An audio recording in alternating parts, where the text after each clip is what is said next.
What's going on, Kev? How you doing? Doing well, man. Doing well.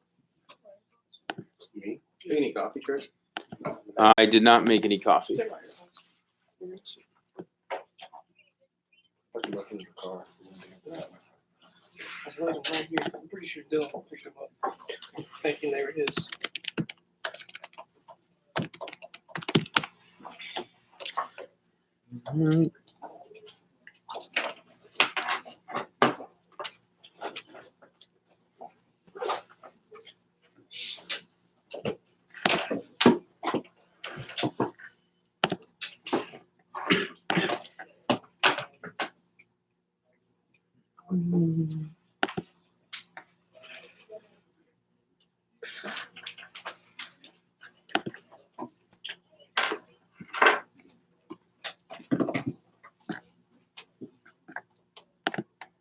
That one's fine. This is not your AirPods. These aren't mine. No, look.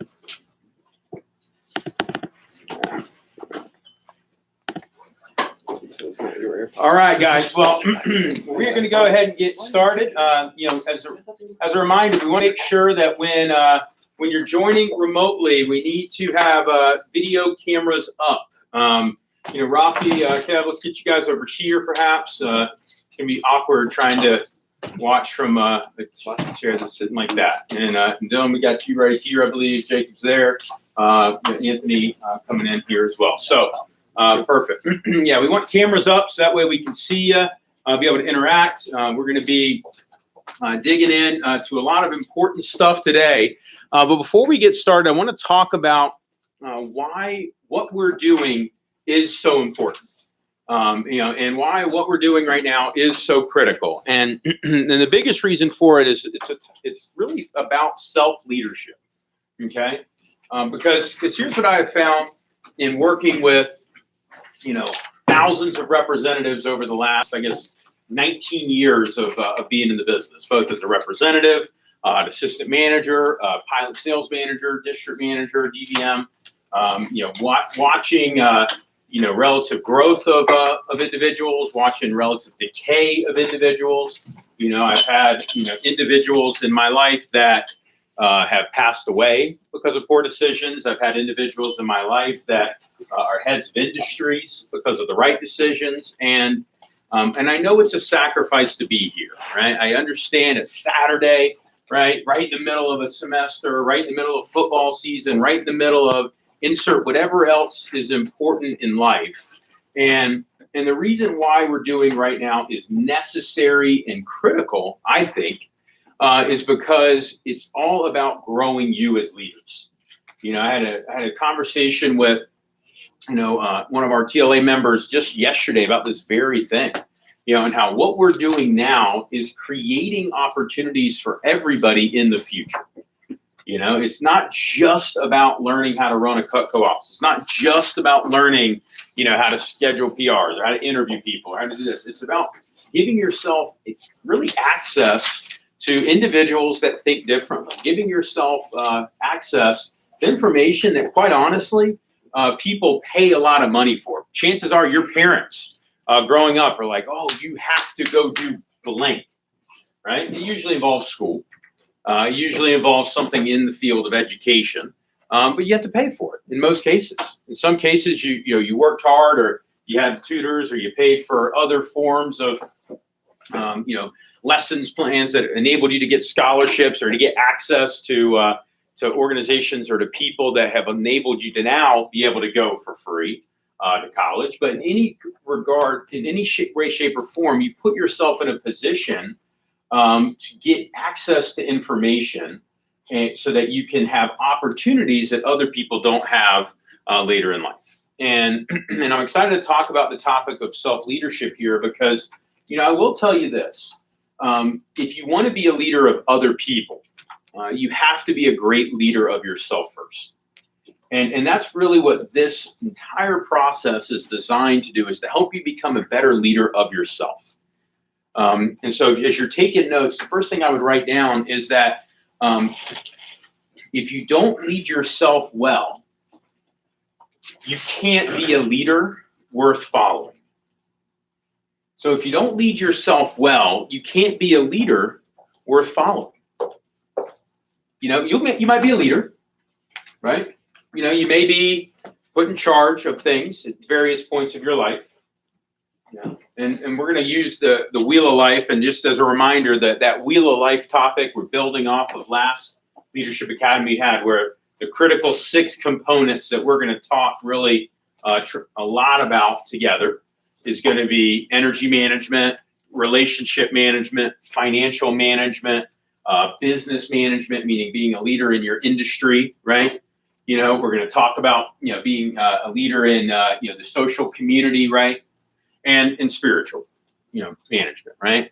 And being at peace and being one with that. Okay, so we're going to be talking about all of these things collectively here as a unit. Okay, and Alex and Charlie, if you want to just switch that table and make it horizontal rather than vertical, you guys post up right there. You know, or you can do it with both of them if you need more space for those bows. All right. So, you know, it's critical that, you know, if you're going to lead in any area of your life, that you're leading yourself well. Okay. So so again, I'm going to repeat that point that I made. If you want to be a leader worth following, you got to lead yourself well. That's a more positive way of saying it. And if you don't lead yourself well, you will never be a leader worth following. Okay. You know, I'm going to use it as simple as humanly possible. Okay. Think about your relationship with your parents. Okay. Some of us have amazing relationships with our parents.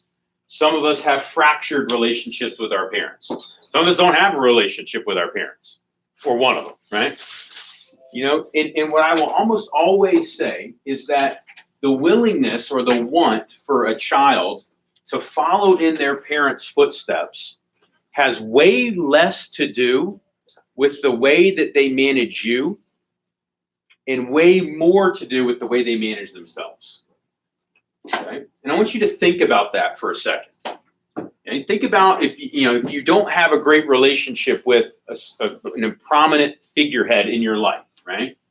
It probably has way more to do with the way they lead themselves than it is the way that they lead you. You know, and I will say, you know, if you want to have lasting influence on somebody, you got to be able to lead yourself well. See, because people will follow you because of a title for a period of time, but they'll stop listening if you're not a leader worth following who's taking care of themselves, who's leading themselves well.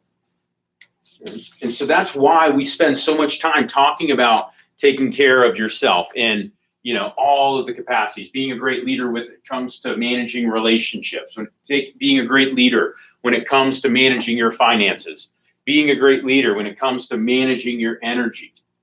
Because invariably, if you're not taking care of all of those components, you're going to lose some people. Now, there's an argument that can be made, oh, that doesn't matter in this line of work, right? You know, but I would argue that in almost every line of work, it's important. Think about it. It's hard to be a great leader. It's hard to be a great trainer. It's hard to be a trainer that people want to follow if you're not taking care of your own health. Right? That's a direct correlation. But I would also argue that the same can be said if a trainer is bad with their money. Because if a trainer is bad with their money, they're probably not taking care of their health as well as they would like to. They're cutting corners. They're probably not eating the nutritious foods that they need. They're probably skipping meals in an effort to try to cut, you know, expenses. You know, they may be, you know, engaging in, you know, unhealthy vices that affect their long-term health and energy. Okay? Their relationships may be so fractured and messed up. And if anybody's been in a bad relationship before, you know the kind of damage that can do both psychologically and physically. Right? You know, that stress that incurs. I mean, you know where you store stress? You may know where you store it. You might want to take a guess. Your gut. In your gut. Yeah. Yeah, that's where stress is stored. Right? It's a response that your body has to high stress, is it tries to protect the internal organs that you have. Right? And so it fattens it up. because all your internal organs that matter, the vitals, right, kind of right in this area. Okay? And then we all know that if you have bad relationships in your life, it can cause a lot of stress. Right? It can keep you up at night where you're not sleeping as well. So I would argue that it matters in every industry. Right? You know, finances matter. You know, even in religion. Right?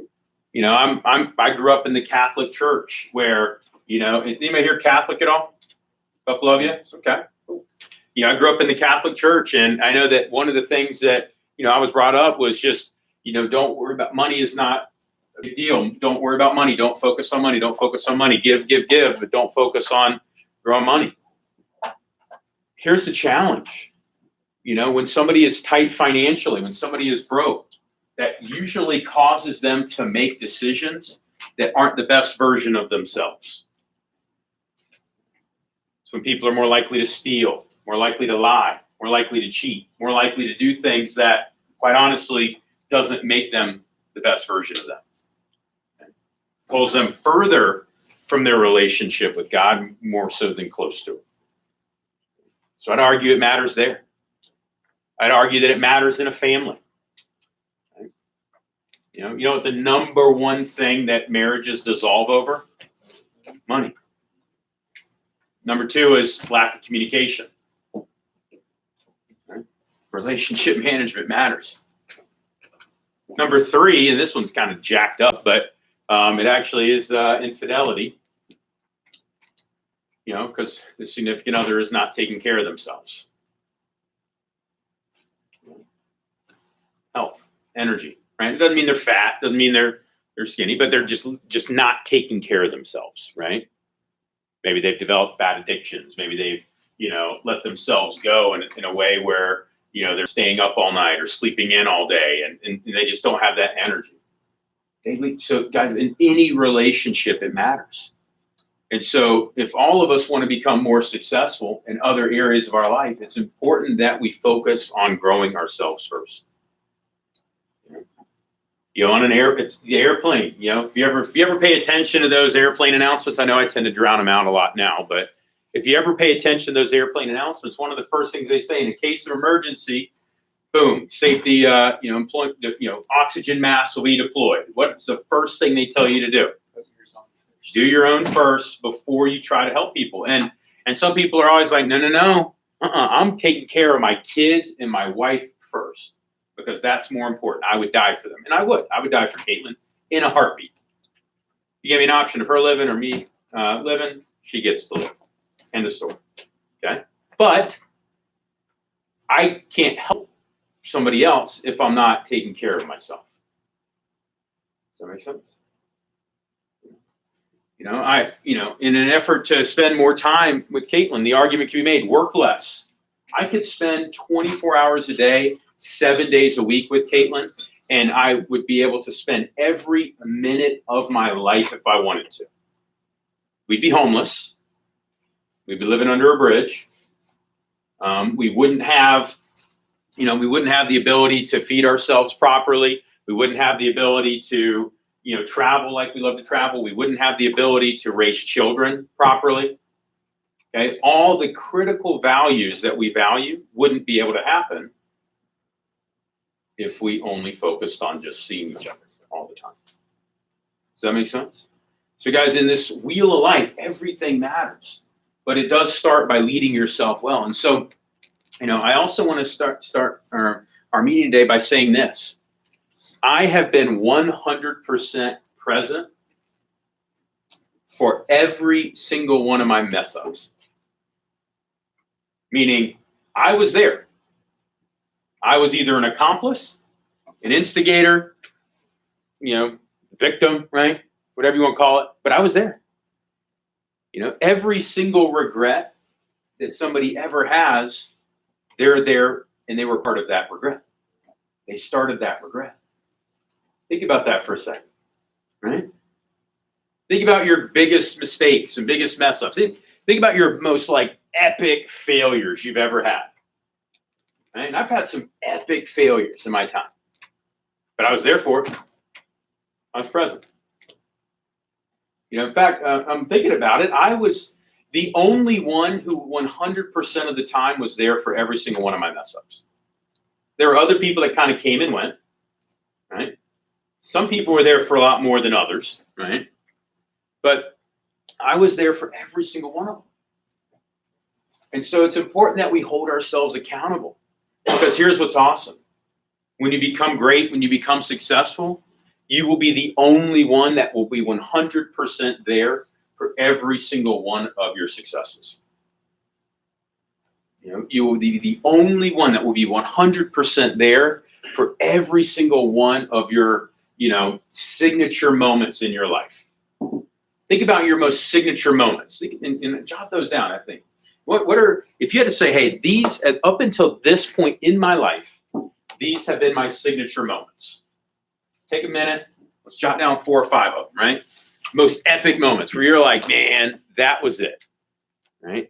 That time, that experience, that memory, that moment was a signature experience in my life.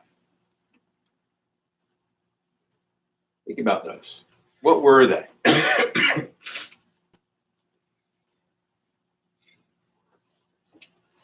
Who was there for it? When is the time when you felt most either alive, accomplished, fulfilled, happy? And it can be done, you can jot down like one word, right? Could be national championship, perhaps, right? Could be, graduating. Could be, a lot of people, it's birth of a child, right? Marriage, the wedding. Could be, a trip that you were on. Could be, it's just been a conversation that you had. It's like, man, if it wasn't for that convo, where would my life be right now? Sometimes you don't even realize the signature moment until after the fact, right? It gets behind you and you're like, oh, you know what? That moment made a massive difference for me.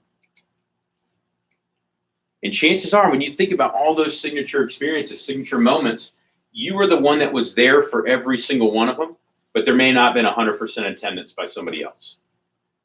Right? There may have been somebody who was there for 3 or 4 of them, 1 or 2 of them.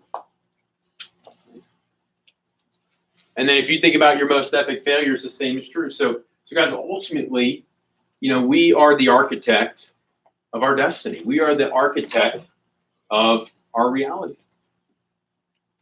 We're the creator of what we want to be and where we want to be.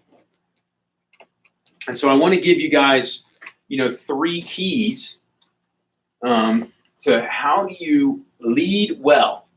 How do you lead yourself well? What are some decisions, I guess you'd call them, 3 decisions that you need to make if you want to lead yourself well. And these are important for long-term lasting leadership, okay? Because if you want to make an influence on people long-term, you got to lead yourself well long-term. So here's the first decision you got to make. And this may not be a fun one, but it's an important one. The decision is this. You won't lie to yourself. Don't lie to yourself. Even when, and this is probably most importantly when, doing so makes you feel bad about yourself. I think we're in a culture right now, for better or for worse, where everybody promotes feel good about yourself, love yourself, right? You ever see the pictures of, love yourself no matter all your flaws, right? There's some truth to that. Don't beat yourself up, but don't lie to yourself. That's more important. Okay, so don't lie to yourself even when it makes you feel bad. Because the truth is that, if you just accept everything, good, bad, indifferent, that means you have no accountability for where you want your life to be. See, it's important that, and if you follow the book The 4 Agreements, you don't pass judgment. You don't take things personally, right, including yourself. But the first agreement is you got to be impeccable with your word. So you can't lie to yourself. See, we are our own worst enemies, aren't we? Say money's tight, you really want something. We start justifying to ourselves or lying to ourselves about why we need it, right? You know, almost every bad decision, it starts with that moment of choice where you do something you probably know you shouldn't do, right? And we lie to ourselves about what needs to take place in order for us to feel fulfilled. So that means taking ownership. It means not lying to yourself. Okay? It means being there fully present in that act of choice so that we can allow ourselves to become the best version of ourselves. So taking ownership is critical. So don't lie to yourself, even when it makes you feel bad. The second one, the second decision that's critical and important to make, okay? And this one's really important. Okay? Prioritizing what you value instead of what you want.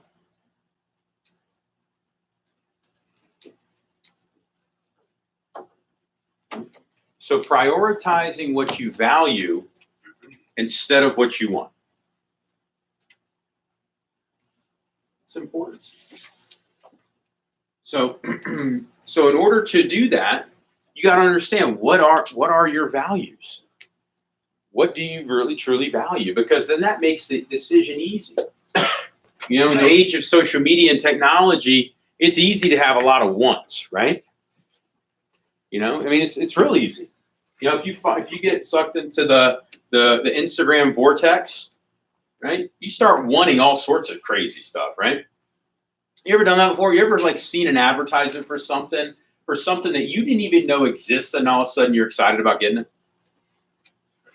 Yeah. What's that? So they're good. They are good. Yeah. Developed by pretty good people, right? People that think, people that, you know, have been through sales training programs. They understand this, right? You know, they identify needs that you didn't even know was a need. Right? I got excited one time about buying a blanket for the beach that doesn't trap sand. Me too. It's cool, right? It's very cool. I've never seen it. All of a sudden, I'm like, you guys go, whoa, that's awesome, right? And yes, that is cool. It is awesome. But it's one of those things where it's like, why? You're going to the beach, you know there's going to be sand, right? If you don't want sand, then off the beach, right? Stay at the pool. You know, and it's funny, you'll probably see me at Cancun. Well, for those that hit Cancun, by the way, for those that hit Cancun, are you fired up about Cancun? It's going to be awesome. But I will say this, you know, you won't find me on the beach in Cancun unless Caitlin drags me down there. She loves the beach. I don't like sand, right? I love walking on sand, but I don't like laying in sand. So if they've got like a nice cool chair or something else, I'd be like, all right, cool. But I remember I saw one time on Instagram a towel that you put down, or a blanket, or whatever the hell you want to call it, that doesn't trap sand. All of a sudden, I'm like, I need to get that towel. I definitely need it. You know, again, going back, I don't value sand. I don't value going like and laying on sand when I go to the beach. If I'm on the beach, usually I'm like exercising, running in the ocean, doing something like that, right? Or I'll put down a towel and lay on the towel, right? But I remember seeing that and being like, man, I need to get that. Man, I need to get that, right? You know, and so it's just one of those things where, you know, it's funny how that works. You start seeing different cars online. You're like, ooh, I want that car. Or I want that gadget. Ooh, I want that watch. Ooh, I want this, blah, blah, blah, blah, right? And it's this kind of vortex that sucks you in. You know, so it's important to start with your core values and prioritizing those values. And so what I want to take a moment to do is let's go into that wheel of life. We're going to take those critical 6 real quick. Okay? Relationships. What do you value in relationships? What do you really want? Think about that. What do you want in your relationships? It may be that you want relationships that allow you to have fun. You know, It may be that you have relationships where they cause you to become a better version of you. You may want relationships where, you know, your personal relationships cause you to kind of be able to relax. Your business relationships push you up, right? I mean, everybody's got different values that they have.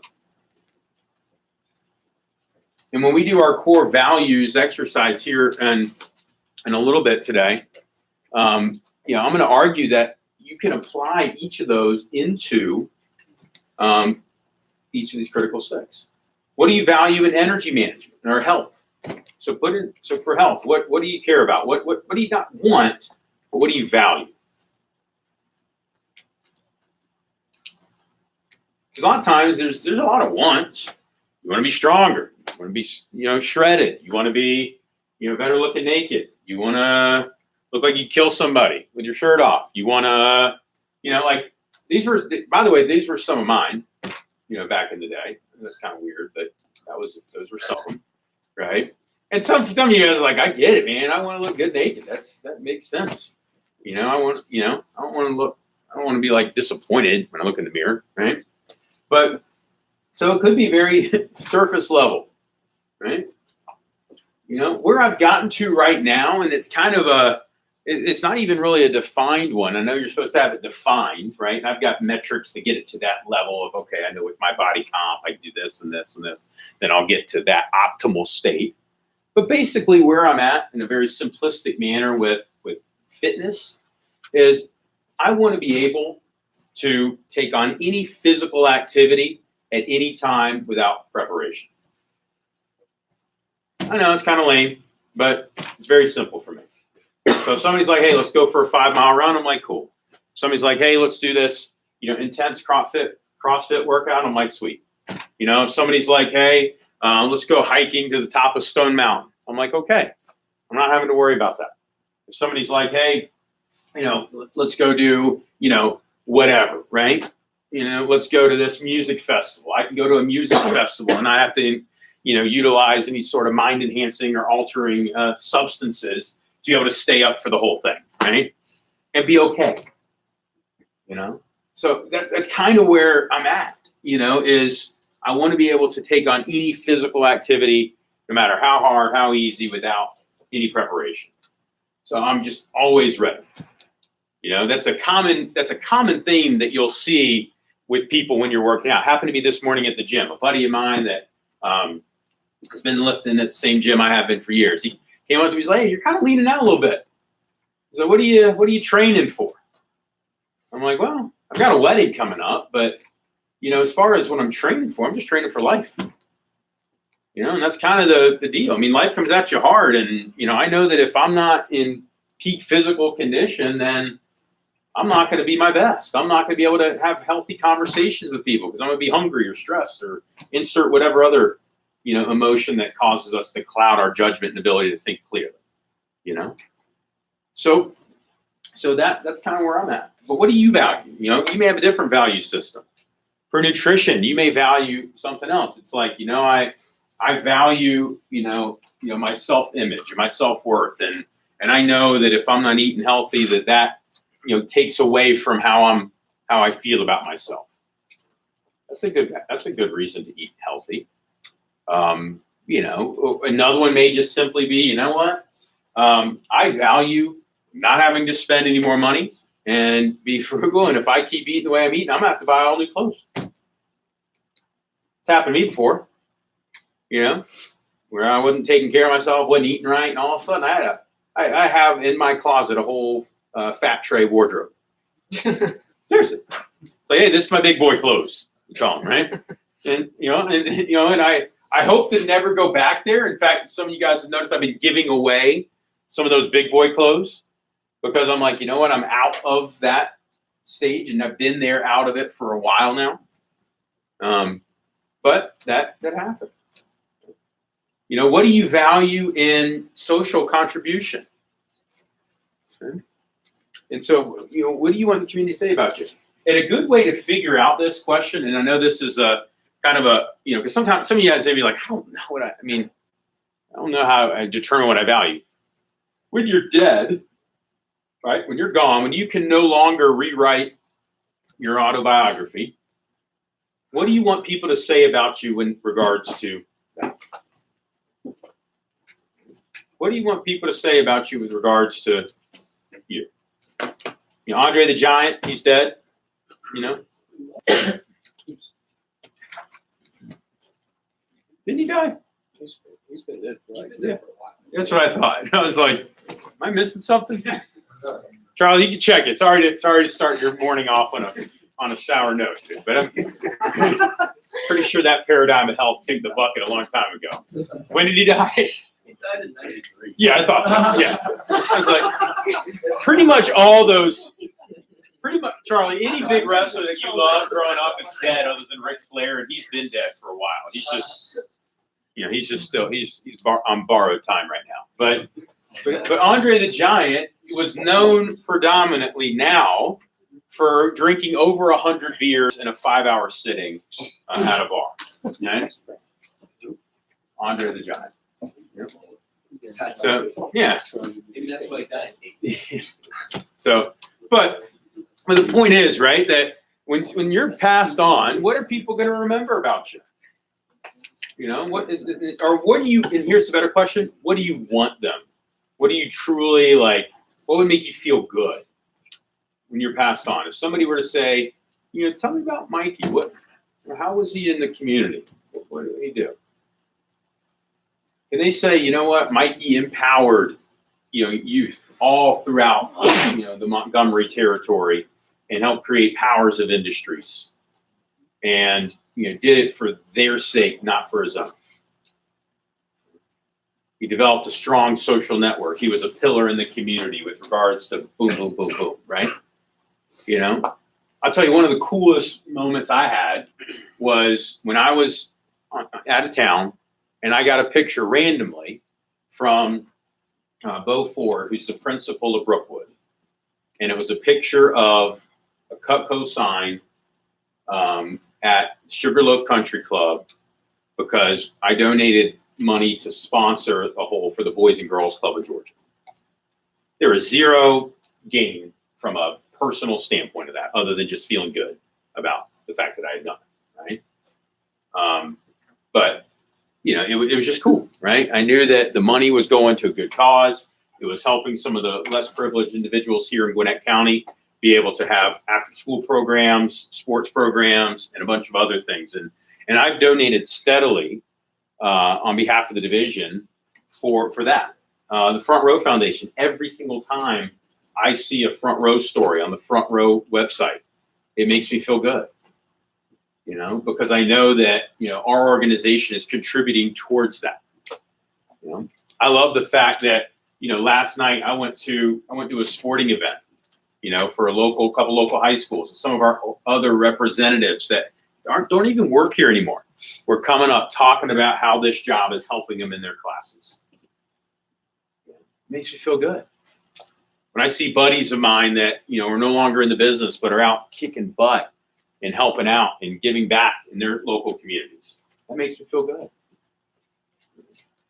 You know, I'll comment again on, you know, my buddy that is a VP at Facebook, Ime. You know, the quote on his Facebook profile is, "Only a life lived for others is a life worth living," right?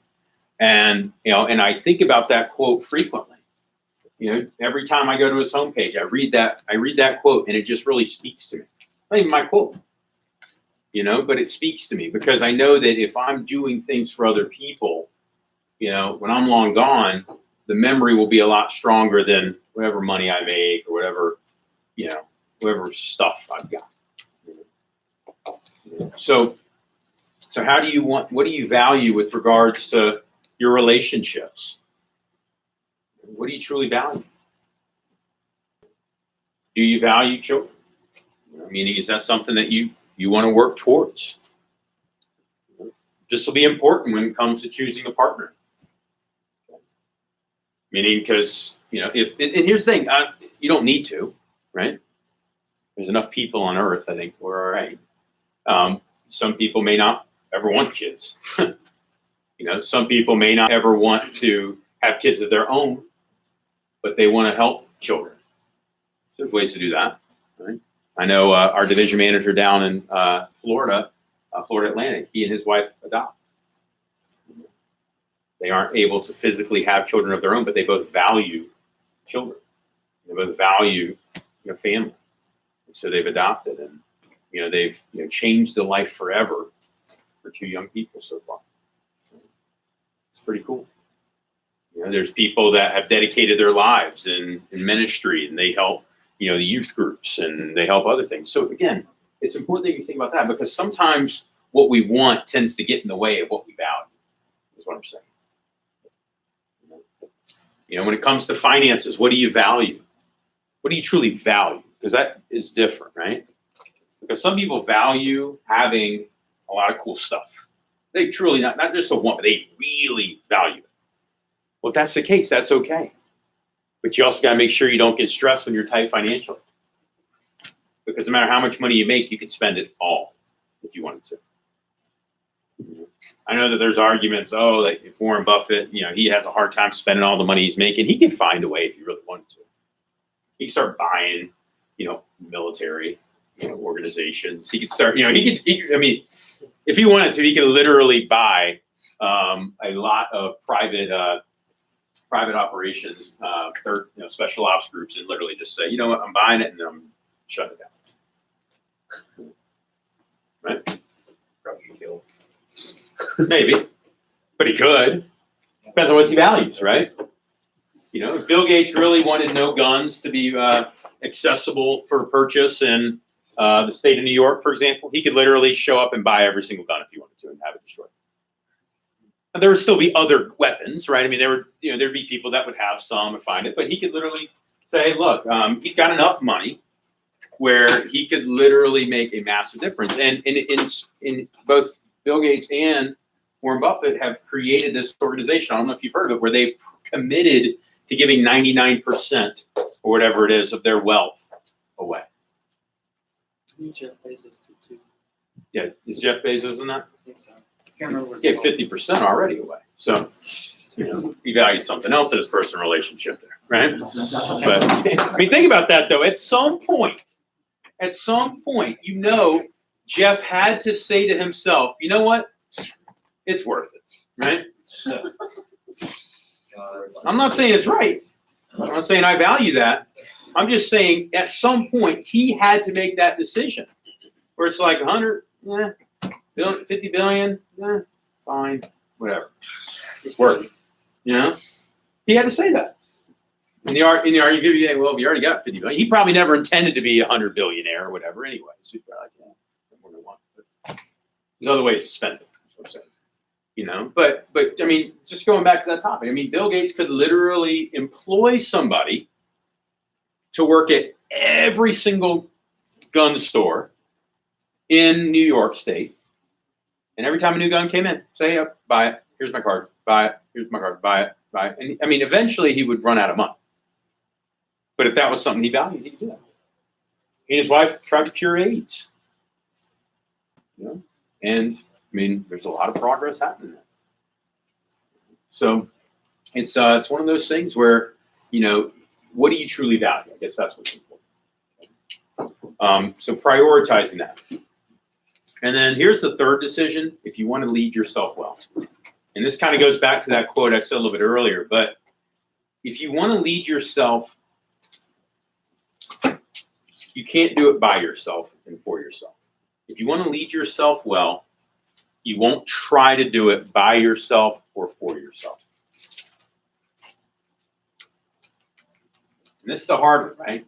If you want to lead yourself well, you won't attempt to do it by yourself or for yourself. Because the problem with that is we're so good at selling ourselves on why we don't need something, even if we truly value it. You may sell yourself on, I don't really need insert blank, whatever used to matter to you. So, but when you're doing it for others, it's a lot easier to be driven. That's why so many parents maybe make terrible decisions in their personal lives, yet they never want that to be their child. Well, I've got buddies who have the worst potty mouth in the planet, but you'll never hear them swear in front of their kids. Hey, here, look, I swear a lot, and there's arguments to say that swearing in the workplace increases morale, and I got all the facts, right, for that. But I'm just saying, like, you know, you better believe that once I have a kid, I'm not gonna be swearing in front of the kid. Now, I'm not gonna be one of those parents where if somebody comes over and they swear, I'm gonna be like, oh my gosh, can't believe you do that in front of my kid. Because I'm gonna say, look, I know I'm gonna slip at some point, you know, and I'm not gonna be that person. As soon as you start doing that in front of a kid, now all of a sudden you're the hypocrite, right? But again, doing it for not myself, but for other people, and leading myself up for other people. You tend to mimic habits that your families have. Certain habits are hereditary, right? Alcoholism is hereditary, right? You're genetically predisposed to it. But you know what you're not genetically predisposed to doing? Picking up a beer. There's not a single stat that says if your dad is an alcoholic, you have to pick up a beer can. Right? But some people are, once they do it, once they make that choice controls the chooser, right? And so, but if you're doing it for other people, it's, you know, easy. And so I think it's really critical that we find friends, we find partners, you know, coaches, consultants, accountability partners that also align with the direction and the quality of life that we want to have. Because when you do those things, guys, it makes it so much easier to follow the right paths. That's why you hear us talk so much about the circle of influence and the importance of having a strong circle of influence. And that's why I think this is so necessary. That's why I think these meetings are so important, because they don't talk a lot about this in a lot of places outside of here. You don't get it a lot of other places, you know? You can find it in parts, but we have it here. We have a culture. We have an organization of people that will support you, build you up, help you to become the best version of yourself. That's why these meetings are so critical. That's why I do these events. If it was just simply a matter of learning how to run a vector office, I could do that. Like, you teach that in a matter of a month or two. You know? But see, the problem is knowing what to do and then actually showing up and doing it are two completely different things. Right? So that's why TLA is so important. You know, we've started by talking about, you know, managing the process, having awareness of where we're at. The next month, we're going to be focusing on growing and managing our energy levels. You know, I'm going to be sharing with you guys a program that I purchased called, it's a metabolic reset that's really designed to help you increase your energy management and, you know, and help you become kind of the best version of you, which is going to be different for every single one of you. So, you know, if you're like, oh, I want to follow this metabolic reset so I can be big like blank or skinny like blank, that everybody's different with that regard. Some of us have genes that just aren't going to allow that to happen, right? You know, no matter what program I get on, I'm never, ever, ever going to look like Shaquille O'Neal. It's just not going to happen, right? And I don't want to look like Shaquille O'Neal. I'm just saying, like, but that's just never going to happen, right? I'm never, ever, no matter how much I work out or eat or whatever, going to look like, you know, Arnold Schwarzenegger. He had some extracurricular help to get to where he is, right? You know, and he admits that, right? And, you know, but my best version of me will look a lot better than where I'm currently at, you know? And your best version of you will look better than where you're currently at, no matter where you're currently at, you know? And so we're going to share that. We're going to talk about energy management because it's important to do it the right way and not the old school, you know, fast and then, you know, don't eat, work out a lot, don't eat, work out a lot, don't eat, work out a lot, right? Because that ends up just becoming a vicious cycle. You know, you end up having no energy, not being able to take care of the other parts of your life. And it actually works in reverse. Your body's an amazing organism. You start trying to do that, all of a sudden your body's like, you know what, dude, sorry. I know you wanted to lose weight. You're going to get fat now. You know, keep trying eating. Let me show you what happens, right? and you'll just start storing it, right? You'll start storing it as unhealthy because your body is trying to protect itself.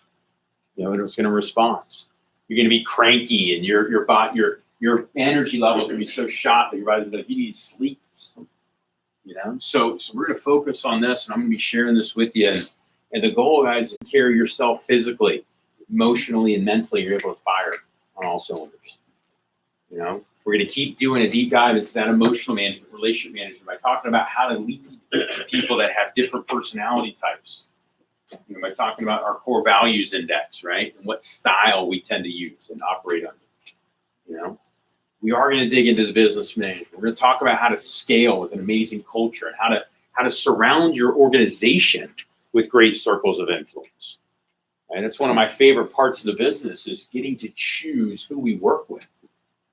Not just working with whoever we get, but getting to choose the people that we work with. We're going to talk about our personal recruiting program for that, because there's ways to do that. We're going to drill for skill that recruiting process, because great leaders, they can recruit great people. Okay? So we're going to do our first drill for skill today. E-Man is going to share how to drive demos. So how to drive accountability and to drive people to becoming the best version of themselves today, which is going to be exciting. We're going to talk more about this concept of money. And we're going to start talking about retirement types. We're talking about different types of accounts, nomenclature, and investing for the long haul versus just simply trying to time the market right. It's another great example of the social media myths that are out there. You'll see that one. I just got a request yesterday from some kid, and I don't know how old he is, 25, 26 years old. And I clicked on, I was like, who is this guy? So I click on his Instagram picture, and it's like his bio, right? It's turn $900 into $1 million, right? And I'm like, okay, here we go. What's that? Yeah. Somebody's followed somebody, and they've gone through and tried to probably just go through somebody's profile that is involved in vector or cut codes. They pop up every once in a while. But, and it's always somebody who's, got this proven method, right? And the truth is the proven method is just long-term. It's not trying to get rich quick. It's being consistent. And so we're going to talk about different types there. We're going to talk about ways to minimize fees, and also, how to maximize your returns by taking a very bullish approach on where the state of the world is going. Because the bears, the ones that say, "Oh, the world's going to hell in a handbasket," long term they don't make it. They don't. They'll get quick. They'll make money quickly. But the right ones are the ones that have hope in humanity, faith in humanity, faith that we will move forward as a people. And so we're going to talk about some of that stuff today. So I'm excited for our next level group. We've got just continuing to dig into some of these growth topics, things like driving up push performance, for your team. We're going to talk about, creating demos, not during training rather, but post-training. So we're going to talk about driving days. There's type 1 on the agenda. We're going to talk about driving demos post-training seminar for a representative's life cycle, replicating, success. So, and then we're going to dig into the positive intelligence assignment that we're going to do. So I am fired up about today. I know you guys. Some of you guys had longer drives than others. We're going to take a quick little break. Make sure you shake hands, say hello to people. Use the restroom if you need to, because we're going to dig back in with a funnel review, and then talk about our personal recruiting topic before you drill for skill around lunchtime. So you got a little bit of time for drill for skill. So if you need to be looking over that during the break, maybe that's not a bad idea. I do need our vets. I want to talk to you real quick just about how we're going to operate drill for skill today. So our DMs, I'm going to have you guys come to me during the break. But guys, it's great to see you. Chances are you're in D2. That's very normal. Okay? You start feeling some of that overwhelming, but you're making progress. And by getting through, we're going to be setting ourselves up to accelerate into D3 with a vengeance. So Let's take a little break, guys. Go stretch your legs, use the restroom. If you need coffee, we'll brew some coffee for you. A little bit of coffee. We got some new fresh Utopian that came in.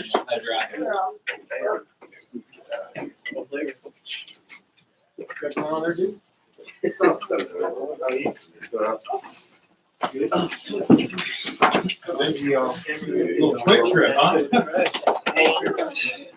That is. You don't say that. My boy, bro.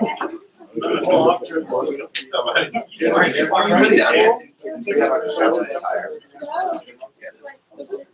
like Big John.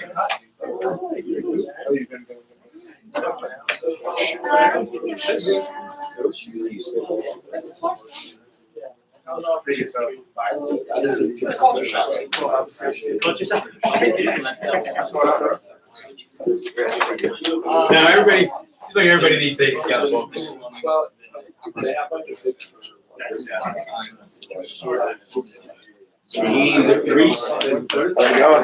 right. That's good.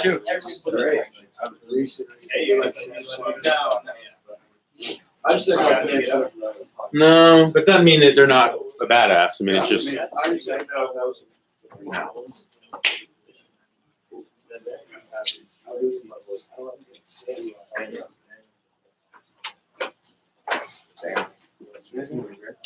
What's going on? Fresh. Cakes too? it doesn't. I know that because I watch. It's the. I know. Yeah, I shoot great. Just not. No. I grab my. Where else you at? My daughter. Put it in That's my. not my reason at all. I know. I did a lot though. Yeah, you can go. Yeah, I heard that. McDonald's solid. Oh, damn. For McDonald's and that. So it'll be my third. Yeah, so Yeah, I was like, oh, she had a really like old eye, right? Barbara. Sis.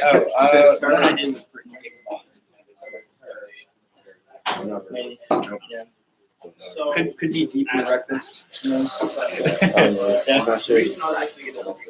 So are you from this office? Yeah. I hear it's already good. What's up? What's up, Alex? What? I was imagining that. Hey. Maybe another 4 minutes for that, or this.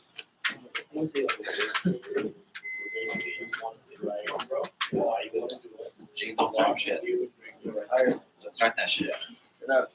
So, I'm gonna actually end up doing this.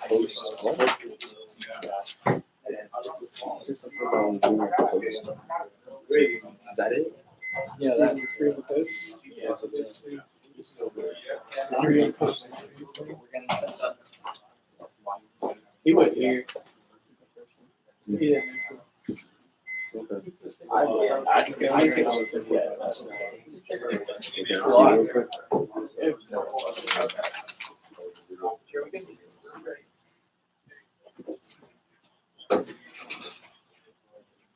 This is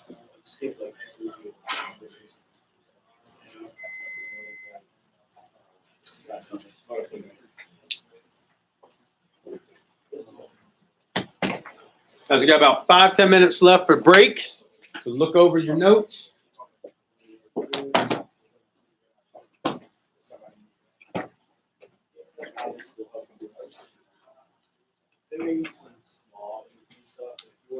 sorry, Dylan. We got 6-year-old guy here.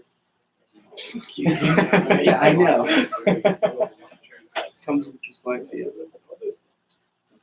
He probably says the same thing every time I sign his birthday card. It's like my 6-year-old brother can't hear birthday card. Yeah, I know. I'm sorry, Dylan. So, yeah.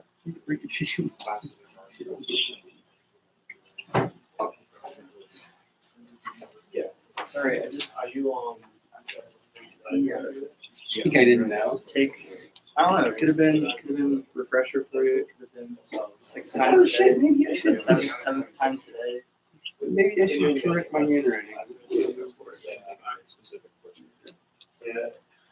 So I needed to have an assistant manager this summer to sign like I say that for forgive certificates and shit, because I was like, I'm not writing that. Just write all caps. When I was an assistant manager for Jake, so like, yeah, sign this for the certificate training. I'm like, what? Like, I'm not the guy. Not for me, dude. Yeah. You should just write all caps. Do like this. Call it architecture.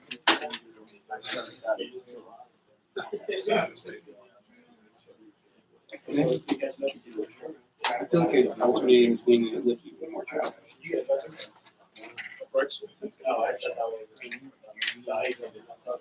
No, I do. All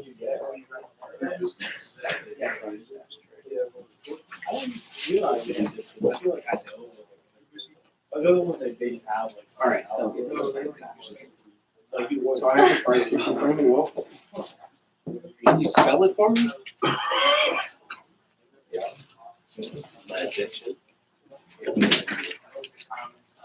Can you crack it? Was it SP as in Patrick? I thought that was. Oh, it's dot. And then TOT. T as in Tom.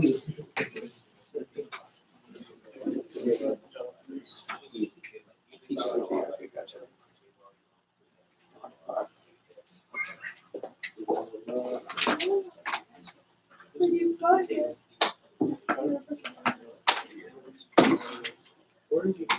WeWork is talking about bankruptcy. Company called WeWork. They do like the joint space working. They're at a $47 billion valuation. Okay. In 6 months. Basically like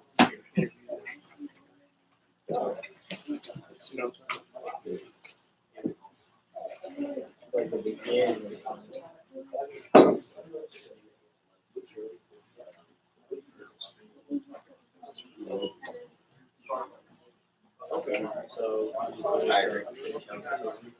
is 586 in full. Are you gonna say And that would be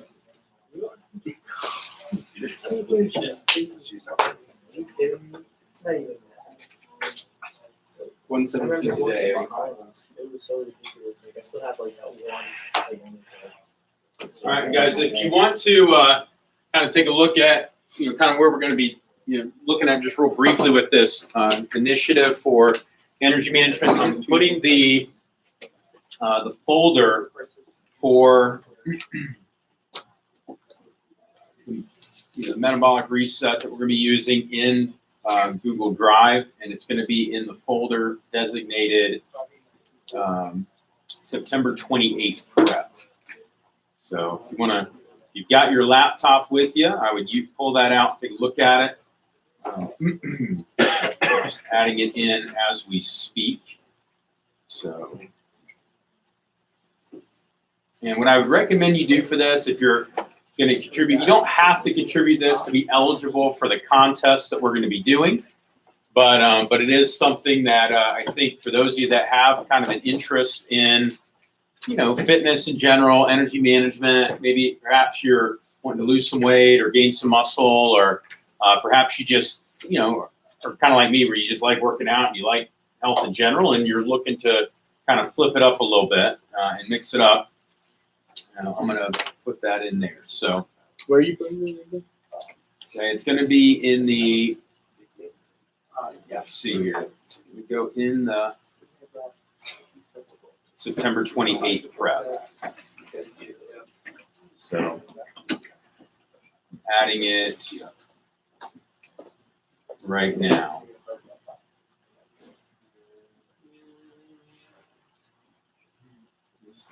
Is that on WhatsApp? It's in Google Drive. It's in the TLA management binder. So I'll get the link and I'll put it all in that for you. So once again, And guys, this is something where I know I've shared it a couple times at these preps and at these events, but I think it's important to make sure you save it, you open it up, you have it stored in your laptop so you always have access to it.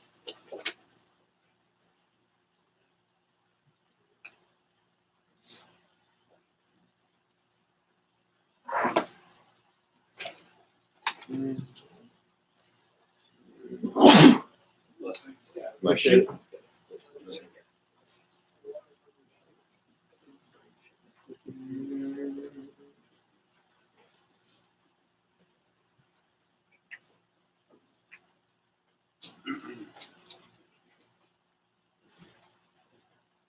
Okay, so one more time.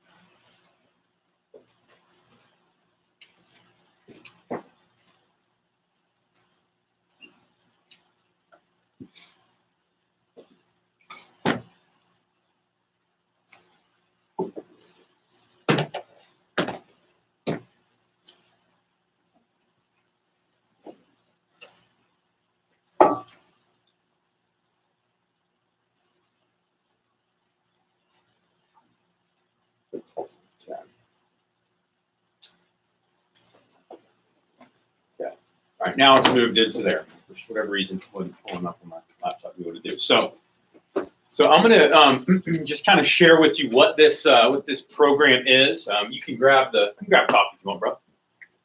You just got done brewing.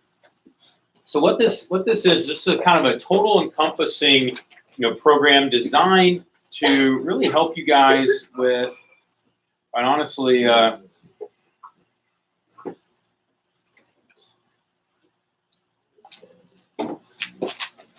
fitness management, energy management, and ability to kind of self-regulate so that you're in a good position to take care of yourself, right?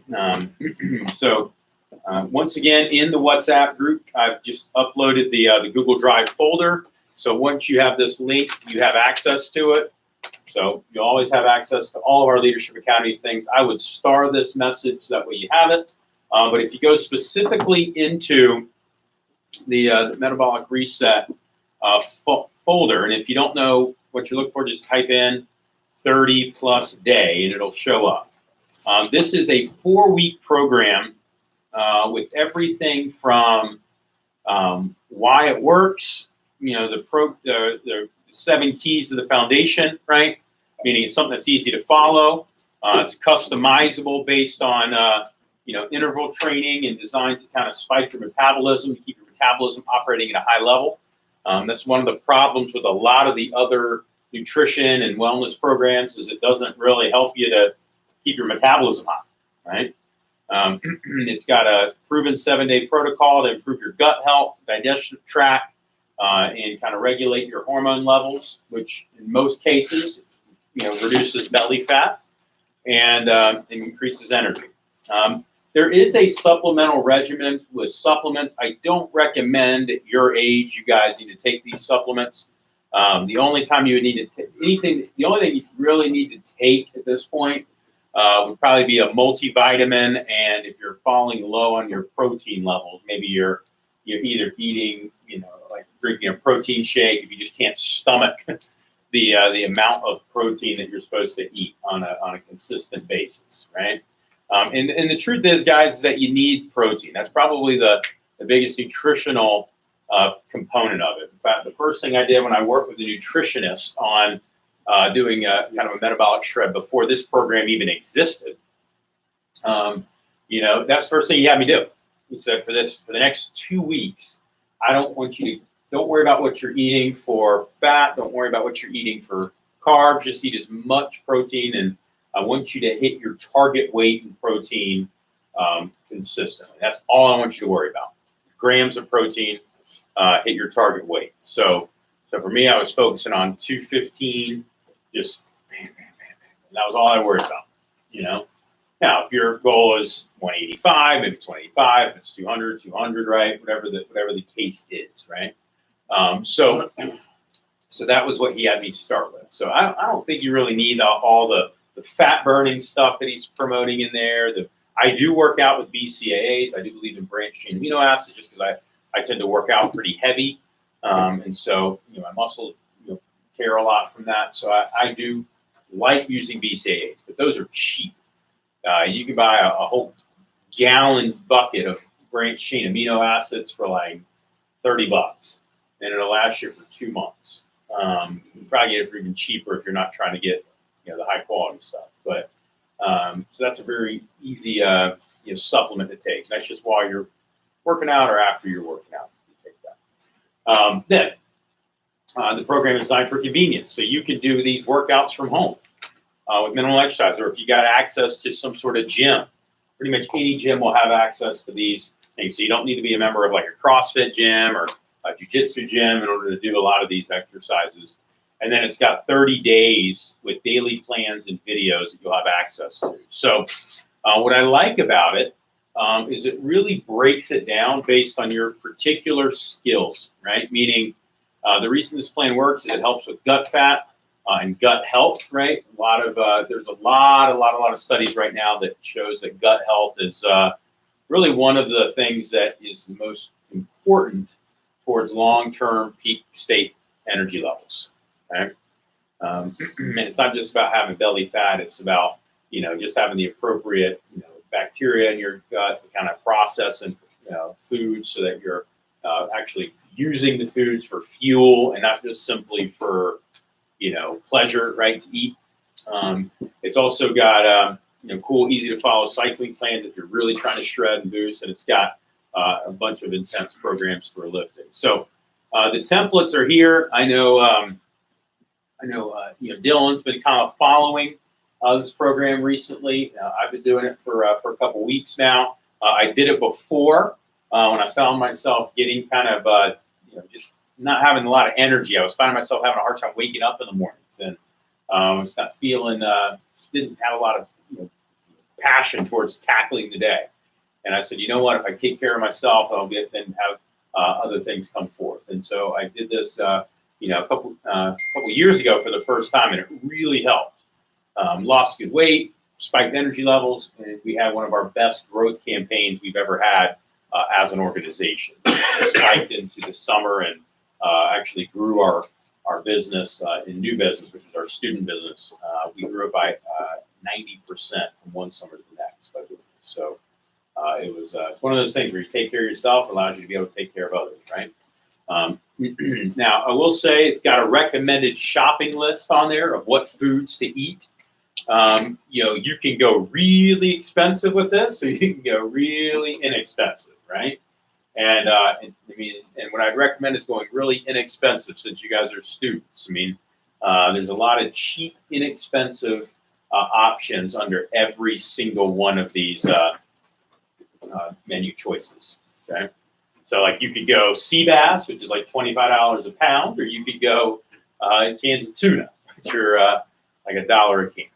So you could go ground beef that's fairly lean from Kroger, or you can go full on bison that's been fed grain or fed grass only, grass fed bison, and you can triple the price. You can go alpaca even. Alpacas is really good meat actually. What? Wagyu. Wagyu tends to be pretty fatty, but it is good. It's expensive. What's that? Yeah, I did. That's what that chili I had last prep was alpaca chili that I made. So it's also $12 a pound for alpaca versus you can go $3.99 if you get a good sale on Kroger for lean beef. So you can go ground chicken for like $3.99 a pound, $2.99 a pound. So chicken is like $1.99 a pound. You get the big stuff. So there's a lot of options there. But what I will say to keep it simple, create a couple of meals that you can make quickly that you enjoy. You will not always enjoy them after 30 days of eating them, but one of the things that's great about your body is that by eating the same consistent meals, your body gets very efficient at processing it. Okay, which is why you'll see some people just always seem to be able to eat burgers nonstop, but yet they never gain any weight. Well, if their body just, that's all it's used to doing, your body works with what it gets. And it'll eventually just keep processing it quickly. You know, it's when you start trying to mix it up because of taste instead of because of fuel, and it becomes, you know, detrimental to you. You know, and that's why you'll see sometimes even people that eat super organic and super healthy all the time, like they don't seem to lose weight. They don't seem to be any healthy. They don't seem to have much energy. It's because they're not eating it anymore for sake of fuel. They're eating it for pleasure, right? You know, so that's what we got there. Another big one, guys, is just drinking tons of water. The big one that, you know, you hear time and time again is the importance of 1 ounce of water per pound of body weight. Okay, so so you got, you know, whether it's a water jug or a gallon of water, you know, just keep filling it, right? But water is free almost everywhere you go. Provides water of some sort, and a little investment in a water bottle, hell, you know, refillable cup, right? You know, just carrying that with you. I've got, you know, our Georgia Core ones that I use. I also have one that the Georgia Core doesn't fit in here, so I've got, you know, one that I carry with me in my bag that I have at all times. So if I'm in the airport traveling, I can always refill and just drink it. And I will say, guys, it's hard. It is hard to get to 1 ounce of water per pound of body weight. You know, I mean, you think about that, 200 ounces, right? That's like drinking 10 of those Aquafina bottles a day. You know, if you're wanting to be 200 pounds, right? If you want to be 150 pounds, it's 15. If you're wanting to be 160 pounds, I mean, you know, those things add up. So, or not 15 of them, I guess it's 7.5 of them, right? So just take whatever weight you'd like to be at and divide that by 20, and that's about how many of those Aquafina bottles you need to drink. So one easy way is buy an Aquafina bottle, drink it for the day, you know, fill it up however many times you need to. I've seen people do it with a little marker where they just mark on the bottle, so that way it's easy to do. I've seen people use rubber bands. That's another effective way to do it. So if you've got a water bottle or a metal one, right, where you're not going to be able to write on it, just take a rubber band, right? Put 6 rubber bands on it, and every time you drink one, you take a rubber band off and you put it on your wrist, or you put it on somewhere where you're not going to lose the rubber band, and then that way you know you've hit your water intake for the day, and then you put it back on. Another tactic that I saw that worked really well was a guy who played in the NBA for a long time. You know, when he woke up, the first thing he would do is he would drink a gallon of water. You know, yes. Yes. He would literally sit down and drink an entire gallon of water before he did anything else. Talking about releasing all your toxins. It's big time, right? I mean, it took him a while. Now, again, this is also important. If you're going to do that, do room temperature water. Okay, don't be trying to down a bunch of freezing cold water, you know, in a gallon. You're gonna wreck yourself, right? You'll feel miserable. You know, but room temp you can do, and it's going to be it'll be hard, but it is definitely doable and possible. Okay, so can somebody that's got their access? I can't do it quickly. Can somebody just reshare the Zoom link into the TLA access group? We should just like put that in like the description or something. It's the same one every single time, but there's always people that have. So yeah. So now the other thing about this this metabolic reset program is it's designed to start off with a detox, and the detox, guys, you don't necessarily have to do unless you're just feeling really out of sorts, right? And all the detox is designed to do is you're getting your greens in when otherwise you wouldn't get it. He's got a version of it that he does. It's awesome. You can also buy greens powders online to make sure you're getting your greens. There is one that I use that I really like. It's relatively inexpensive.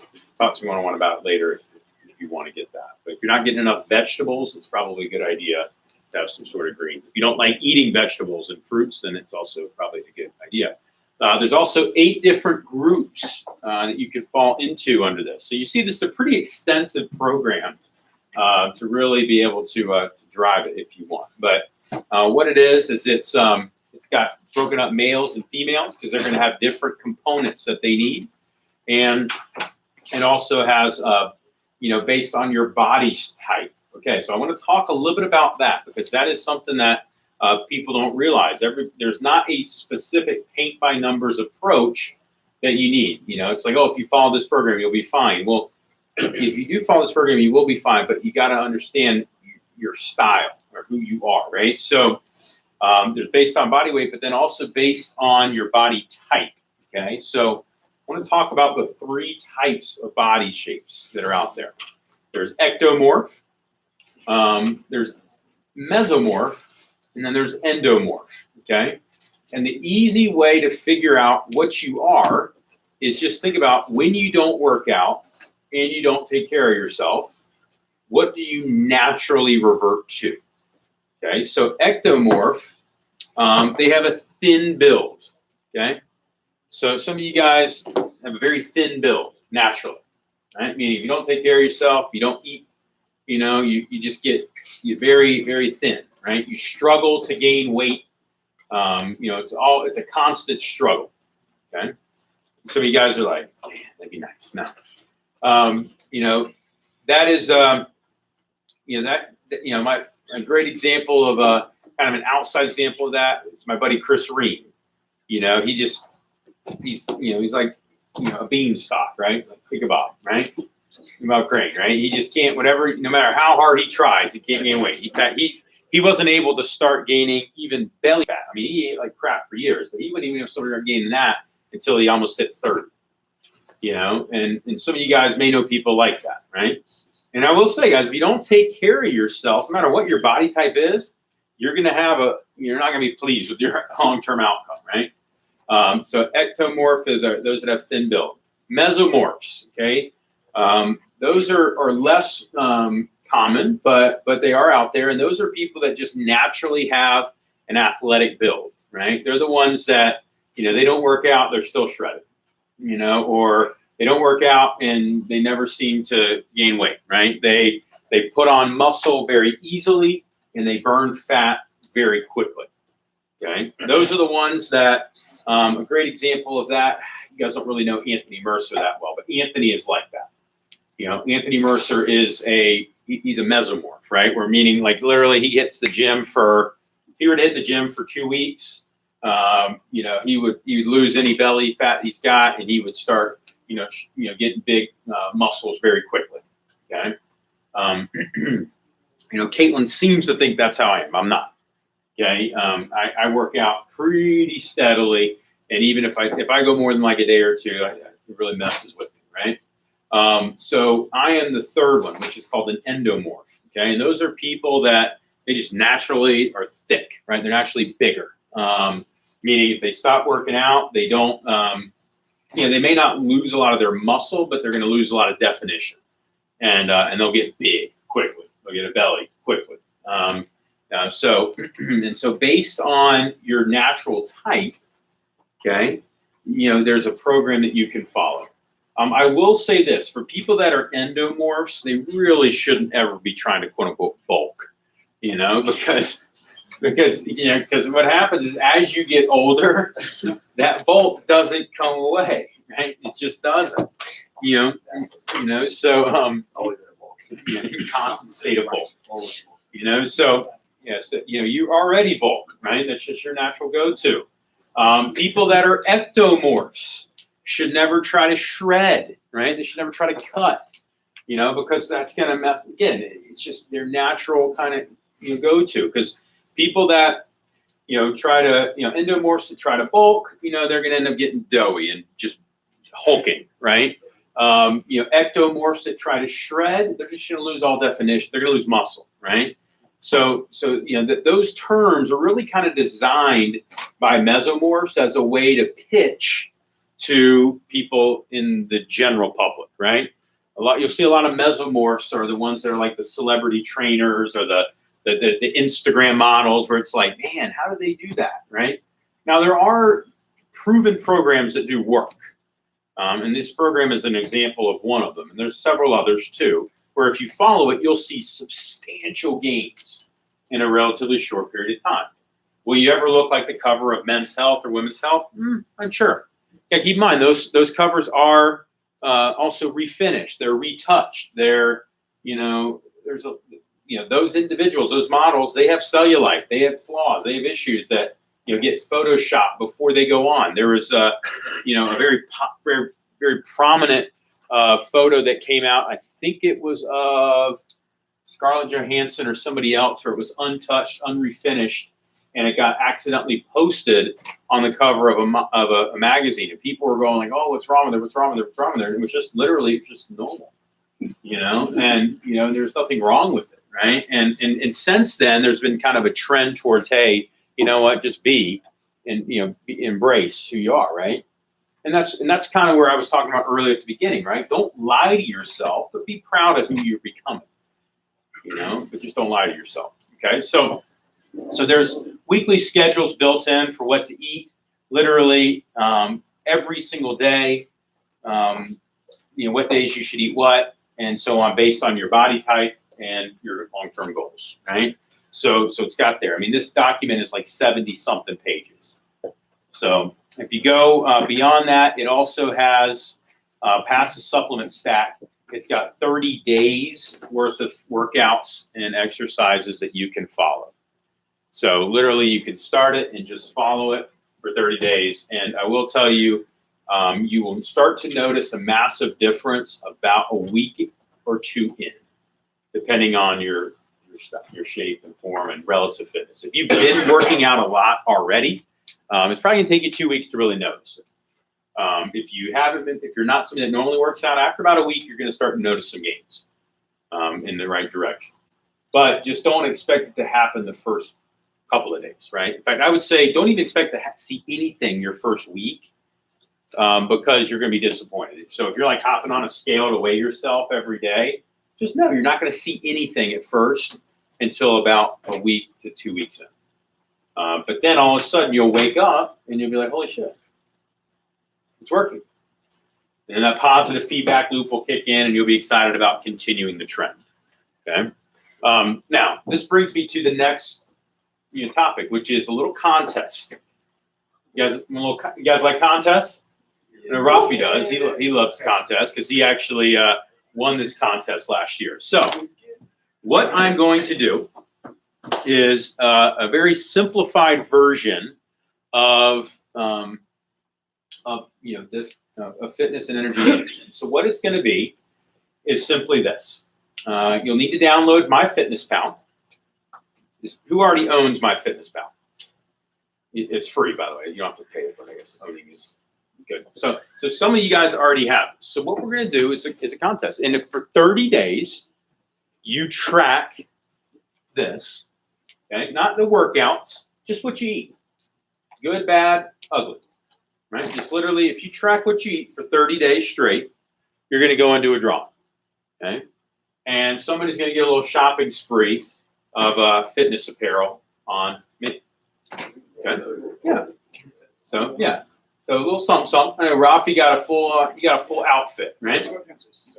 Yeah. So we hooked him up, and we'll do your branded choice, so long as your branded choice is somewhat appropriate, right? I'm not gonna go get you Gucci athletic gear, but your favorite brand, right? Under Armour, Nike, Adidas, whatever, Lulu, that's fine. If that's your branded choice. But yes. I don't think I quite caught. So what you need to do is you need to download MyFitnessPal, Right. and you need to track what you eat for 30 days. All right. So yeah, that's it. So what's the winning factor? Like, how do you know who wins? Oh well, because see, I'll be able to know. You'll need to add me as a friend. Okay, so that way I can see it because it tracks it in the thing. It'll say your buddy, red cheesy cakes. Isn't that your? What's your? Yeah. That's Rafi's name. And I think at one point you had tracked in for a couple 100 days straight. So he started it with this program and kept it going throughout the year. Yeah. Jack 10 Holzen, by the way, did the same thing. I think he's kept his going for over a year. He's tracked what he's eating. And again, there's other ways that we'll talk about health and energy and fitness management, but the first part is awareness, right? So we're going to start with that. So if you do it, you log in, you'll win a little shopping spree, and then on top of that, 30 days out will be about in Olean. So I'll be getting your first meal in Olean if you are in. So automatic winner of anybody in Olean who did it for 30 straight days, a little meal, and then somebody's going to get a little shopping spree. So I really want to drive participation in this thing, guys. It's going to be we're in this thing together, and we can't be taking care of other people if we're not taking care of ourselves. So if you're serious about the fitness portion of it, boom, you got it all in there. And we'll talk about the program kind of on our weekly calls about why it matters and why certain things are split up into certain days and all that stuff. But we want to start just with the simplicity of downloading MyFitnessPal and tracking what you're eating. So if you already ate something today, what's cool is it's pretty good about recognizing any type of brand or food. Caitlin and I were eating last night at a restaurant that's near us in Swanee called Sushi Nami, and we're like, yeah, there's no way that's going to be on there, but it was. It actually was on there. They had some of their items listed on there for nutritional content. So it actually knows. So that way you don't have to be perfect about knowing your macros. But the easiest thing to start with is making sure that you're hitting a particular number of ingredients that you need to have. And it can scan barcodes now. It'll scan barcodes. Pretty cool. So like, let's say you have a protein bar, something, you just scan the barcode. If you're eating a bag of chips, you can scan that. Rafi, you just when you over there crunching on a little pond. So he's eating some Mexican bread over there, and he's got yes, nice. So it's in there. Is that frosting coated pond, or what we got over there? I definitely. What does it got? It's got some pecans in it. Is it what's a bunch of carbs? I've got a regimen. I'm 200 grams of protein, 200 grams of carbs, and 50 grams of fat. All right. So track what you're doing. I will say you probably want to adjust.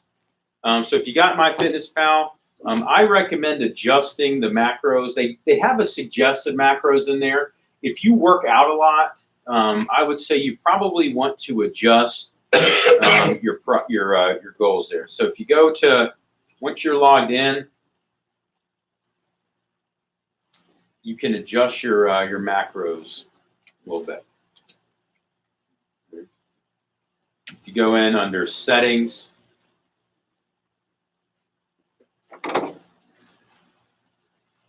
you can adjust it there. It tracks your steps. It'll track everything, yeah. If you have like a little watch, like some kind of Fitbit or some kind of other kind of watch, you can also like link it up with that. And it tells you everything. Like, Calories, steps. tell you how much So potassium you have in your system, like how much everything. what your blood serum levels are at any current time. So that's crazy. How much iron you have in your system?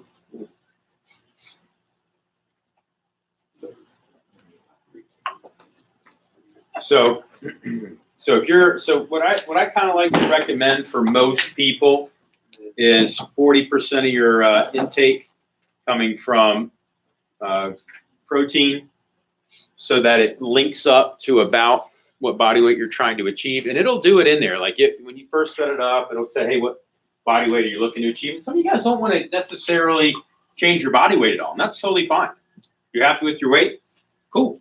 Maybe you just want to be more aware of what you're putting in your system, So just go with whatever recommended things they have, right? If you're trying to gain muscle and burn fat, I recommend 40% of your caloric intake coming from protein, and then based on if you're ectomorph, endomorph, or mesomorph, you adjust the carbs and fat portion of it, right?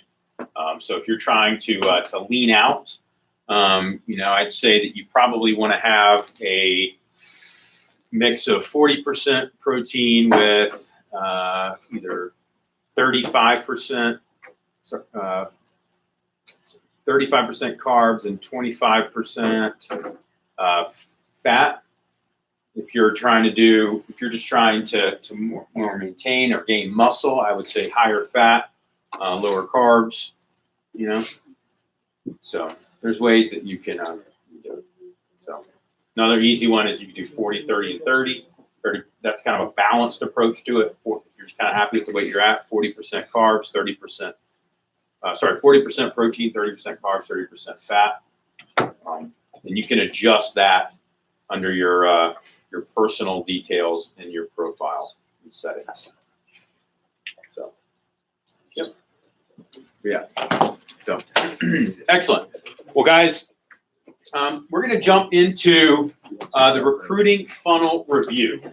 And so, let's kind of review this from last prep that we had, which, was, all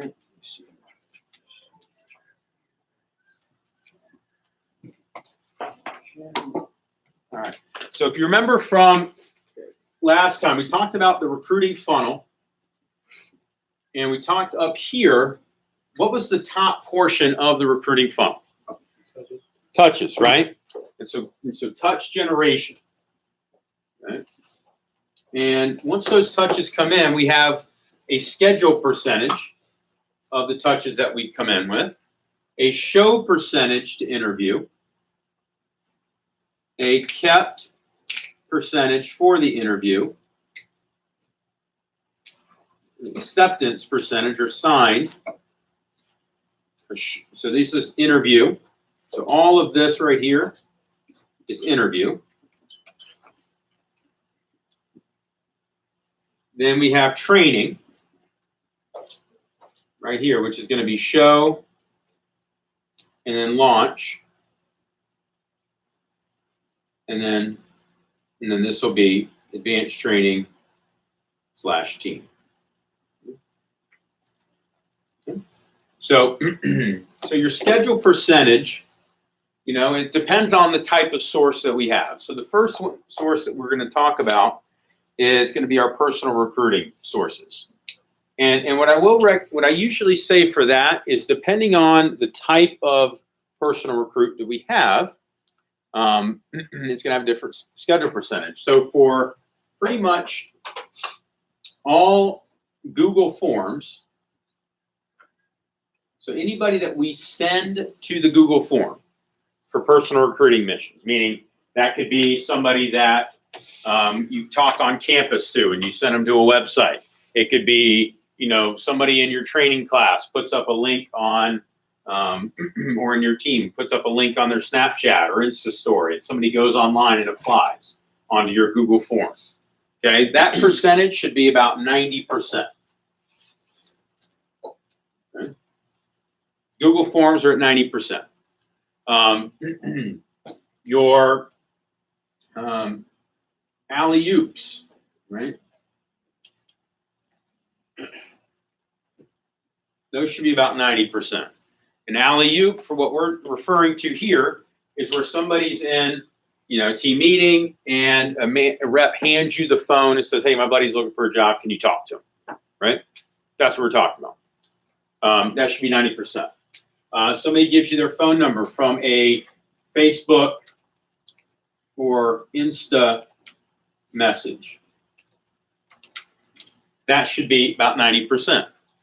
Okay, so these are all very high touch generation sources.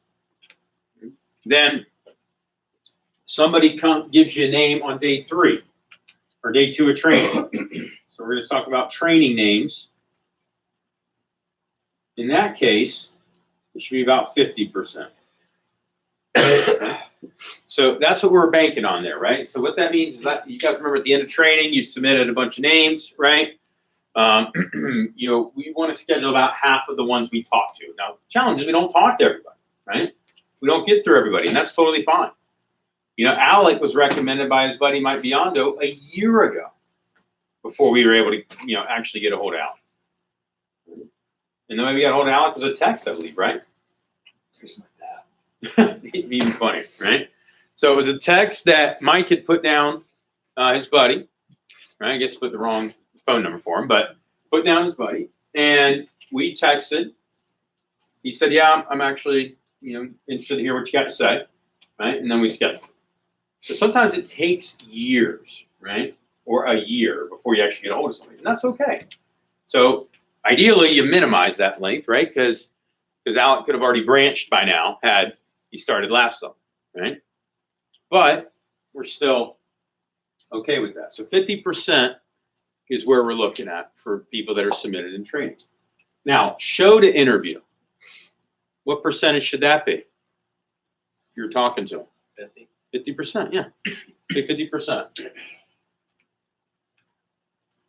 And that's kind of that just seems to be the generational norm for showing to appointments. I know it's kind of crazy, but that's about the average there. For first-time attendees to any event, it's about 50% show. 50% of people that sign up for going to an event on Facebook show up for that event on Facebook. About 50% of people that sign up to go to a doctor's appointment, if it's their first time going to that doctor's office, that 50% of them show. It's kind of crazy, but that's kind of what it is. 50% of people showed at job interviews at Walmart or Target, or even the bigger corporations. About 50% of those people show up because things come up, right? Things happen. Maybe they go in a different direction. Maybe they get another job. Things occur, right? So this 50% show. Kept percentage. Okay. This is one that does vary by market for non-PR touches. Does that make sense? Because when we're talking about personal recruits, we're talking about what? People that we want, right? These are people that we are going after and not coming after us. Does that make sense? The company has got all the other stuff handled for you, which is awesome. Okay. It used to be back in the day when we taught people how to run an organization, like we got, okay, the ones that you're creating, and then there's the ones that is calling in from the company. Like now that stuff is handled. Meaning if somebody sees an ad on Craigslist, the company does all the vetting and schedules them for your office. You don't have to worry about it. Somebody gets a letter in the mail, they go and apply in, all that gets handled for you. Okay. Like I found about the job through newspaper. I called in, talked to a receptionist, all that. That doesn't happen anymore. Somebody sees it, it's all done through our corporate center, right? So the ones that we're working on are the ones that we're creating. So if we're doing all the work, we probably want to give them a shot. So I'm going to call this 75 to 80%. Meaning, unless somebody offends your senses, you probably want to at least give them a shot to stay for a second interview. If they're a Facebook or Instagram, what percentage of that do you think? Like all of them.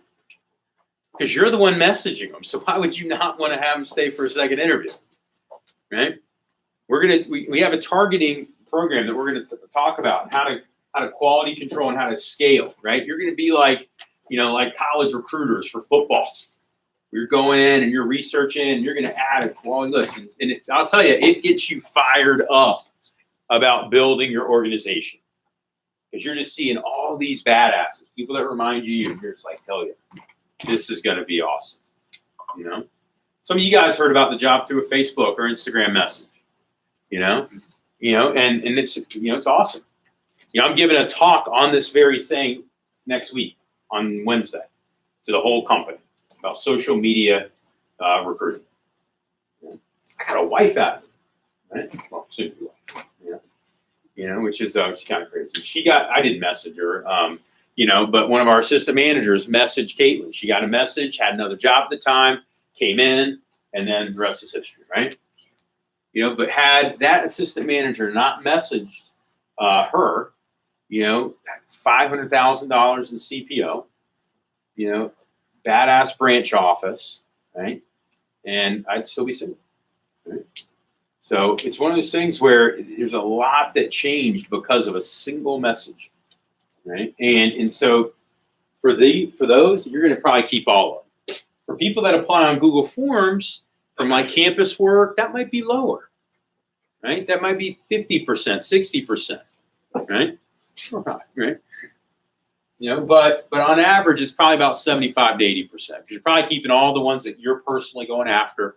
You're going to keep all the ones that, like your stud, you know, representatives like, hey, I got a buddy that you should interview, Reed, right? Call Reed, right? Like, we were going to keep Reed no matter what. Like, short of Reed coming in and just being an absolute jerk, we were going to at least keep him for a second interview, you know? And then sign an acceptance rate for the ones you keep, you're probably looking at about 90%. Okay. Now you may be like, okay, that seems like a high percentage, but you didn't keep that many in our interview, right? Well, keep in mind there's other sources that are coming in that the company's handing to you that you may keep at a lower percentage. You may be at 30% or 40% for those. I know we had one source this summer where we kept 15% of it. I don't recommend going that low, but we already had kind of our crew that we had built, right? So, and then your show to training, again, from these sources, we're aiming for 60% here. I mean, 60% show to training. 50% overall, but 60% for these. Reason we want a higher percentage for these, again, these are our best people. And our top recruiters will be at 75% of those. So meaning if it's what we're going to designate as a 3-star recruit, okay? There's ways that you notate them in the system online. And some people don't notate them, but to really measure yourself, it's good to notate it, right? Are they a 1-star, 2-star, 3-star? 1-star meaning, you know what? You're unsure, but you want to give them a shot. 2-star meaning they're solid. And 3-star meaning like, this kid's just going to murder it, right? And guys, I'll tell you, you want to be giving people a shot. Our mission is not to try to play God, okay? We're in a recruiting business where we're development business, so we take people where we find them and we develop them, okay? So, you know, our top rep out of this training class already hit her first pay raise. I don't know if she closed the other one too, but she's already what, 1,100 so far? It's already 1,100. She was somebody that probably would have been considered a 1-star. Okay. She had her first promotion already, and she just finished training 12 hours ago. Well, 14 hours now, but hit her first promotion less than 12 hours after starting the job. She's not the traditional recruit. She's not in school. She works at racetrack. You know, the racetrack's a good gas station. Yeah, it is, but it's not typically where you find your yeah, it's not Quick Trip. That's true. It's not QT, right? I get it, right? She said QT. She may have gotten 2 stars, right? But yeah, but it was one of those things where she, you know, it wasn't like, she didn't go to one of the best high schools in the area, right? It was a school called Meadow Creek, right? Yeah. All right. Yeah. There's a different nickname that here the people in Gwinnett call it, right? Other than Meadow Creek, but it is one of those things where, again, she wasn't by no means was it like, oh yeah, this one is going to hit her first promotion right away. It was like, hey, if you do 10 appointments, I guarantee you'll hit your first pay raise. You know, because I didn't know how, but I just knew that if you do 10 appointments, you're eventually going to sell, right? And she has 10 appointments out of her, and she hit her first promotion, I think, on her second one. You know, so she's on track now, maybe doing 2 or 3K, you know, first weekend, which is kind of cool. So, but 60% show, and then launch percentage, 80% plus. Okay. Ideally, you're at higher. Our top trainers right now knock on the door of about 90%. And then show back to advanced training being a part of the team. We're going to go 80%. Okay. And what I mean by that is that you got 80% of your trainees that you're involving in the team processes. That's the mission. That's what we're shooting for. Okay. So as we dig into the topic of personal recruiting, want to talk about how do you scale it up. So what are the key metrics that you need to have as a leader in order to effectively drive the personal recruiting program. So I'm going to talk today specifically about 4 groups. Okay, the first one is going to be, it says Facebook recruiting, but it's really Facebook, Snapchat, and Instagram recruiting. Okay, so Facebook, Snapchat, and Instagram. So there's several components to this that are going to help you out.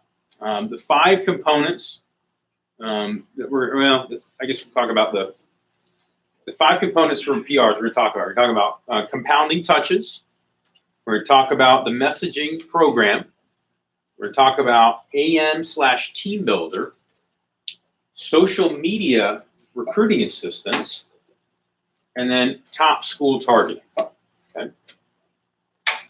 So, so when you find out your territory, okay, you're going to do some research on what schools are available in your markets. Okay. As an assistant manager, same thing. As a branch manager, super critical. District manager, super critical. And we're going to want to work to build a great relationship with those organizations, with those schools. Okay. So ways that you can build those relationships with those schools are as such. Number 1, set up high school tables. Now you may be like, how does this affect PRs? Well, because here's the deal. When you meet somebody on campus at these high school tables, you'll collect an application from or a survey. And if they're looking for student work, boom, you call them and you schedule. What's that? How do you approach it? Walk into school. Yeah. Absolutely. Yeah. Yeah. It's we have a program. Yeah. No, it's yeah. And yeah, you got it, right? And here's the thing, Alan, you'll have an opportunity to kind of see this firsthand. You can work. Mikey and Alvin, they both work with the Auburn area.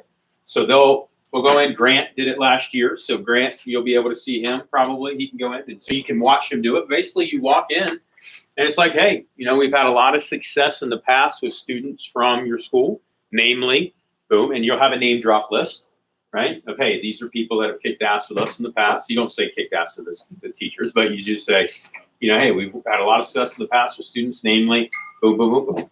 And we had some openings available for the summer, and so we wanted to know, 1, how we could get back to the school, and 2, inquire about setting up a table to take surveys and applications for students. Similar to what the military does, similar to what, other schools do. It's funny, guys, some of these schools, the other competing organizations that go in are kind of jokes, right? I mean, the military's not a joke, obviously, but some of the ones that come in, it's like lifeguards. There's like a lifeguard company that shows up. Pool cleaning businesses show up. There's Chick-fil-A will set up a table there, right? I mean, like some of you guys have seen this at your schools before. Some of you guys don't even remember this, but what's cool, guys, is that we can build a positive and professional brand from the moment that we get to the organization, right? So once you get it, you'll do some research. You'll have your schools you set up. Collins Hill, right? We've had a campus table at Collins Hill for like the last 4 years, and we've gotten a lot of really quality people. We wouldn't have Noah had we not had that table at Collins Hill, because Noah didn't come from that table. But you heard about the job through Lauren, who heard about the job through Christina. Christina Taylor came up to us at the table at Collins Hill. Said, hey, tell me about you guys. So check this out. This is why this is so powerful. This is what this has generated. Okay, so having that one table at Collins Hill, okay, a couple years ago, we got Christina Taylor. Christina, her first summer, hit the Cancun trip. She had 8 personal recruits that she recommended. Okay? That was that summer. That doesn't even count the people they recommended, which we already heard Noah was one. So we got an assistant manager out of that. Okay? Noah last summer had like 8 or 9 PRs, I think. Something like that. We wouldn't have had those. She also recommended her buddy Diana, who was one of our RAs this summer, who had 8 personal recruits that came from social media messages. So had we not had that high school table, and got we would have lost out on 20 recruits that I know of, just first or second generation, not even including all the others, right? We wouldn't have had actually 15 recruits just this summer alone had Christina not come in. Now, here's what's crazy. The way we got her friend Diana was an alley-oop. Okay, Christina was one of our team builders, and going into this summer, I said, hey, Christina, I know you're not able to work because you're traveling or whatever, but we have some openings available for our RA program that I'd love to see if any of your buddies are looking for. And she's like, oh yeah, I'll put a word out. So she put out a message. We had a couple that we ended up working with that were RAs that were okay. But I knew her friend Diana because I had met her a couple times. She'd come in with her. She was at a grad party, and I'm like, we need your friend Diana. She's like, okay. She called her, gave the phone to me. We scheduled her for an interview. So that came from that. So working with your best schools is really important. Setting up tables is critical. We'll show you how to do that. Partnering with the DECA professors, the DECA moderators. Guys, we were the National Partner of the Year in 2017 for DECA. So out of all the companies that work with DECA, there's a lot of them, we were their #1 partner in 2017. And they can't give it to the same company every year. Otherwise, we'd be at the top 1 or 2, they said. But I mean, we were their partner of the year in 2017. So mention that. Hey, work with DECA. Who's the head of your DECA program? You can meet with them. You can go give a quick guest lecture at their DECA school. And guys, I'm telling you, you could give the absolute most basic talk at one of their meetings and it will blow them away. Meaning you could literally show up and say, hey, I'm going to talk about the 7 steps of marketing. Here's what they are. Boom, boom, boom, boom, boom, boom, boom. Basically a training talk. One that you'll learn and have already. You can go in and give it your local high school's DECA chapter, and all of a sudden it's like, right? I gave a talk at one of our local high schools that we business partner with. That's another level, is you can be a business partner. And I will say for district managers, that makes sense. For branch managers, it doesn't necessarily make sense to be a business partner because it's only a short window that you're running that organization. But if you become a DM, business partnerships are huge, right? And you just go in, hey, I just want to get back. How can I help? Who's your DECA head? Who's your head of marketing, right? Do you have a personal selling or a business class? I'd love to talk to them, FBLA, right? So I gave a talk on how to make yourself more marketable. And I basically just talked about the skills people get in Vector, right? Here's the skills that you get, Oddly enough, this is a great talk to give at a DECA meeting. It's skills that you can utilize after graduation and how to get them while you're in school still. And you just literally just go over what we teach, right? And what's cool is you just give that talk, and at the end you say, by the way, I know we talked about all those skills that you need to succeed. They're soft skills, things that a lot of times don't teach in school. I highly recommend finding a job that does that. My organization has positions available if anybody wants to apply. Here's a survey, boom, boom, boom. What'd you learn today? What'd you take away? What are your action steps? Are you looking for work? Moving forward. And people can apply. And again, you're getting the ones that are interested, ones that you want, right? So again, these are ways that you're branding with your top schools. Other things that you can do, partner with your local sports programs. Okay, a lot of sport programs will allow you to make a small donation to sponsor their team. Now, again, as a student, right, not as a district manager, as if you're a branch versus a district, I don't necessarily recommend going and throwing a bunch of money to sports programs, right? And if you are going to do it, I'd recommend you do sports like baseball, lacrosse, golf, tennis, right? Soccer, meaning sports that don't necessarily have the mass fan base that like football and basketball do. Because to sponsor a football team costs a heck of a lot more money than it costs to sponsor a baseball team. You know what I mean? You can be a sponsor for a baseball team for like $150. And they'll put your sign, they'll put whatever out in the outfield, and what's cool is that you can then look up the entire roster of the baseball team, send them a message on, Facebook. But by the way, we're also one of your sponsors of your baseball team. As a DM, I know you have your development plan. Yeah. Did you put like a Rebecca one, or would you develop? I usually do Cutco. Yeah, because that's more brand aware than peak performance development. That's my incorporation name. But as far as like, you know, for recruitment purposes, that would be the one I would use. Yeah. But yeah, Cutco, Vector. That would work. Yeah. So other ways, Greek life programs. Focusing on, you know, if you know somebody that's in Greek life, if you're going to a territory that has a big campus, right? You know, fraternities, sororities, go and tell them, hey, I know we've had a lot of success in the past with some of your fraternity members. Want to know if, you know, is there a way I could sponsor one of your events? Now, be careful on what college and how big, right? You know, some Greek lives are very small, right? Where they've got like 40, 50 members. That's great. Some campuses have massive groups, right? Like how many are in your fraternity? 220. Yeah. So you sponsor something for that, that's going to cost a heck of a lot more than one that's got like 30, 40 members, right? But again, it's just all about access, right? You know, so providing value is important. Career services, you know. Career service department, hey, how can I, and there's other ways to provide value without having to put money. It's like, hey, I'm willing to do mock interviews for any of your students that are graduating, looking for jobs this summer. You just put them in your interview, right? I mean, that's true. So it's great interview practice, whether they're looking for work or not with your organization. And more often than not, when they, in the interview, you know, and I would say this, if you're doing mock interviews, and this is critical, okay, if you're doing mock interviews, you need to interview everyone. Does that make sense? So like, even if you know you're not going to keep them for a job, don't boot them if it's coming from that high school, if you've got a program where you're doing mock interviews. Does that make sense? So like, you can't be like, okay, hey, yeah, I'll interview anybody, and then somebody comes in you don't like, and you just do the pre-screen where you boot them, right? That's not cool, right?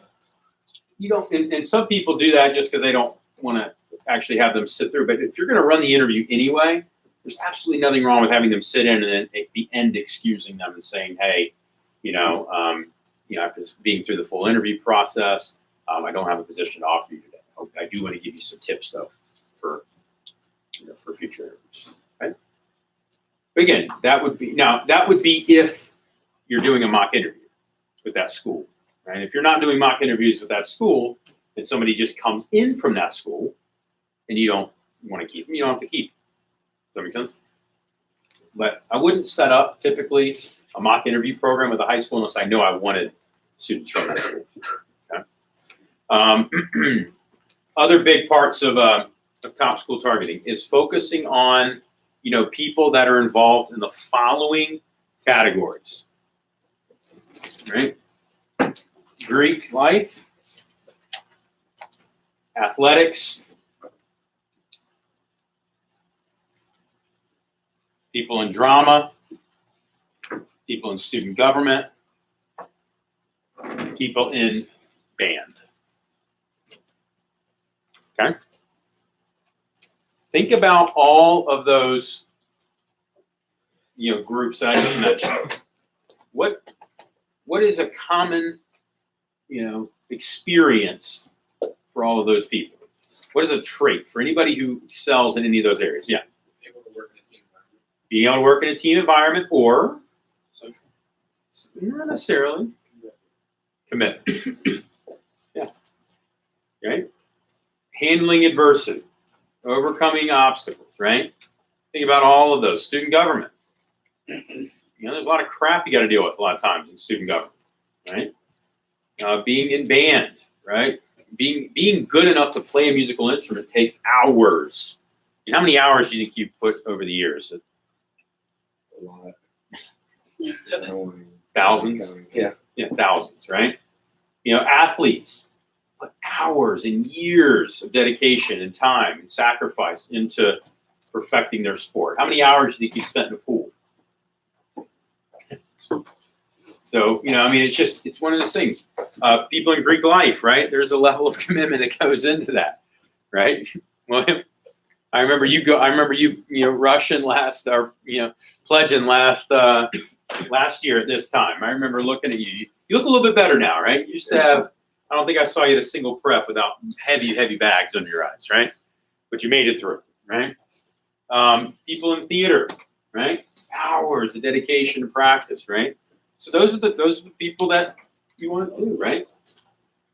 I think that's another key. And then the other thing that I'm excited about unveiling for you guys this year that will help with this program is our name drop list.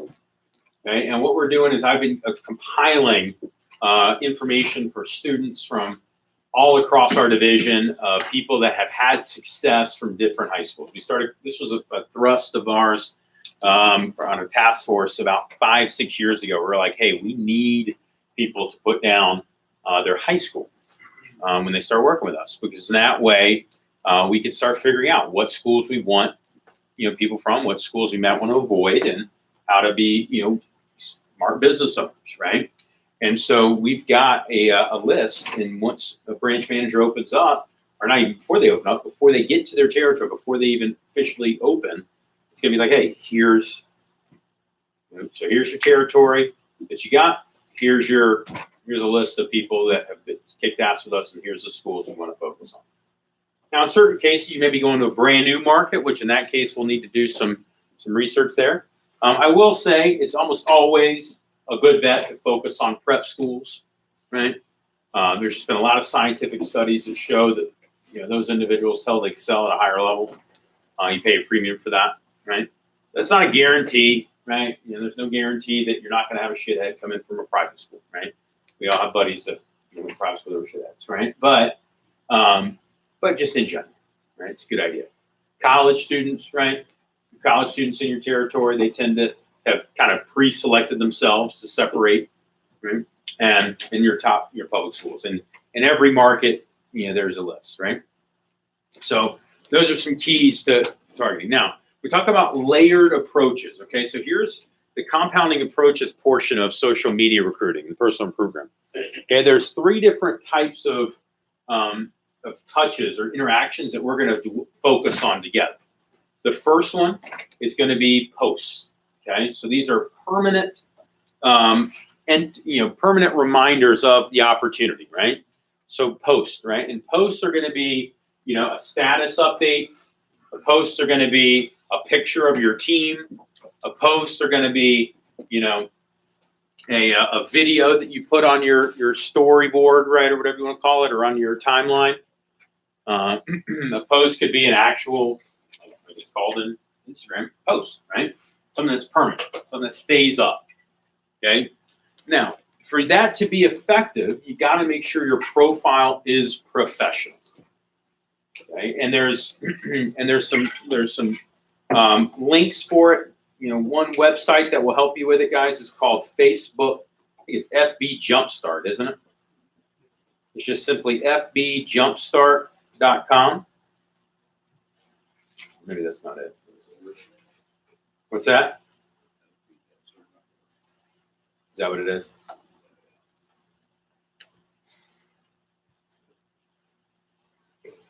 Isn't a Facebook group? No, it's a group within Facebook.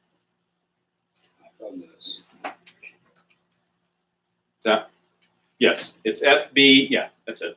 It's fbjumpstart.org. And what's cool is that it's got an ability for you to sign up. It allows you to brand yourself professionally. And it's a good thing to do, guys, because there's going to be a contest for our January sales competition. And part of the element, the ways that you can qualify for the trip at a higher level or for free or whatever, or less you have to sell, is based on recommending people for the job. And this is a way that you can do that. They count, meaning you find somebody on a social account. They don't even have to be your buddy. You find them, boom. We work with them, you get credit. Okay? So Facebook Jumpstart. The first place it's going to start is by building a professional brand on your website. Doesn't mean you're creating a business profile. We're not talking about that at all. I don't think you need a business profile. In fact, I'd argue you probably shouldn't have a business profile if you're a college student, because it's going to look a little weird, right? So be yourself, but just make sure you're attracting the right types of people. You know, Anthony probably doesn't mind me using this, but Anthony's first profile picture that he had on Facebook, it was not the most professional. Let's just put it this way. You know, how did you take that photo? What's that? Yeah, it was a selfie that looked like he had taken it in prison. Right? Yeah, like a shaved head, a wife beater T-shirt on, right? It did not scream, "Come work with me," right? It was definitely not the best version of Anthony, right? You know, it did not scream, "This guy's trustworthy," right?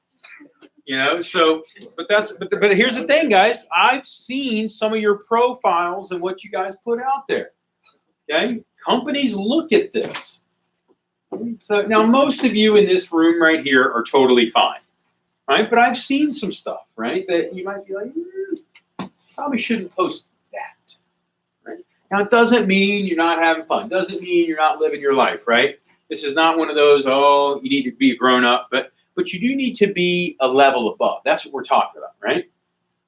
Because there's a difference between being at a concert, taking a picture of you hanging out at a concert, and you like putting a picture of, oh, I got so wasted. Look at me, I'm passed out on the floor at this concert, right? There's a difference of that, right? There's a difference between, you know, you hanging out at the national trip or at a payoff or at our VIP night or anything else where it's you hanging out and it's a fun vibe that people look at and be like, oh, that's awesome, right? You at a sporting event. Like, those are all great, you know, versus, you know, again, you know, promoting stuff that's not real professional, right? Like, you can take a picture that looks great, and then the next one, you know, funnel a beer or whatever you want. But that picture should not be on Facebook. Does that make sense? Okay, so you just, again, be a level above. Sean Walker is a great example, right? If you look, I mean, Sean's been the #1 social media recruiter in our region for the last 4 years. Caitlin's been #2 if you add them all up, but he's been #1. And he was Silver Cup winner last year. This year he's #2 in that same category again. And Sean's not a student. He's not a kid, right? He's turning 30. But he has a fun life. And if you look at his social media accounts, you look at his Facebook, you look at his Instagram, he has a fun life, but again, it's fun stuff. It's not crazy, out of control. It's something where if a kid showed their mom, hey, this person reached out to me on Instagram, they would look at it and be like, oh, okay. You seem okay. You know, there's not going to be like, they would say, oh, they seem a little young, but that's okay. That's better than you're not going to that. You know what I mean? So again, branding yourself. So there's timeline posts, then there's DMs, right, which is an instant message that you send them, right, through the Messenger app. And guys, the program may adjust by next summer. We don't know. There's been talks of Facebook adjusting, you know, to having one message platform, which that could be awesome for us.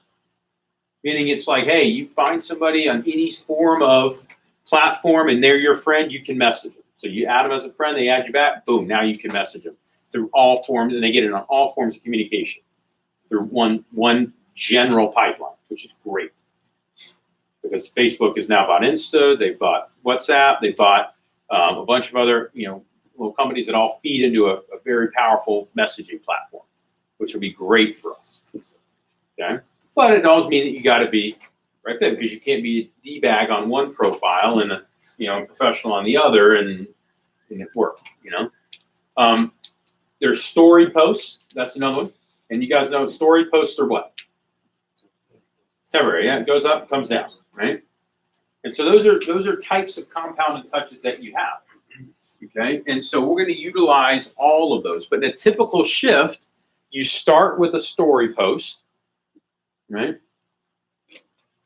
You have timeline posts that are somewhat current, right? Meaning you don't need to put up one every single day, but there probably should be something every week that you put to your social media accounts that is promotional of some sort, or at least current for your business or your organization. So that could be your team at team meeting. That could be, you know, big paycheck recognition for the week. It could be, you know, just a trip that you just got back from. But somebody should be able to look at it and say, okay, this is a real person if they go to your profile. Right? Then a story is always good. It's always good to have something on your story when you start sending messages that is positive. The best ones to do, social proof, right? So it could be pictures of big paychecks. It could be pictures of your team. It could be, a picture of your business card that you've got. It could be, I know E-Man a lot of times likes to do a video walkthrough of his office, right? Or it'll be a relevant video that the company has produced one, right? The one that says we were number 12 company to work for last year by USA Today. That's a great one to put up there. But something where if somebody clicks on your story, they see that. And then this concept is big. Every time you sit down and do messages, send 50, add 50. Because what we're finding right now is for every about 200 messages that you send, we're getting a recruit. Okay? So if you send out 200 a week, that's one stud person a week that you're adding to your team. May not seem like a lot. But that one person could be, somebody that gets 2, 3, 4, 5 additional badasses for your team. Okay? And they're from the right place. That was one of Caitlin's kind of secret weapons her first summer in Athens. The manager before her had done $12,000 for the whole year. He just farted around, basically. Didn't even try. Her first week, they sold more than that. She built her Facebook group. She had her targets. One of the people she messaged was a young lady by the name of Caroline Bennett. Okay, Caroline sold, $60,000, $70,000 with a Cutco. She still loves going on Cutco trips. She still sells Cutco. She still, she ran a branch office, right? She's in school right now, but she's been around.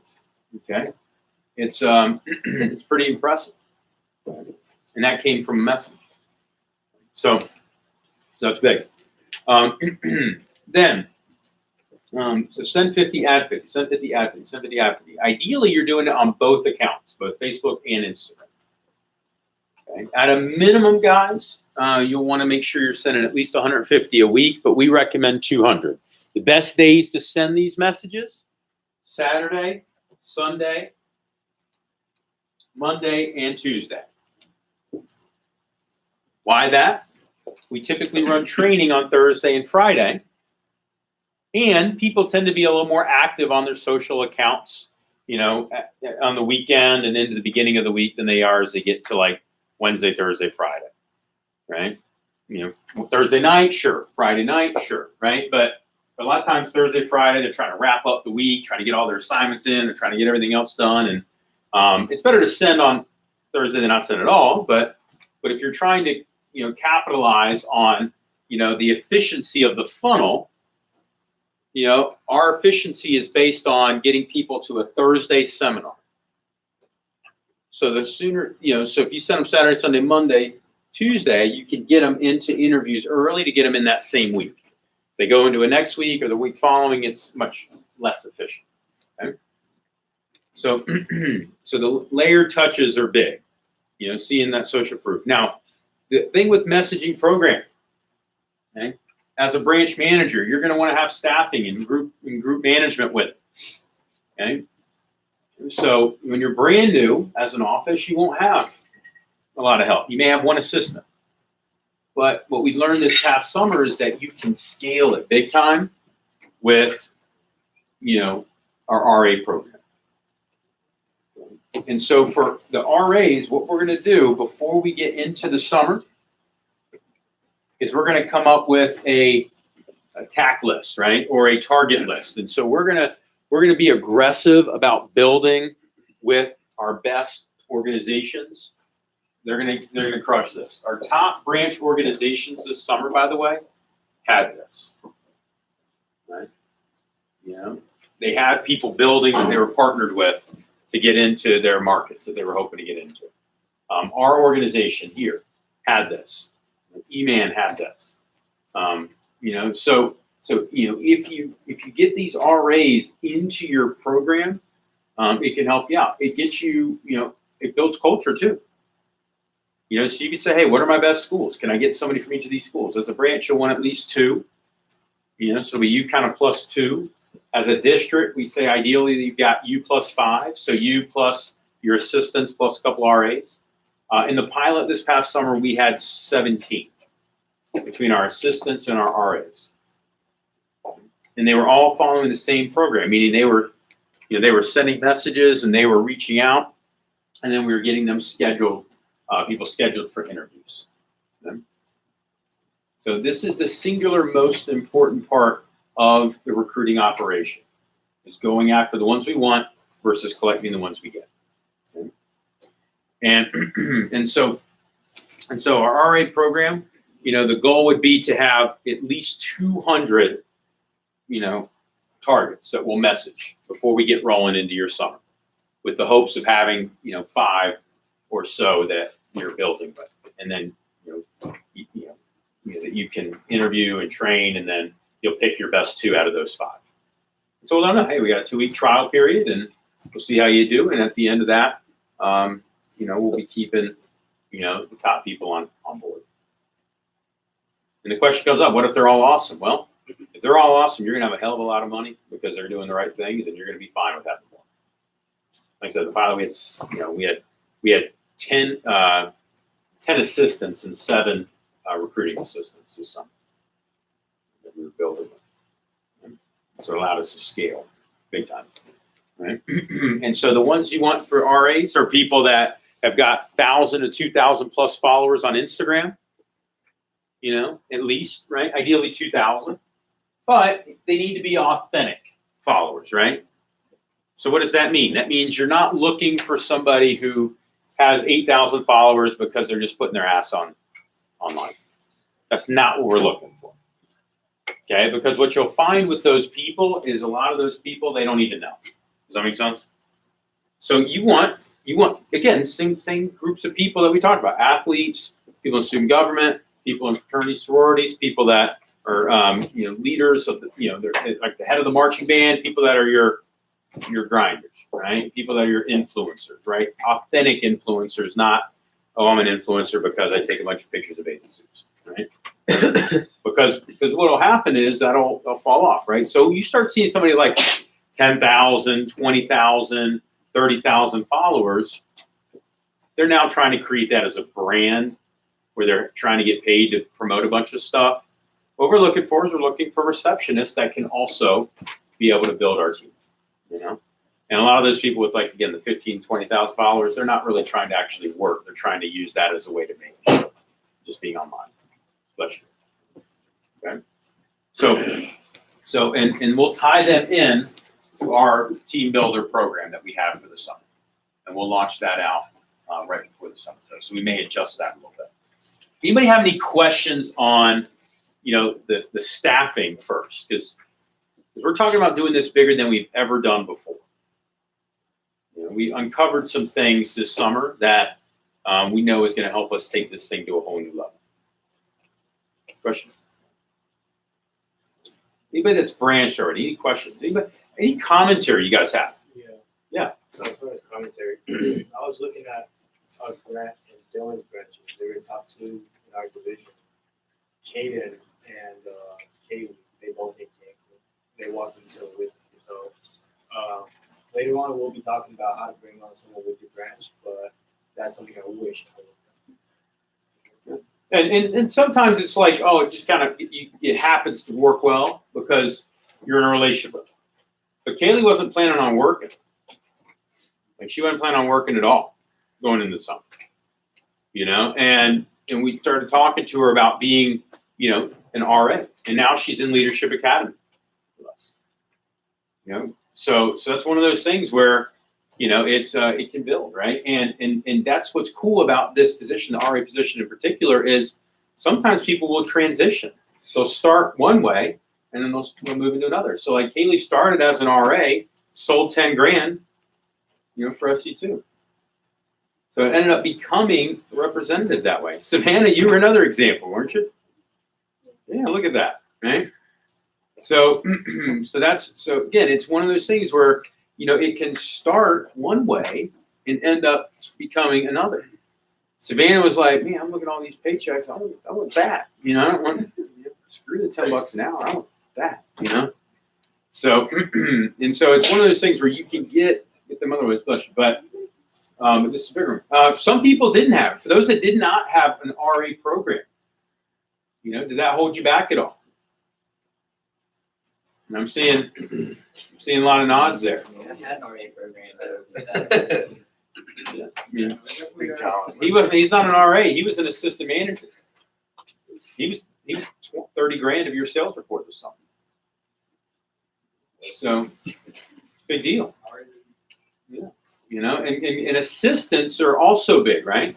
Assistants are people you can promote through the representative position. You know, meaning they launch as a rep and then you promote them during the summer. Right? We've had several people like that too. But we're really looking for both. Right? And the RAs you can get even before you start running training. Yeah. So I actually have a question about Yeah. that. You know, I know, of course, that we talked about, you know, you don't want someone like 10K followers, basically, who's trying to build a brand. However, if they are trying to like build that brand, you know, can you also, you know, just message them, offer them to, I mean, if they post up, you know, just, I guess, a big Sure. advertising Yeah. position Yeah. for you? Yeah. If somebody's just like, if that's all they're trying to do is just trying to make make money off of having a social media account, like they got 25,000 followers, you're like, hey, I'm a business owner here. Would you mind sharing this photo with this link and I'll pay you $20 or $10? You can do that. Mm-hmm. Yeah, that's the fire model. I don't know if you guys have heard of this. Yeah, the Fire Festival. That's what they did. You know, they basically paid a bunch of influencers to share about a party that they were planning on having. Just so you guys know, we're going to be doing a fire session as a division going into next summer. Meaning we're going to target, you know, in your organizations, in your territories, all of us, we're going to say, hey, we're going to do it in Olean too. We're going to do it with all you guys, right? You'll be part of the fire members, right? We're basically at one time, we're going to say go, and we're going to have all of our reps and all of our TLA members all put up a post at the same time about winning whatever trip it ends up being. All right? And you could do that in your office. You can have mini fire sessions, right? It's like, hey guys, we're having a fire session night at Wednesday meeting. Everybody's going to put up this exact same post. Boom, goes out. People do it. Now, what you're talking about is the next version of when you don't have a team, which is where you pay people to put up a post for you. And that's fine too. I will say it's better if they're already working, having success, because then it's credible, right? That was the issue with the Fire Festival, is it worked, but there was no legitimacy behind the people that were promoting it, right? Even the models themselves had no idea what was going on, you know. But that it would be a way to get energy happening in your territory, right? So it's like, boom, you know, are you looking for work? No, I'm not. Hey, would you mind resharing this post for me then? You know, no. Well, I'll pay you $20. Pay you $10. Now, if they got like 100,000 followers, they're gonna want more than $20 to share it. But I mean, 10,000, 15,000, they'll probably just do it if they're nice for free. But if you can give them like $10, $20, you can do that. You know, you can also advertise your name. Hey, which of my friends has more than 10,000 followers, and we want to put up a post for you for $20, and then you'll have people reach out to you. Okay, so yeah, so the RA program is going to be a big thrust for us. The AM Team Builder program is going to be another log on the fire for our program this summer. And the way that's going to work is at SC1, we're going to promote in every new office 1 or 2 assistant managers to be on our team. And the assistant managers in new offices jobs, super simple, right? You guys are both assistant managers, right? Or got the bump, right?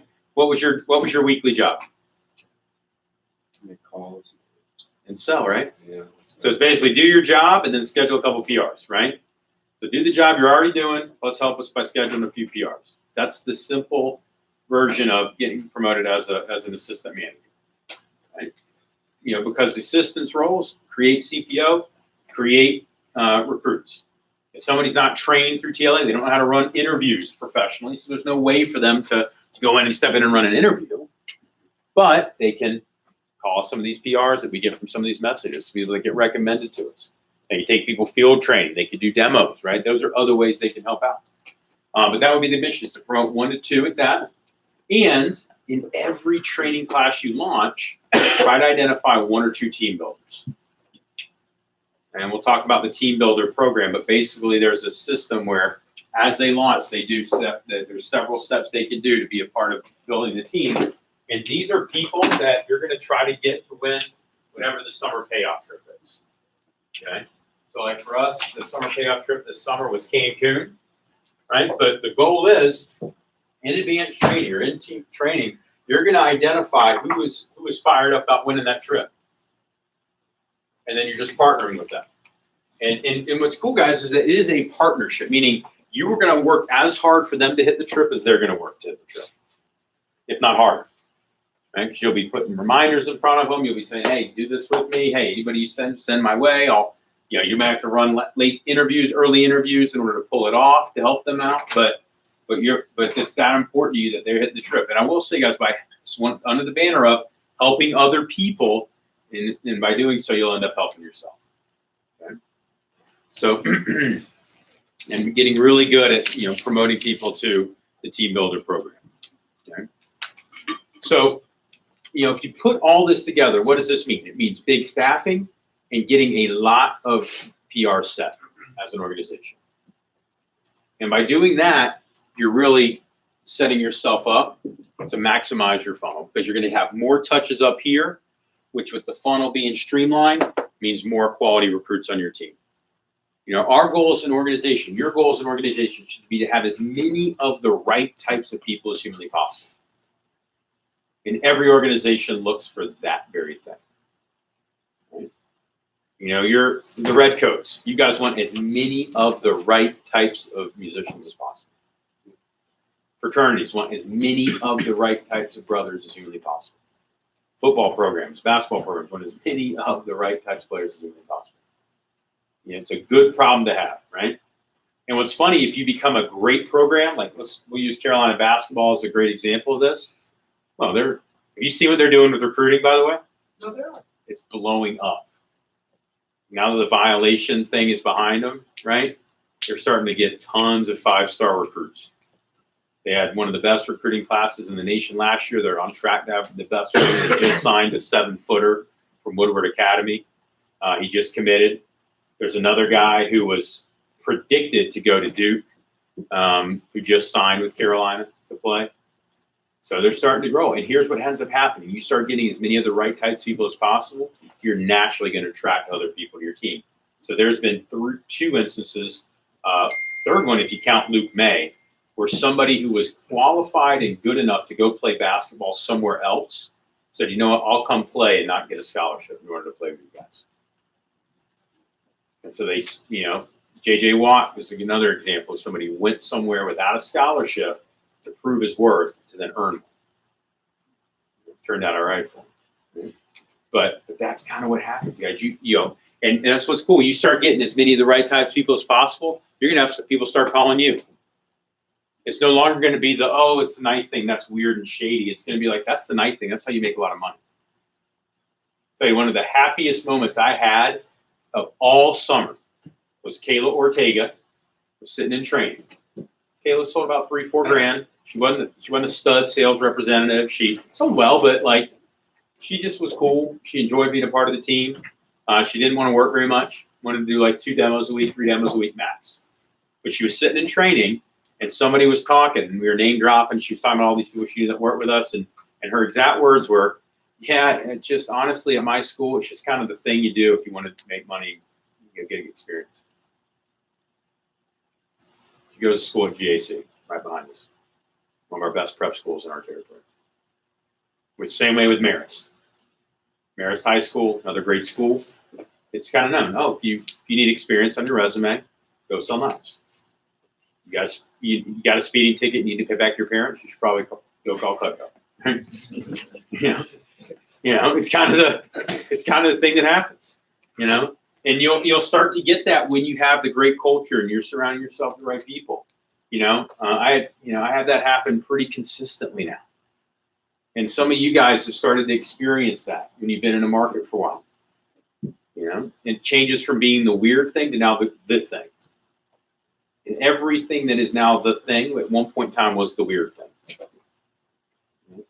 Having a MacBook used to be weird. Why would you have a Mac instead of a PC? And I'm looking around. A lot of you guys have Macs. There's a few holdouts still, but a lot of people have them. You know, it used to be weird. Now it's normal. Okay, so. And guys, I will tell you, it's we're making a lot of good moves as an organization. There's a lot of positive stuff out there. You know, we've got, here's a couple of cool name drops for you. Andrew Yang, presidential candidate, to Elon Musk's, you know, nomination. You know, he's not going to get the nomination, but you know, he Sol Cutco, you know, Boz, you know, executive VP for Facebook, Sol Cutco, the head of the junior PGA here in Georgia. Branch manager and FSM for Cutco. You know, time and time again, you start hearing all these people, and the more that you can name drop that, the more you have examples to share, the bigger the brand you're able to build. You're able to attract, you know, those quality people. So, you know, you know, that's the first series on how we're going to get these people in the door. Now we're going to talk about how to recruit them, you know, the right way.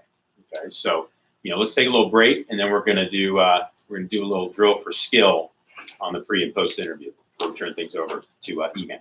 All right, let's do a little break. You're going to be districts. We're going to be breaking you guys out. We're going to be doing some grading here after the break. So if you got, this would be the lunch session. So if you want to order lunch, order it. It can be delivered. If you brought lunch, eat it, because we're going to take a little break, and then we're going to do drill for skill, and that's probably going to take about 30 minutes or so. So it's going to go from now till probably like 1:15 or so to get everything done. So if you need to order food, you got 5-10 minutes to order food.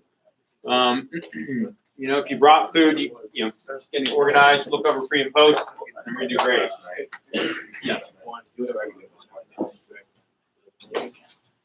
I would recommend. Can you check out CPI test? Yeah.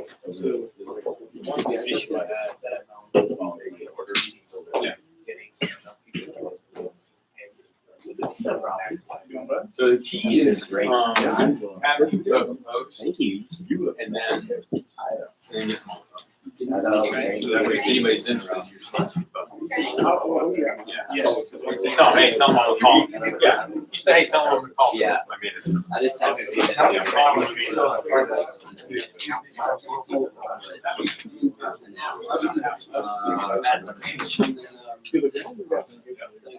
It's at 5, but you can use this. Really?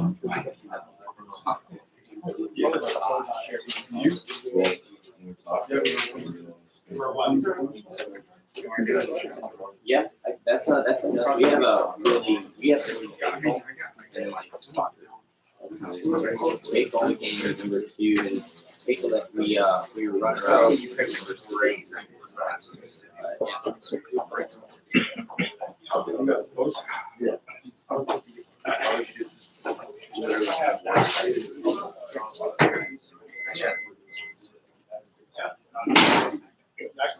I saw that picture, so whatever that was. Do you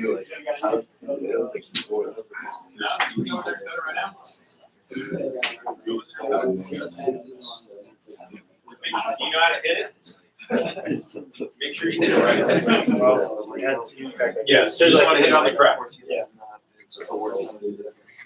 I want to see me crack open a coconut.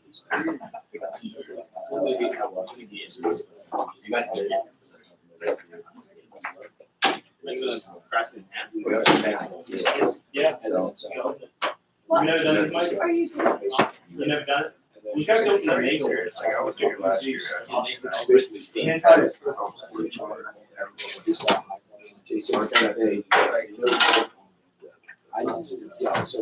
Random guy. Don't spend your dollar on stupid show that Hey, doesn't matter. you wanna take a video, Jacob? Just pull it now and just, you know, guess what? Hey, John, you're about to hit it. Wait. Hey, don't do it away from people's laptops. Yeah. I'm not doing that bad. You're right here in front of me, John. Make it where there's more like. Oh, there's I think it's like a coconut. You better hit it hard though. Wait, let me videotape that too. All right, dude, you gotta relax. Back up. This is really bad, dude. Here. You're gonna hurt. Dude, come on, you're not cutting it at the right angle, dude. Yeah. Anthony, you gotta use some force on it. Put your hand right here. You gotta hold it down.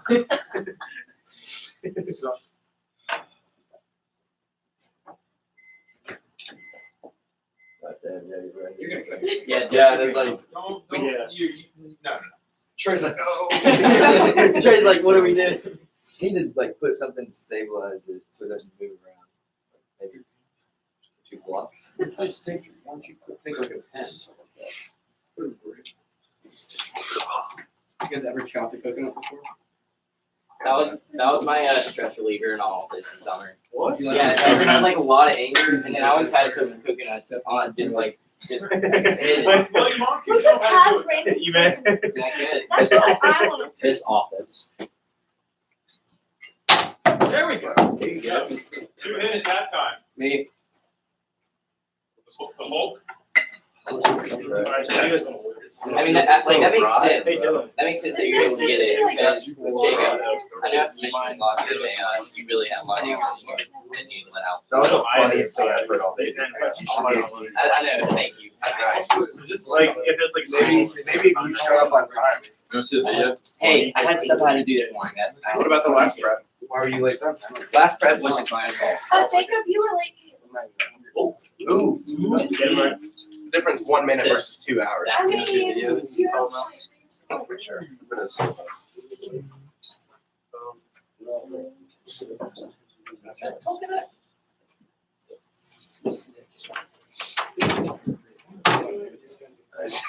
That's pretty sick. Pen went flying. I didn't say anything.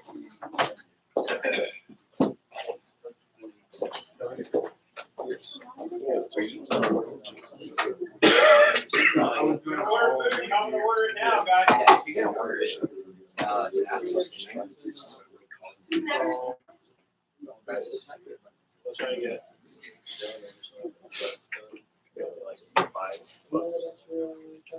I look like that. I don't know if this is.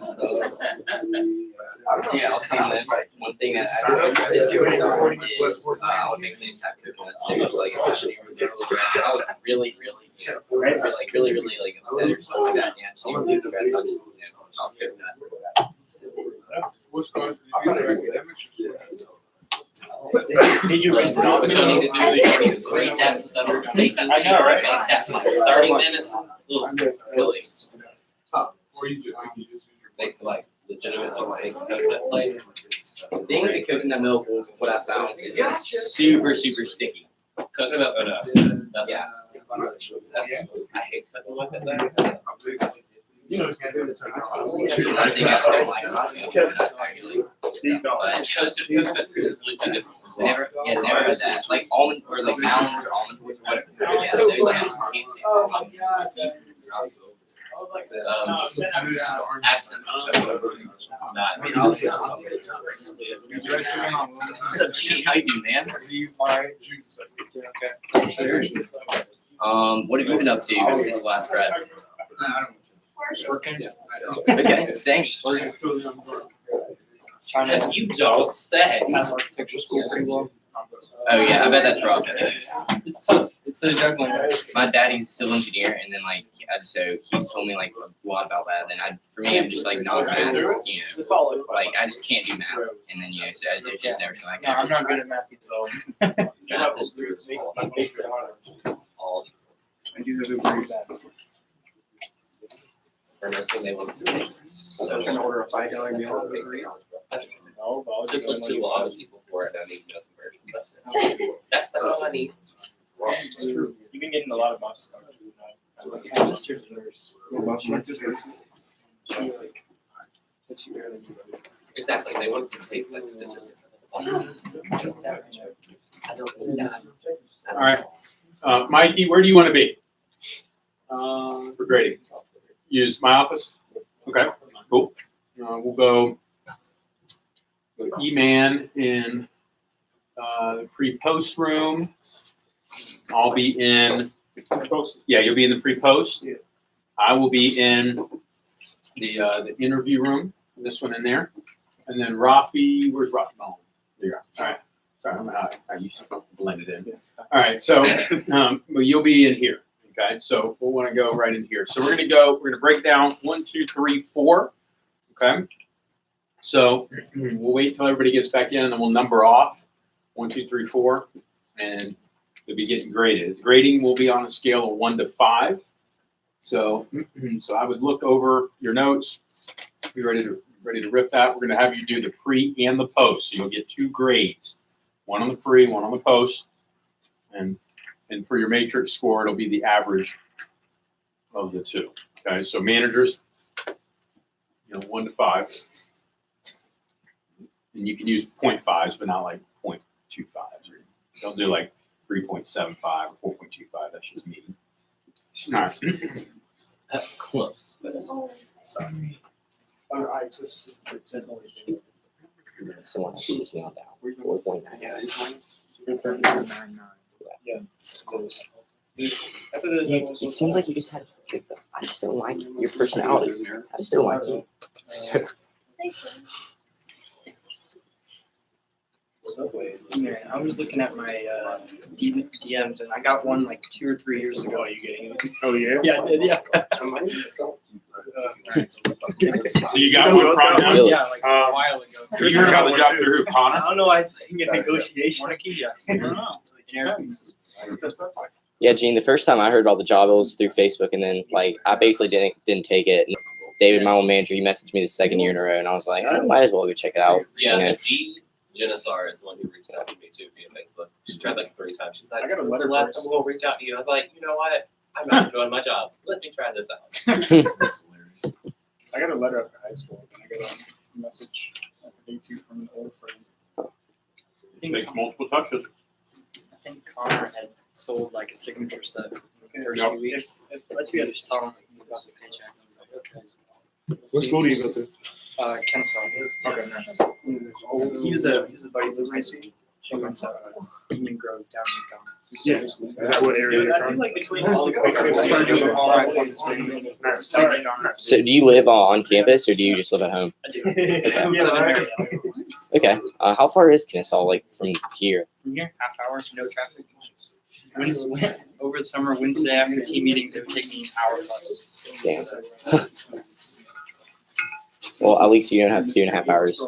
Yeah, that's true. Or if I'm coming from Dothan, it's 4. So, It's bad. yeah. What do you drive? Protein. What's that? What do you drive? I have a Nissan Frontier. Right. So it's a truck that, I mean, it gets me there.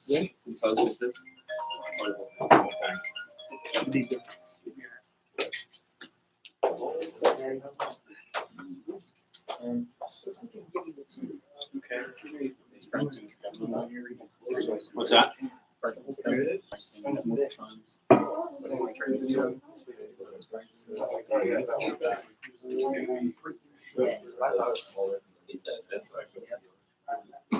Wait a minute, James. Do you have like Wait a a minute. score that you want us to grade them on specifically?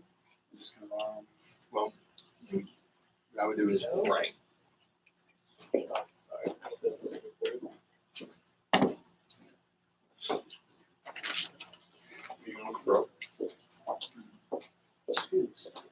confidence. So if you're trying to like average it out, like look for confidence, tonality, being on stroke, overall professionalism. I mean, are they carrying themselves professionally? Or are they looking or they don't care?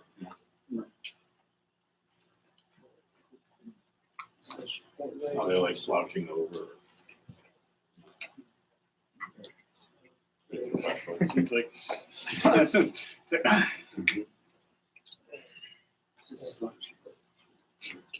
you're slouching at 37 degrees. It has to be 22, just like that.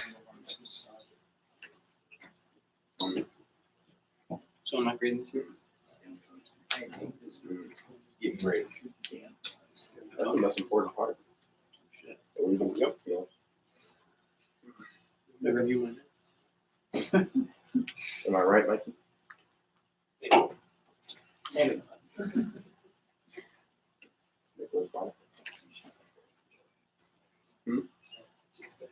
Who's got the photo of us from SC2? Big divisional photo. Is that something? I think it is both. Yeah, right. I know she took it, but I think she put it in.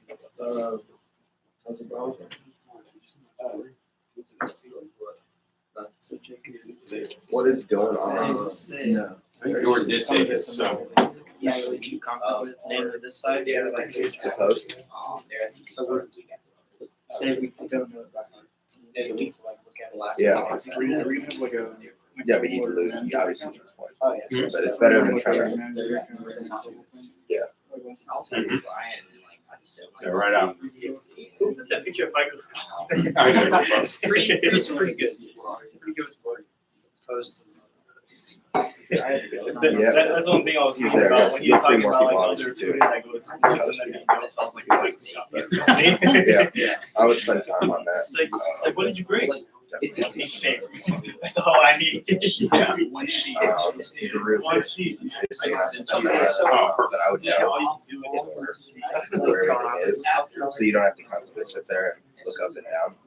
So basically, like, you can, like, if this was it, let's say you're right here, you just look down, based on what I've seen so far, like 96%. Yeah, so you know exactly, It's kind of like looking at the first part and like.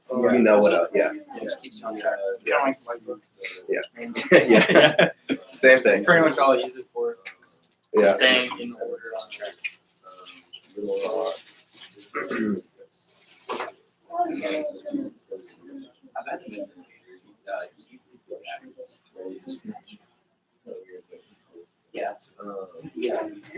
Who are you talking about?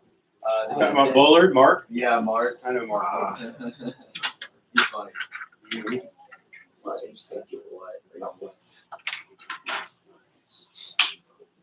He's normally our boy.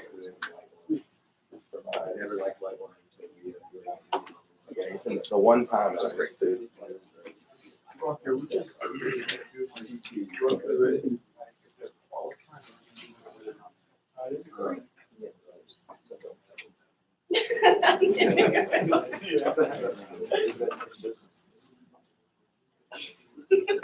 Do you not? What? Oh, I stood up. They're all their like they have they always do their stuff.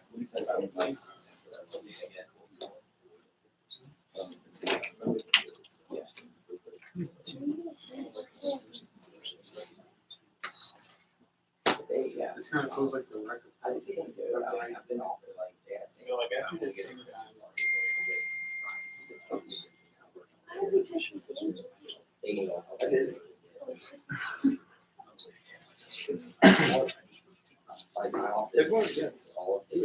What does he normally say?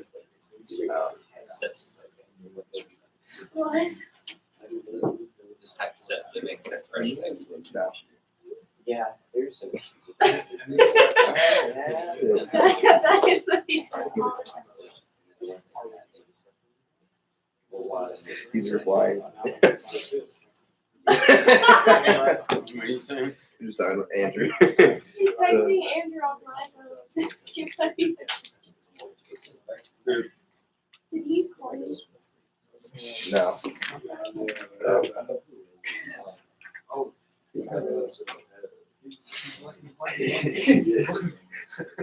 Jacob, what's going on, man? Shinley?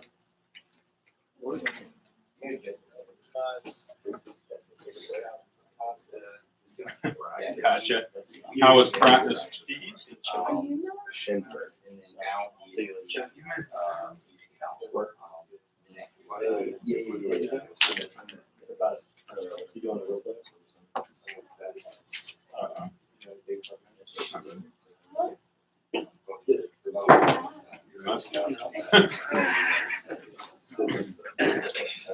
This is kind of.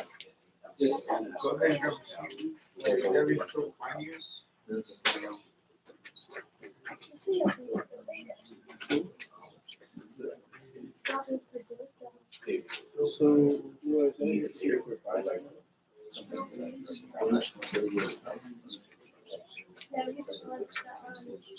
Our office. Yeah. All right, let's try to get, you can round people up, Jacob. There are a lot today. Yeah, I think Trent, Andy, and John, like, went somewhere. They should be back, so, I mean, I would call them and be like, okay, we're starting.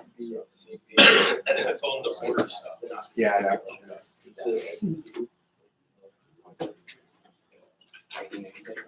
Time to get on Dylan, want that? Take my boy.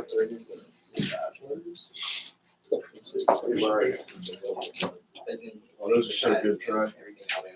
So good. They are delicious. One protein bars. They always have crazy flavors. This one is maple glazed donut, like a dessert. Does it actually taste like? You want to bite? Oh my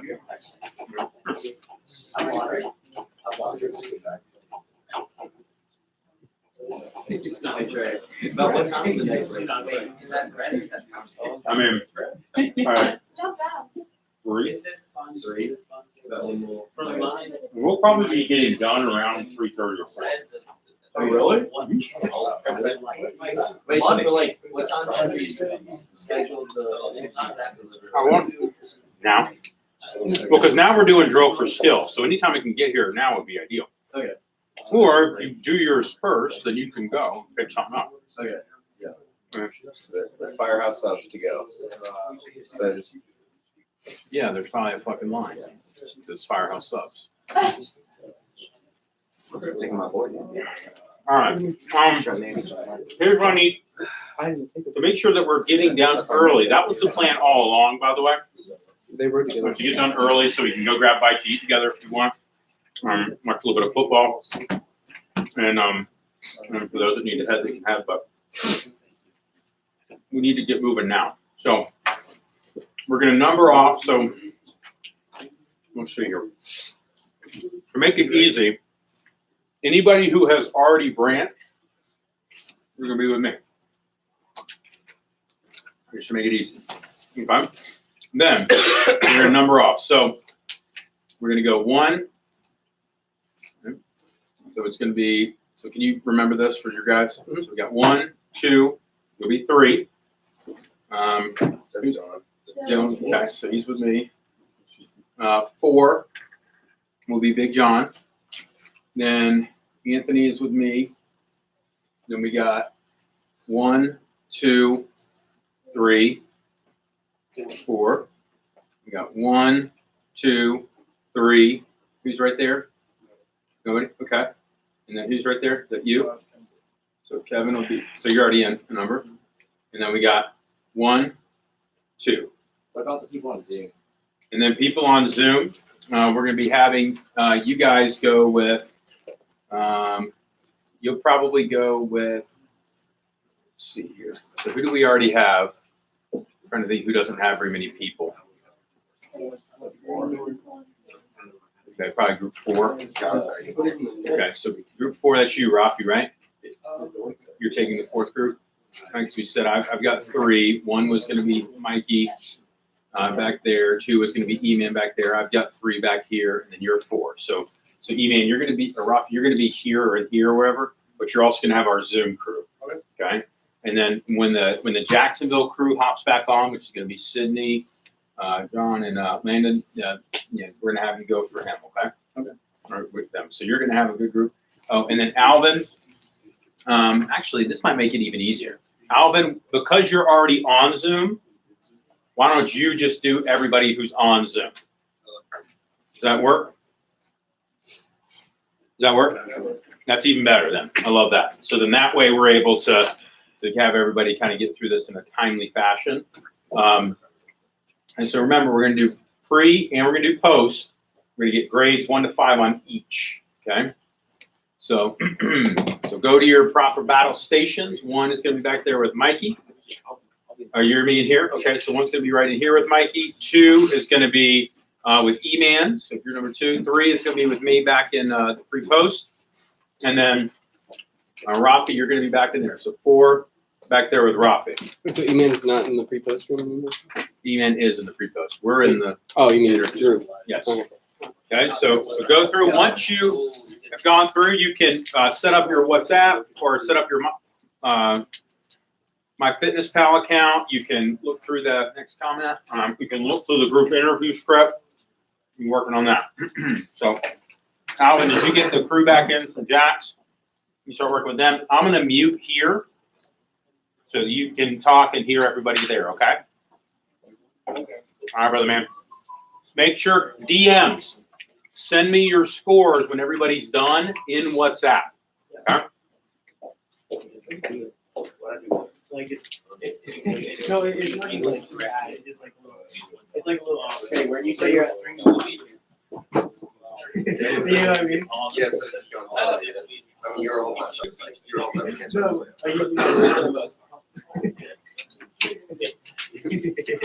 That's how Sam does sometimes. Bro, your laugh on your story, man,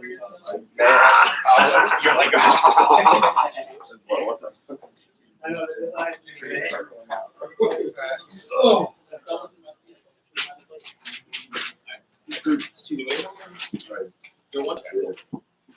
I'm like,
I said dumb fuck.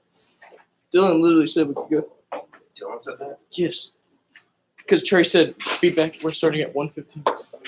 And I said, Dylan, we're going to QT. And he said, okay.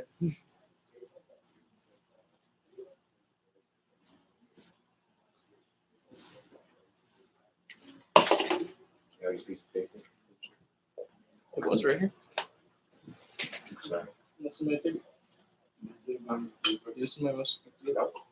It's right there. You want to live? Is that yours? No. Don't mind, don't know where mine went. Great one. I also was thinking, there's a lot of people. Don't know where mine went.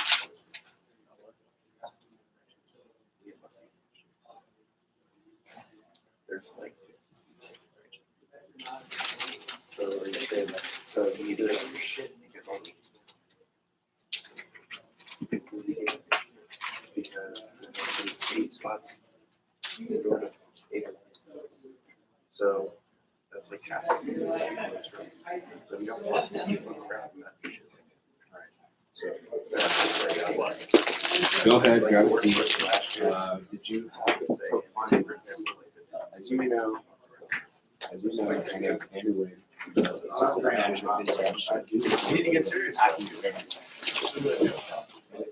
And what I'm doing today is getting a feel for people who are applying. And as you can see, you already do have a lot of applying.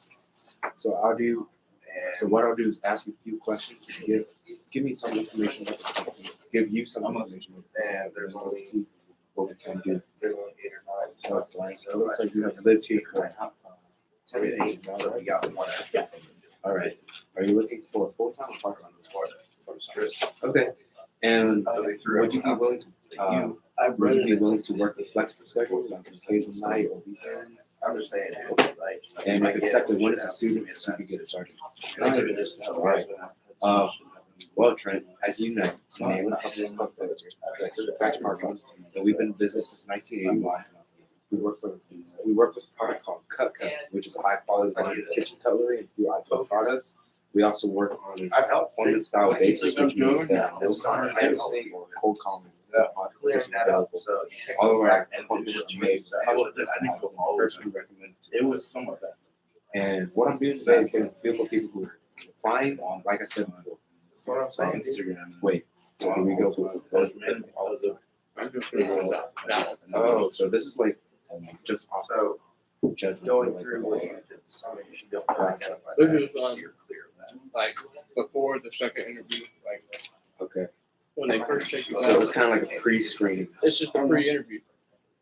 Yeah, And then on the back it's like, And then this is for people who now you know that like aren't gonna be good, too good. Like you've seen their application. So Like, it's what.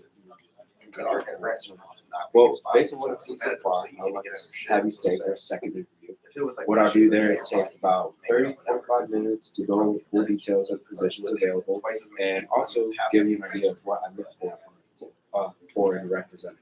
So you have to be the top. At the end, I'll meet with you and do one of two things. I'll either welcome you to the team or let you know we are going Spike your mic. and let you You know, got wait, or I will let you know we are going in a That's different 5 direction. people. I'll give you tips to help you out with your job search. That means there's like. So 4 do you have spots. plenty of time to stay for a second interview? Great. So go ahead and grab a seat in the other room. Feel free to grab a magazine from the front. I have a couple other people to meet with, and then we'll get started. It was nice So meeting that's you. like, there's like 10 people in here that are getting 4 spots, so. All right. All right. So Trent, what was your overall impression of our company? Okay. And did I answer all your questions and was all clear? Wow. What you have problems with? What are issues with? Well, write down any questions that they ask you to view. Oh wait. You don't say that. I don't say that. Okay. All right. You checked if accepted that. Wait. you checked if accepted. Yeah, Wait, if it's gonna fit your Oh, is there like a? like on the application, it's just on my, like you're saying, like you checked if accepted, If accepted. yeah, if gonna fit your future, and they'll be like, yeah, and then be like, yeah, and like half. Okay, cool. And do you feel if you're accepted and that this is something that you would excel at? And Why then is that? smart like this. Training say will be some of the best. Okay. I And said Trent, Uber Eats. as you see, said as you that, saw and then there, I told you as guys you saw, to dip down there are without saying anything. So you should have said something. I walked up to get water. As you saw today. as you saw, there are a lot of people applying with us today. So why do you feel that you should be considered? All I'm saying is, Okay, so what the fuck did you write? Oh, this isn't even your words. Like, I I just told you. marked up someone else. it's fine. Never got it. You didn't get that? Were you here at last, like, You're not, don't Yeah, assume. he's don't have your he's on stuff down. place with the right coach. You're not doing it. University of Georgia. You're not being involved, you're not learning, so Yeah. I wouldn't look at your phone. I mean, this is serious. So we both haven't been here. Okay, well, I'm talking to them. Okay, like, So now I'm just like, Trez. here's the thing, do your best at it, learn as much as you can. Whoever you're And talking I'm to, not let them saying, know. you know, like, Afterwards, you know, hey, I noticed didn't get it well, but I have this and I was aware of this. last year. Chances are I was posting to do form on the TV. There was half TV means like There's straight like nine 9 spots, and we had That's like like things they call. So we're. because like I've been on the Wednesday calls. Yeah, and They it's never probably sent this it year. someone, Or or they they did, it was just like, No, everyone it's agrees. 3 seconds. Whoever's gonna be talking to me, it's probably gonna be like Dylan or someone. But like, it's like let them know. And, we can Yeah, so you need to just So start. when I asked you about the hotel, yeah. Take some time. Well, Trent, like I Take said Wednesday before, I evenings made right most after of my your decisions TLA. in second. Take that time to do that. Yeah, I asked these questions Looking just to down, solidify use it my to final decision. work on your stuff. It's part of my job, so I can't stop at every video of that podcast. And so I do want to thank you. Again, are you gonna marry in her, your case, or Trent, I is felt that you branching really in your represented success yourself more important? well. And now you're in a fucking. You seem like a great worker, a hardworking worker. So what's more important? You gotta, I was taught you that this summer, you gotta use it. I gave 2 reasons to do so. She's not So more important. it's just random. It's just like you see like grandmaster guys. All right, cool. Well, you have a cool beard too. I know that if I appreciate these qualities, then our customers and staff will appreciate these qualities as well. So, given these things, I really feel that after our training, you will do really well. So I'd like to welcome you to the team. Congrats. Okay. So what we need to do, Trent. Okay. So what we need to do, Trent, is get you set for training. Training is on Thursday at 9 a.m. Yeah, you can just make up. Okay. And then make up whoever's doing it. All right, cool. Like you just say like training is on Thursday to Friday. Hey, another thing, if you're running your own office, what I do is, I always like let them know, hey, I'll actually be running your training. Training will take place here. I'll actually be running it, and I'll like confirm it with them. I mean, I'm like, hey, so yeah, just to confirm that actually does work with your schedule. Because someone might just like, not real, like not forget to tell you that they were planning on going to the beach that weekend or something like that. Okay, so actually, like, reassure that, oh yeah, I'm gonna be here. Yeah, like hey, I mean, you can make up someone for now, or but as I was the only one that was running interviews and training, so I'd be like, hey, I'll actually be running your training. It'll take place right here. I'll have people that would start asking me, so where will training take place, or it'll be here. So I just go and like let them know that as well. Training will take place right here as well. Yeah. Okay, try to do some. I'm going to give you some tips to make sure that you get the most out of the training. First and foremost, arrive here at vector time, which is 15 minutes early. Bring a pen and notebook so that you can take notes because you want to stay organized. And appropriate attire will be the appropriate attire will be business casual. And also bring a snack or lunch because I'm going to talk a lot about cutting food with your customers in training, and you're going to get. Do you have to say that word for word? What? Do we have to say this word for word? You don't have to say it word for word. You can like mix match here and there, but I mean like they want you to kind of like stay on track.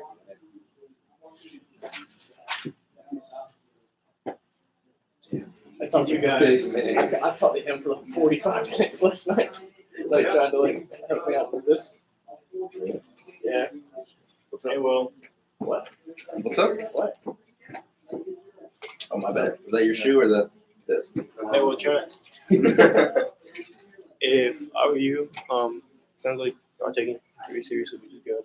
But I also want you to approach this in the way that, hey, I think you've done interviews during the summer, especially since you've been through this. Like, if you were my age, that's something I would expect of you. Like, so, if you have the max, I'm going to give you some confidence. The only part I don't know is right after like the tips. Talking about like you give them the tips and like you're like, all right, Now, like science, especially that was under science. Okay, so think about this. So I know it has words, but think about it in three basic words. Who they need to see, right? People they're comfortable with, right? Then the requirements. Actually, the requirements first. The requirements. So what they're able to full time. Obviously, somebody that close to the target market. When you think about it, it's like, oh yeah, it does obviously close to someone that's target market H&3, right? Or they're here working full time. You know the requirements to do it now. That's all it is. That's all it is. So just the requirements, who they gotta see, people are comfortable with, graduating off with. And then number at least 10. Most people go for 30, but the people that go above and beyond get 50 or higher. Andrew Smith came in with 100. I came in with like 15. I came in with 10 because my interview was on Wednesday. But anyways, the point is, so yeah, just don't overthink it. You want to stay on the words. This but- for the assignment part. Yeah, it's just something like I don't really know it. That you can kind of just like go. I mean, I'm saying help you just right now. Help yourself know it by thinking about what is it really instead of just the words. It's just, hey, this is the requirement. This is what they should see. This is how many we want you to get. How many do you get? What are you comfortable getting? What are you confident getting? That's it. And the yours. Yeah. You have any questions? Or no? You just need to work on it. I think that's good right now. I just wish someone told me about this. I spent like 3.5 hours. You didn't know about 4 this? hours. I didn't Well, know at all. Okay. Okay, you got 10 minutes, son. Yeah. Okay.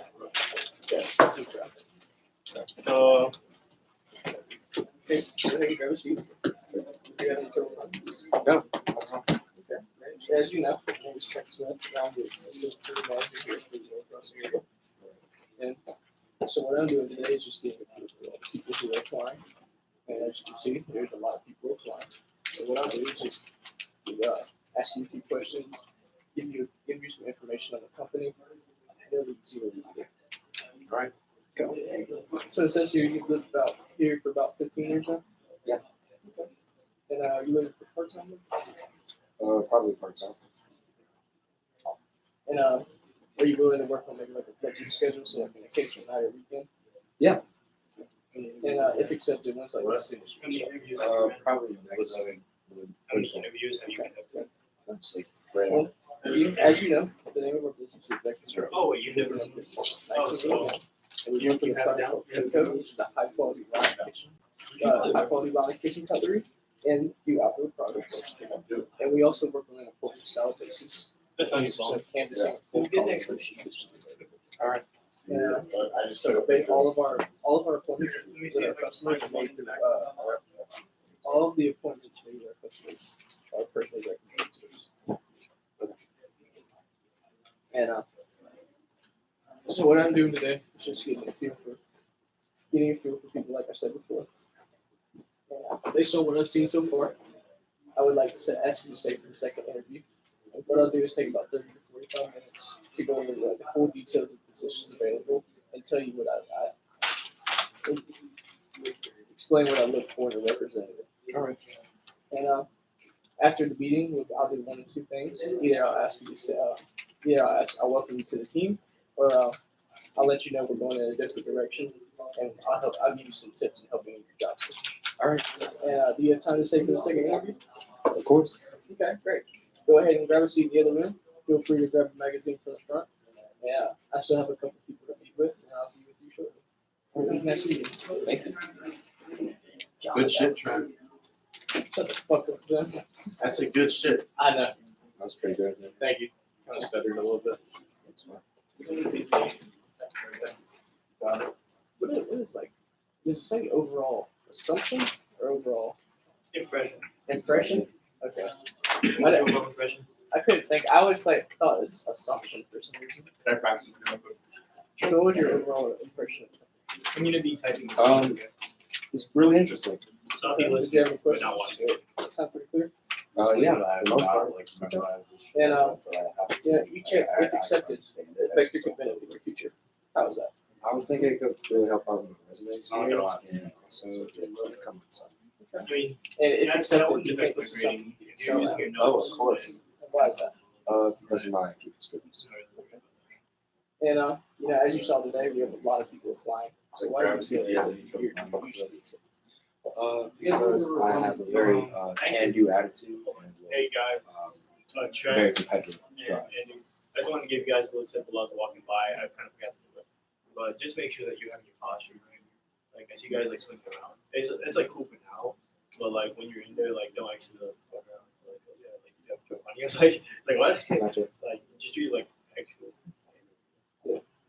Yeah. I kind of saw that because like you were swinging. You guys are supposed to be in 1 and 2. Do you guys know who's 1 and 2? I have no idea. I wasn't here. I was while he was announcing. But cool. I know, but you guys, like, you're assigned to be graded by one of these people. You're Oh, 1 and no. you're 2. They weren't in the room for that time. No, Trey was like, remember this for these guys. 1 and 2, and then 3, and I was 3. So like, I'm not sure who was 1 and 2. That's what I'm trying to say. So do me. Or do me instead. You want to do me? Can't pick favorites, y'all. Alright. You can do me. No, I didn't. So As you know, said you checked and accepted. oh yeah. Office. And And as you can see, you do have a lot of and if you feel you're accepted, ask you what would you how could you accept? is that what you said for like actually? Yeah, I think so. So, yeah, looks like you have Well, as you know, is it just a start of like as you know, like something's part of my job. The next one. As you know, like something's part of my job. No. Okay, and Andy. As you saw, there are a lot. Oh yeah. Okay. Yeah. Okay, Andy. Well, as you saw, there's a lot of people applying today, and so one of the toughest parts about my job is I can't accept everyone who applies. So I would like to thank you for applying today. But in your case, I would As soon as like possible. well, as you know, the name of the company is Vector Marketing, and we've been in business since 1981. I would like to look into it too. Couldn't think of the word. Restart the post. Also work on an appointment style basis, that means Oh, yeah. But in your case, I feel like you really presented yourself very often. Continue. All of our appointments are made And with I customers feel that like you're like accept those qualities as a manager. So what I'm doing today is getting feel for all of it. I feel like after your training, you really love this. I would like Yeah, we're gonna be on Where's 1 and 2? Most people are, is everybody else on there free? The ones I've met with, yeah. That's perfect. Who's 1 and 2? Because I know they're 1 and 2. I just One is Mikey, 2 is email. Okay, so you're with Mikey in there? And there you go. Trey, may I get one of these because I wasn't here for the first meeting? Let's have you. It's on the drive too. That's serious. So I have, So much being traded up. Yeah, let's have you go with Rob being traded up. so It's a company. I have to say, people, not applicants. Just say the line. Yeah, voila. Thank you. I think I was listening to that. I didn't feel it. I was saying which one are you talking about? I'm pretty sure.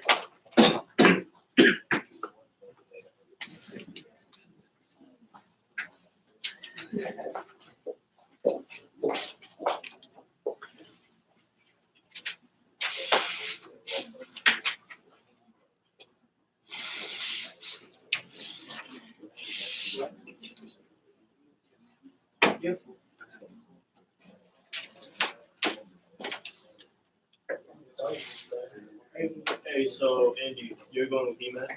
Yeah. Next person you got is John. John, all right. Hey, John. But, ready when you are, man. We're doing pre right now, right?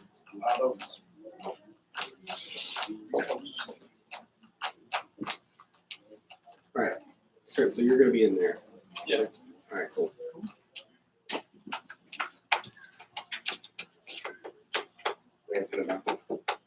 You guys already done? Then we'll go over the Three or both? They're graded separately, though, aren't they? Yes. Yeah.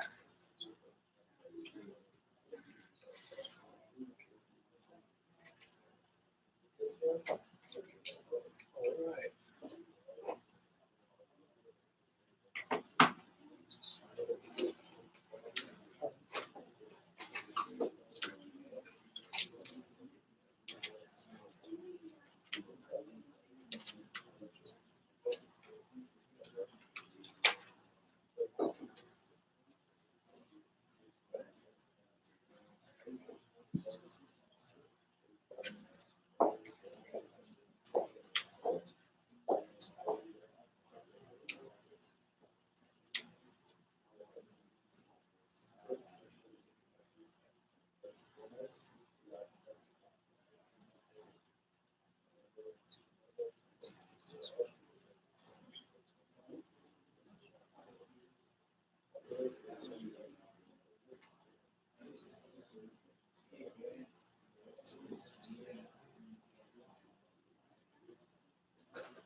No, it isn't.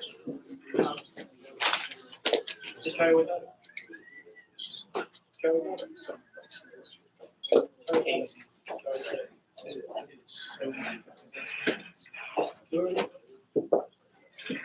Look, do it, Dylan. Dylan, you want to grade me? I'm not gonna grade you, but I'll Mock grade. practice with you. Give him a mock grade. You should. I said. I think last year. I'm giving Navy SEAL like that.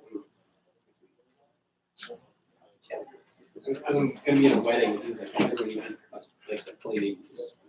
So far, this one. I'm gonna, the day I win push, I'm gonna get a red suit the day I win a push. I feel like I'm not gonna You're gonna wanna wear it for the push. You know, like when he wins the push, I mean, he wants to be on stage. I mean, then you won't know you won. No, I'll get one after, because I won, and I'll be like, oh, treat myself. Like, I'm not allowed to get myself a red suit unless I win a push. I guess I need red suit. Why did you need red suit?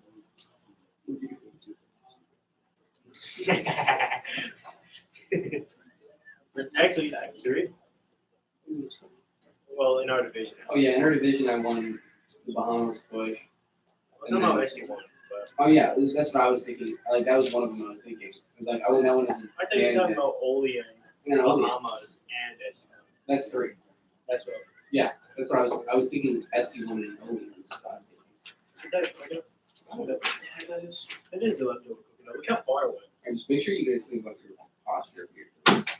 If you're like sitting back and like shifting, that's like no. I feel like I'm in this rolling chair. You wanna do like half. you wanna do like a you wanna do like a power triangle.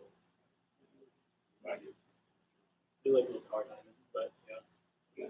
Power triangle like right here. This way. I'll sit there like this during those memories. Like You do that. close my elbow. I remember you did that. You're both are like you do that. I know, dude. It's Every slightly day that I'm intimidating. sorry. It's like I tried to do the same thing you did. I was like, Oh, okay. Right here. Also, guys, in the post, when you shake someone's hand, I'm not gonna reach across the table. I stop here. And let me. Yeah, you want them to come to you. Seriously, Yeah, I'm like, that was a little far. oh yeah, it wasn't the team. And then you want them to like lean across the table to shake hands. Congrats. oh, you missed. I'm just I do that shit when we were at acting because I saw Andy and he was like, how do you get people to like do like take the cards? And I was like, well, that's what Jacob said. He's like, you hand it to the dick, like it's a guy, like moves it's a girl. And I was like, yeah, Andy, watch this. And like the guy like walked by, I literally stuck it out of his dick. He's like, You're like this close. Taking a man's virginity. cut that thing off. it's so funny. All right, correct.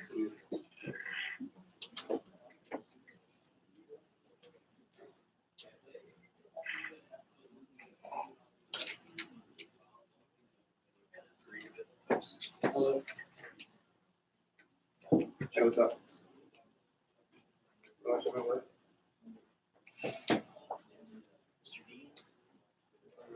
Writing the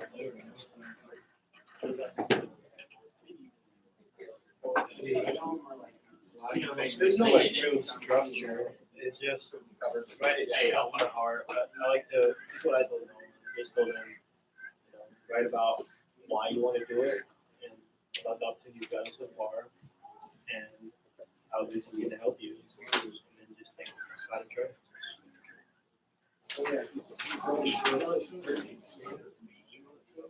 You like print it out. I may have to email it to him. So I print it because he don't have access to the printer. Yeah. It was one of the biggest advice I can give for the branches is don't cheap out on a printer. That shit sucks. Don't cheap out on a printer. Are you hearing that, man? We had a shitty ass printer. You trying to grind, right? I'm going to the Army next summer. Oh wow. That elevated kind of quick. I graduate May 22nd. I leave June 2nd. Okay, that's good. Our printer in the front office. Yes. They got just like one of those little like Bluetooth printers. No, but see, I had the Canons. So the thing is with this, it would not recognize that in a computer. It would recognize that as book. So I cannot hook up UPS to it print it. This is Chromebook. So How we do? I can mobily do it.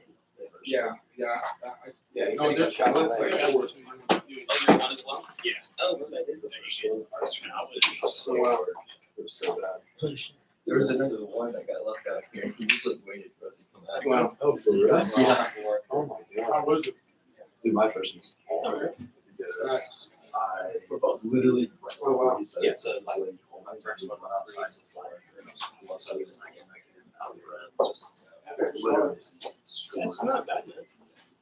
Like, I did mine, like, borderline perfect, and I got like 4.5. I was hot.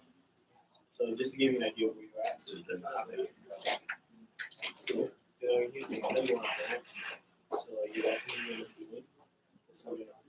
Then the more you do it, after you get done with like the first 3 days, you're like, oh, Yeah, I mean, it's just like everything else, like, between the white hook, jam, script, like, yeah. It is. excuse me. If you get in school you got, Yeah. you're good, right? First, I think I got like 4.5 in my presentation. So it's like, what I'm saying is that's a good sign. I literally, I have the five names memorized, but it's like, I was like, drew a blank for the part, I was like, well, You guys, but it's domino. yeah. Have you ran an interview with like an older person? Yes. Like how old? We get some old folks here. We get some. During my branch, I felt like a very wise old man. That was like 6 years old. Did you accept them? Actually, yes. Get you a Lauren. I'm pretty sure Lauren started working here when he was like 18. He just Yeah, probably. What was that? What's the maximum age you cannot accept? Like There is none. there's none. Yeah, legally, you can't discriminate against that. But I mean, It still happens. Oh no, absolutely. But you can't let that be the justifiable cause. Yeah. If they're a good candidate, well, you know, your thought process there should be: would they really benefit, or would Right. they really do well? exactly. So, yeah, probably aren't going to run into that much. It happened towards the end of the summer. Like he was like, something in my gut told me to accept him. I was like, I don't know why, but he's going to teach me some sort of life lesson. While I'm He's interviewing that him. freaking And Yoda. surely enough, he did. I forgot what the lesson was specifically, but it's back here. Anyways, how you guys been? Really good. Yes. What the It's hell? a 6 inch? I thought it was a foot long. Damn it. No, Oh, I think when that happens, your expectations are for flat. Oh, what you got there? Want you to know, Wait, that night, I went home, I started playing it again. I bet, dude. I was literally like, Ugh. I was thinking about that when I was going home. And I was like, God damn it. Okay, wait, bye. did we get the same thing? That may be mine. It was more like a week. Sis, Let's bracket. You already know.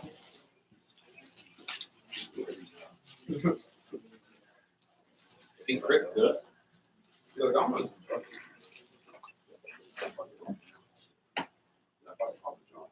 Dude, Papa John's. No one can compete with Papa John's. Me and my girlfriend argue about that all the time. I love Domino's, and she's like, it's shitty. I'm like, No, you just can't I like- fuck with Papa John's because that motherfucker would be in the commercial. He would make the pizza, deliver the pizza, be in the commercial, shoot the commercial, deliver it again to you. Papa John's. Little Caesars is trash compared to all these. No, It's Little you Caesars. just gotta Cheap eat as Little hell, Caesars though. in the parking lot. They give you lunch. Little Caesars is the And you way gotta to get go. buttercrust. If you're running a- Little Caesars. Or if you're running an office, do not. I ordered Domino's for my team one time. It was like $80, and then I went to like. Yeah. But then I had someone go pick up Little Caesars. $20. Yeah, like $15, some Yeah. shit like that. I was like, done. Like, I don't give a shit if it's like. It's really good for a hangover. It could Hey, taste that's like right. hard Greasy food. Food is food. No. No one complained. That's for sure. Right. Save me a lot of money. Not a Waffle House. Oh. Go to Waffle House at like 3 a.m. when you're drunk as shit. Oh, There's nothing better. dude, it really, honestly, it's the best. There's not. And normally when you get there at 3 a.m., the crackheads are talking to the jukebox and shit. Exactly. And you get dinner and a show. Dude, that is literally Athens. They Every just got to weekend. say dinner and show. Dude, I live in Meth Mountain. Are you kidding me? It's great. The Dahlonega Gainesville area is great. When I was in Athens, and one time I had this kid that was sharp that was working at Subway like till 3 a.m. all the time. But he wasn't like, he didn't show up to training. I was like, what the fuck? I knew this guy was working. I came in there super drunk one time. And I was like, I ordered food and I was like, listen, man, I know you hate this shit. Come work with me. Like, I was like, why are you sitting in fucking Subway 3 a.m.? I was like, Literally. you know how much money I made this week? Right. Like, sorry. You hit him with the facts. Oh, seriously, I was like, you're fucking up. All right? I was like, you can come back. I was like, I'll give you a second. Bro, blah, blah, blah. He was like, I'm sorry, man. I was like, Whatever. I don't care. I'm You're sorry. like, I still was make like, my money. I'm not sorry losing for any you. sleep. Like, yeah. You know, I Can you tell come my in? old coworkers at Starbucks and Kroger was like, what that's I gonna do be here and how much I make, and they're like, "Oh, that doesn't seem too bad." I was like, "Too bad." Like, I make your entire paycheck in, an hour. Like, what? Sis. Consider it spilled. Right. Period. And I'm like, period. Right. I'm like, you don't want to make your own schedule? You don't like that? I'm not all Like, you don't like free trips? You don't like I the do that. None of that? Oh. What's your name? Nice to meet you and shit. That shit. Well, all right, I'm a fuck with Nice to meet you and shit, bro. Like, wait, who said that? This dude that goes up to girls and says like funny shit. Like, that whistle, it's like, it sounds like a car alarm. Like, I don't know. I can low key do it. Hold on. Can you? I got hold He'll on. try like It's hard. It's hard. It really Is it? is hard. Yeah, it actually is the hardest whistle.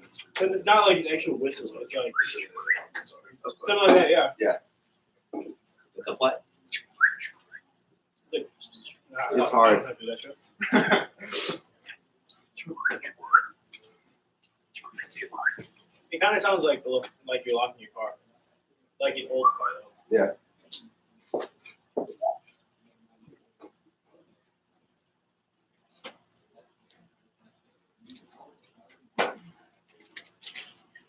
I want a beer. what? I want a beer. Now one more. Yeah. Thank you guys. You guys are my favorites. Yeah, I'll grab a shitty one. All this, and I still have It's just a a must. Making money. So you guys like crushing what is that? 6, 7 inches. basically. Actually, I remember basically waiting for me. Damn. Excited. Luckily, it's not gonna be like fucking Cayman Islands, where it's literally just like any of the other trips. Just like, Oh, you weren't in there with the ice. that's pretty much it. Cayman Islands is so fucking fun. It was fun though. I did yoga. Tell I did. It was amazing. Honestly, like made me have a whole new look on like stretches. And, like aligning my chakra. The only thing I heard It's a about Cayman whole Islands though was new that world. Seriously, I was done, and I was like, That's college. Oh my god. it's a new look on life. The army party. The military party. Based on what it's looking at, I'm going to be based in Europe. Really? Yeah. You saw some knives up there?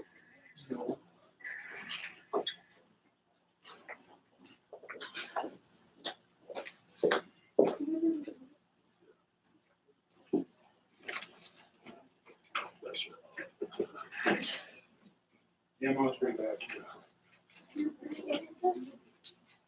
My post was my worst. My post was better. My three, right before I had to do it, I ran. I had to find things outside, so I was flustered, I was out of breath, and I just started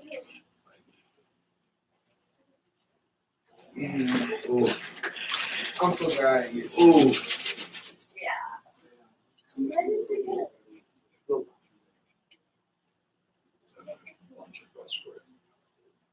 Huh? So I got all these questions. So basically for you, it's just you didn't have that other, the bottom part, the Yeah, assignments. pretty much. You said I pretty much knew everything. I want to smoke. I want to smoke. Yeah.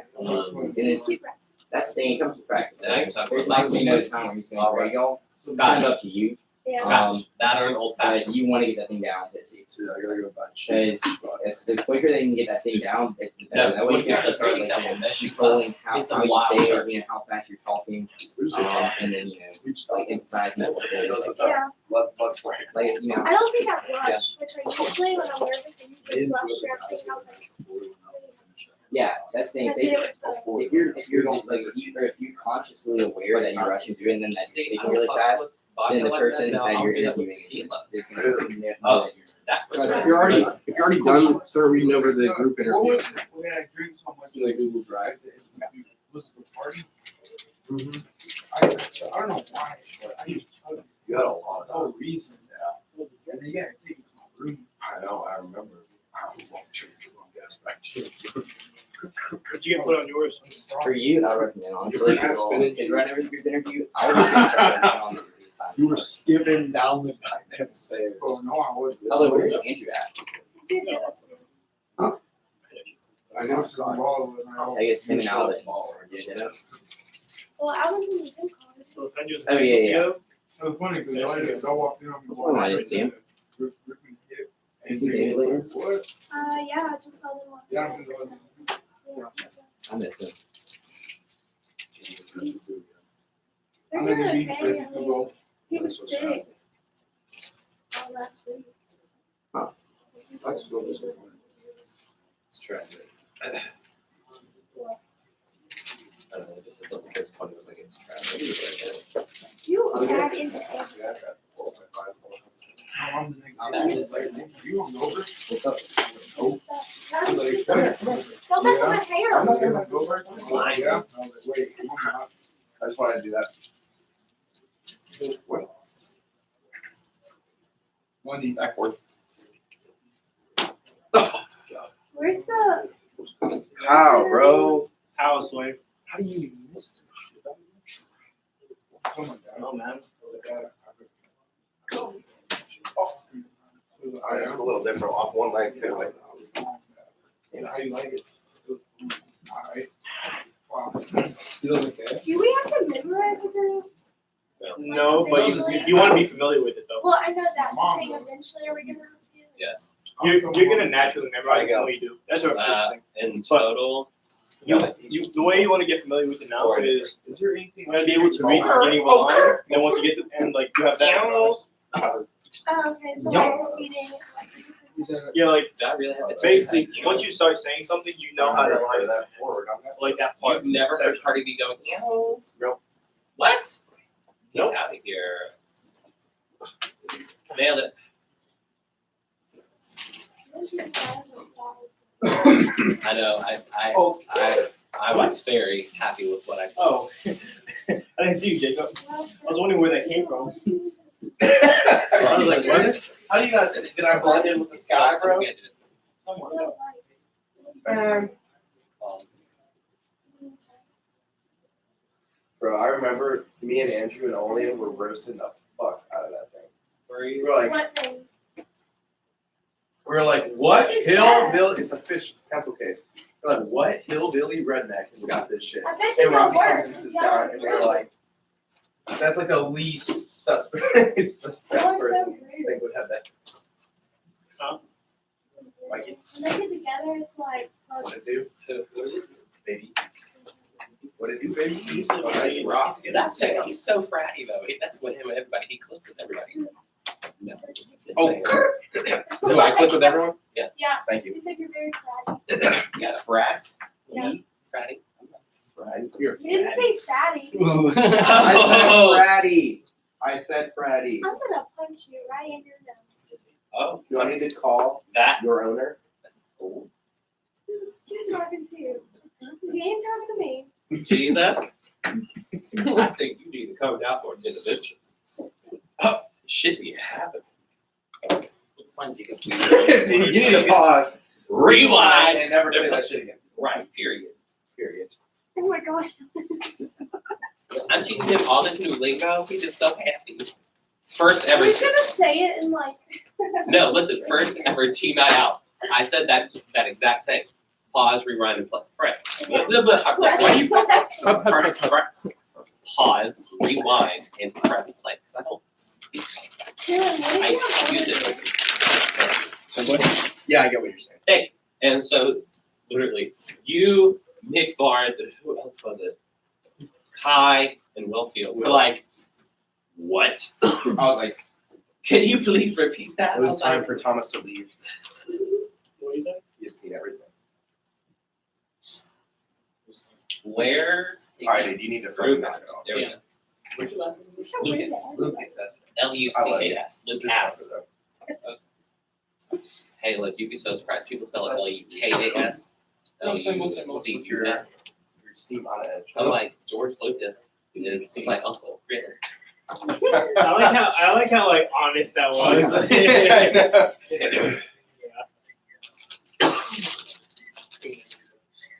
Like it looks like this is in that branch, but really, if you take this and bring that size 11 to a size 14, it looks like a lot of progress. Yeah. Yes. Well, I was eating sandwich too, so I got that. Yeah, I know. That's why I didn't.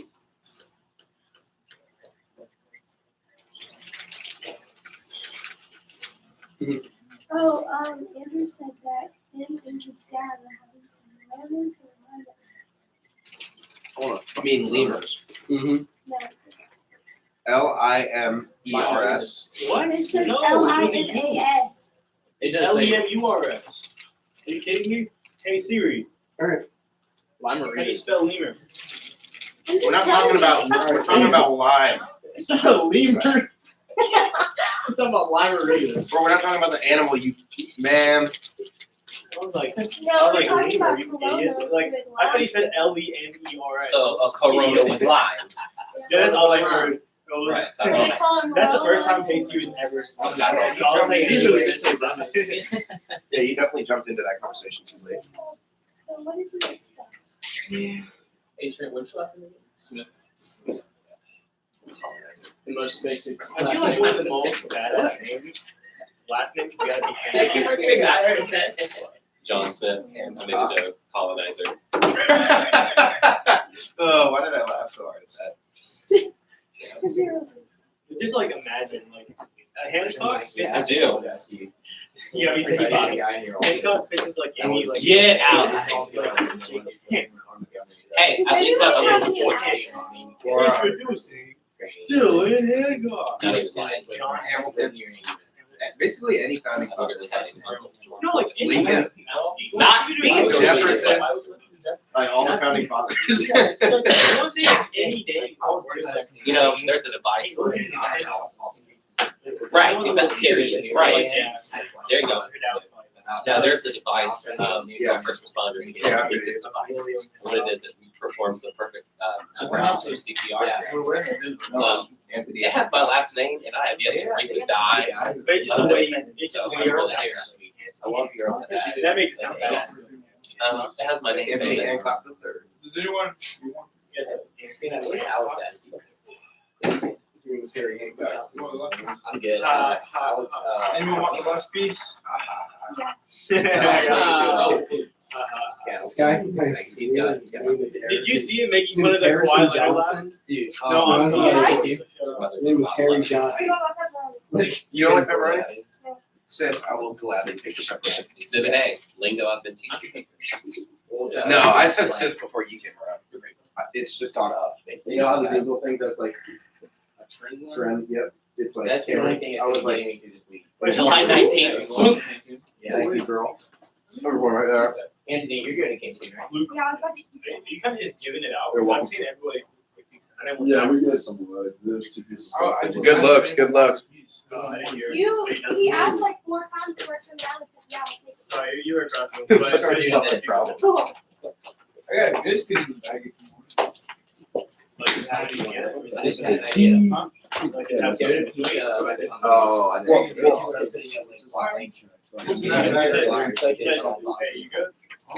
Hold up. Is that you, man? Yeah. I appreciate Give that. him a bunch of pizza cutters. I had one I guy. brought people for my backyard and then Andrew doing this little piece of 500 and then just like the all. And then I wanted those to play. Look, that way, I'm about to sell it. that's for like your white pizza versus like your marinara pizza. Why you didn't choose? Why don't you need two pizzas? What are you trying to say? How'd it go? No, I said, Yeah, well, we have you're 4.5 on making both. pizza like, for me, I'll just Love that. I didn't know. One is for now, the other is later.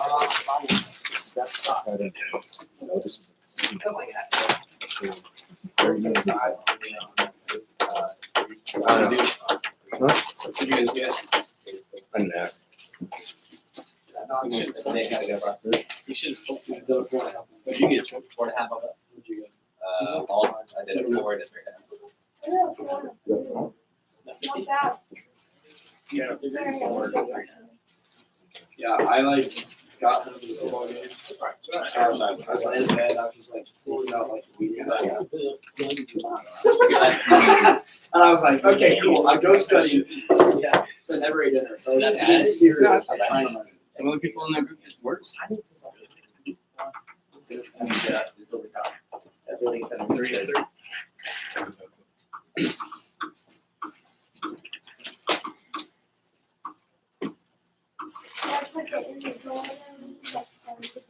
It's so annoying because I exactly Oh no, I'm just sitting in the Birmingham. I'm sitting in the Birmingham office. Just so you know, just to show them what real swimmers are. What?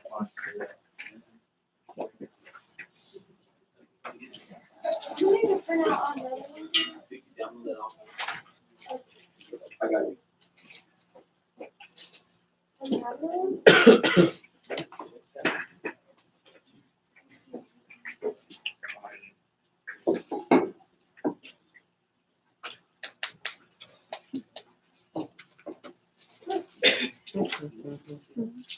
I like it. I tried to put it in my hall.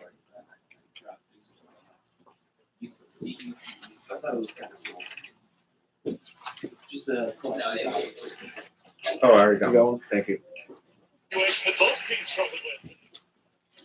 Dylan, you're gonna get you, right?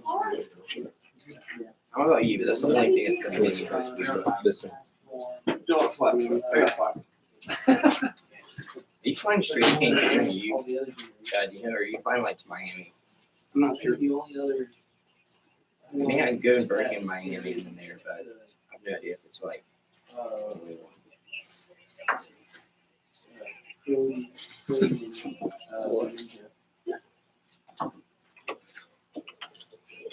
Can you laugh at?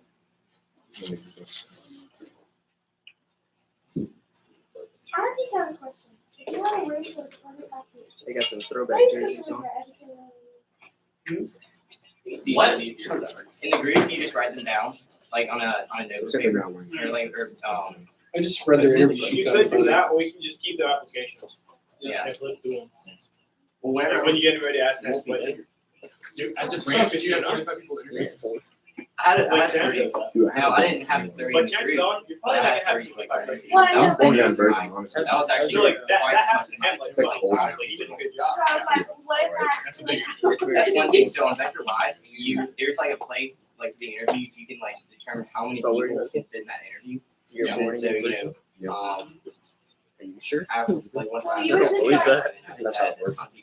There's people, like, there's somebody who's- You gotta do a whole lot to be able to get. I mean, if they're good, I keep them. I'm just gonna boom because like, well, there's somebody here, so I do know your Sorry. body count. What is 19, 20. like if you had to, you could Let me see schedule your for a list. second interview like Let me see later. your- Is it more? Because typically you're If gonna it was Yeah, that it's- many people, then yeah, it's I like guess you 15 tell them days. like come back tomorrow or like. See, I know it's above 15. The thing is, I like know the, it the is. ad sources, you know, like on all It's the, not 19 or the job, 20. It's either a job little like bit higher applications, or a sites, little things bit like that.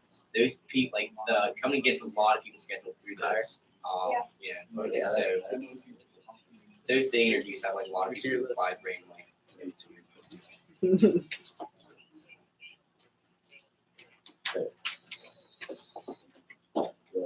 That's 4. Keyword. You said what you say. No, you're just man over. I was like, I know. Yes, you are. Fuck you, you're just watching. It is true. No. Yeah, man. That's a big one, you know. I wonder if I can. No way, that's true. So we're talking about girls right here. Like 50 days square. I'm assuming. She's like, it's cute, you know? Yeah, I'm gonna handle that. I think so. No. I gotta go. Come here. You're gonna hate this. This is hilarious. What, 24? No. West Contemporary khaki. This show respect for Jim Harbaugh. They're not the best paid. That's their old uniform. It was actually. That's their throwback. Good try though. Jim Harbaugh. You got me there for you got me there for like 3 seconds. Jacob would have known immediately if Jim Harbaugh got murdered. No. You couldn't get him started. It's like, Oh, no, it was it was- sarcastic that was- because they beat him and Oh. murdered him. That was a satire, bro. I thought you were saying there'd be like a disruption in the force. Oh, there was Oh, look, Michigan's actually winning. What did you get? The service. Rafi, you didn't give me numbers. Right. Really? My legs are crumbling beneath me. The biggest game is probably Notre Dame, Virginia. I don't know what it was. Auburn, USC, Something's wrong. Ohio, and Nebraska. Yeah, I have to check Ohio this. State, Nebraska. I gotta check the I Facebook. mean, Washington, D.C. we are. You made that sandwich? No, it'll be nice. Yeah. No, I don't have. You know that, this plan thing. Anthony, I'm telling you, you just need to buy. He's not Tuesday involved French in fries. anything. He's a bigger opponent than Georgia. It got QT completely out of your life. So you look at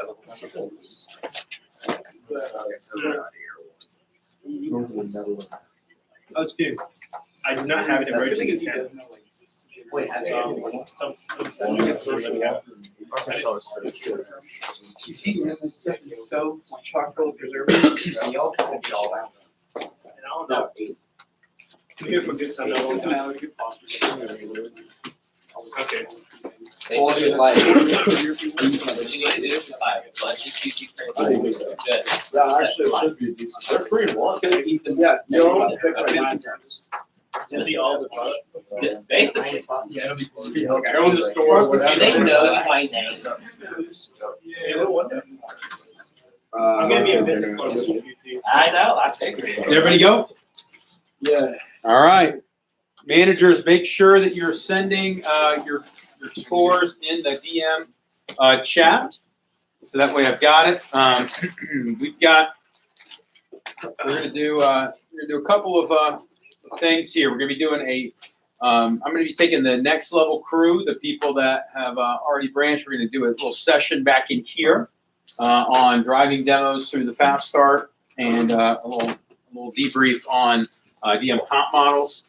In here, we got E-Man talking about one of my favorite topics, which is driving productivity.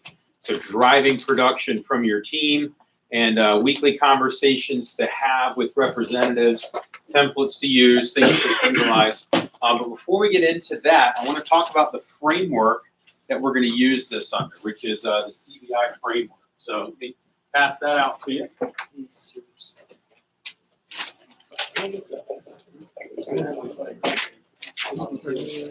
And we're also, now that because we've talked about, we've already talked a little bit about, you can take one, just pass it down. We've already talked about kind of what your scores are for CVI. And if you've got your scores, you want to kind of pull those out, kind of take a look at that. And I've got a little key that you can use. And this is a great, kind of document to just kind of hold on to and to reference and to use. Anybody's not enough here. You may not have a key. Copy, and then you check on E-Man. Of course, he's going to be up here in just a little bit, okay? But and then for those of you guys on Zoom, I'll go ahead and just share this this kind of overall framework so you guys can see it. Okay.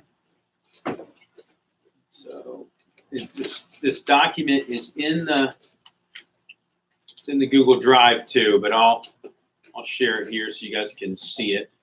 So here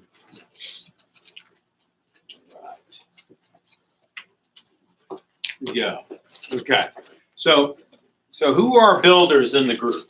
Right? Got a couple builders in here. Right? Excellent. So builders' core value.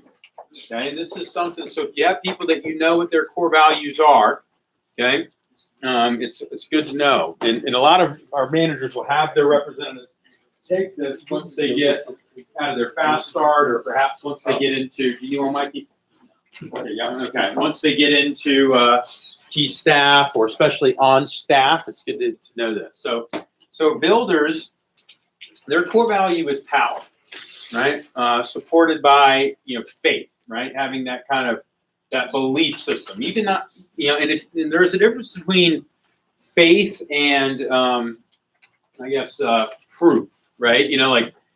Faith is something where you have conviction without necessarily the facts to back it up, right? People that are builders are like, yeah, I trust my gut, right? You'll hear that a lot from somebody who's a builder, but people that have a high core value of power, they have personal energy applied to try to make a difference, okay, a positive difference in the environment and the world around them, supported by faith, meaning I know what to do, and I will know what to do next when I encounter something.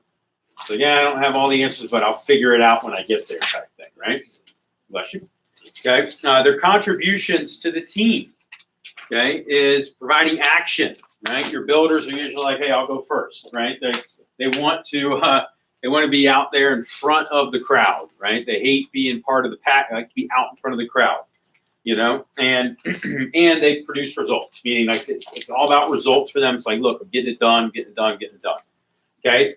The conflict strategy. So this is what happens when they're in times of anger, frustration, in times of negativity.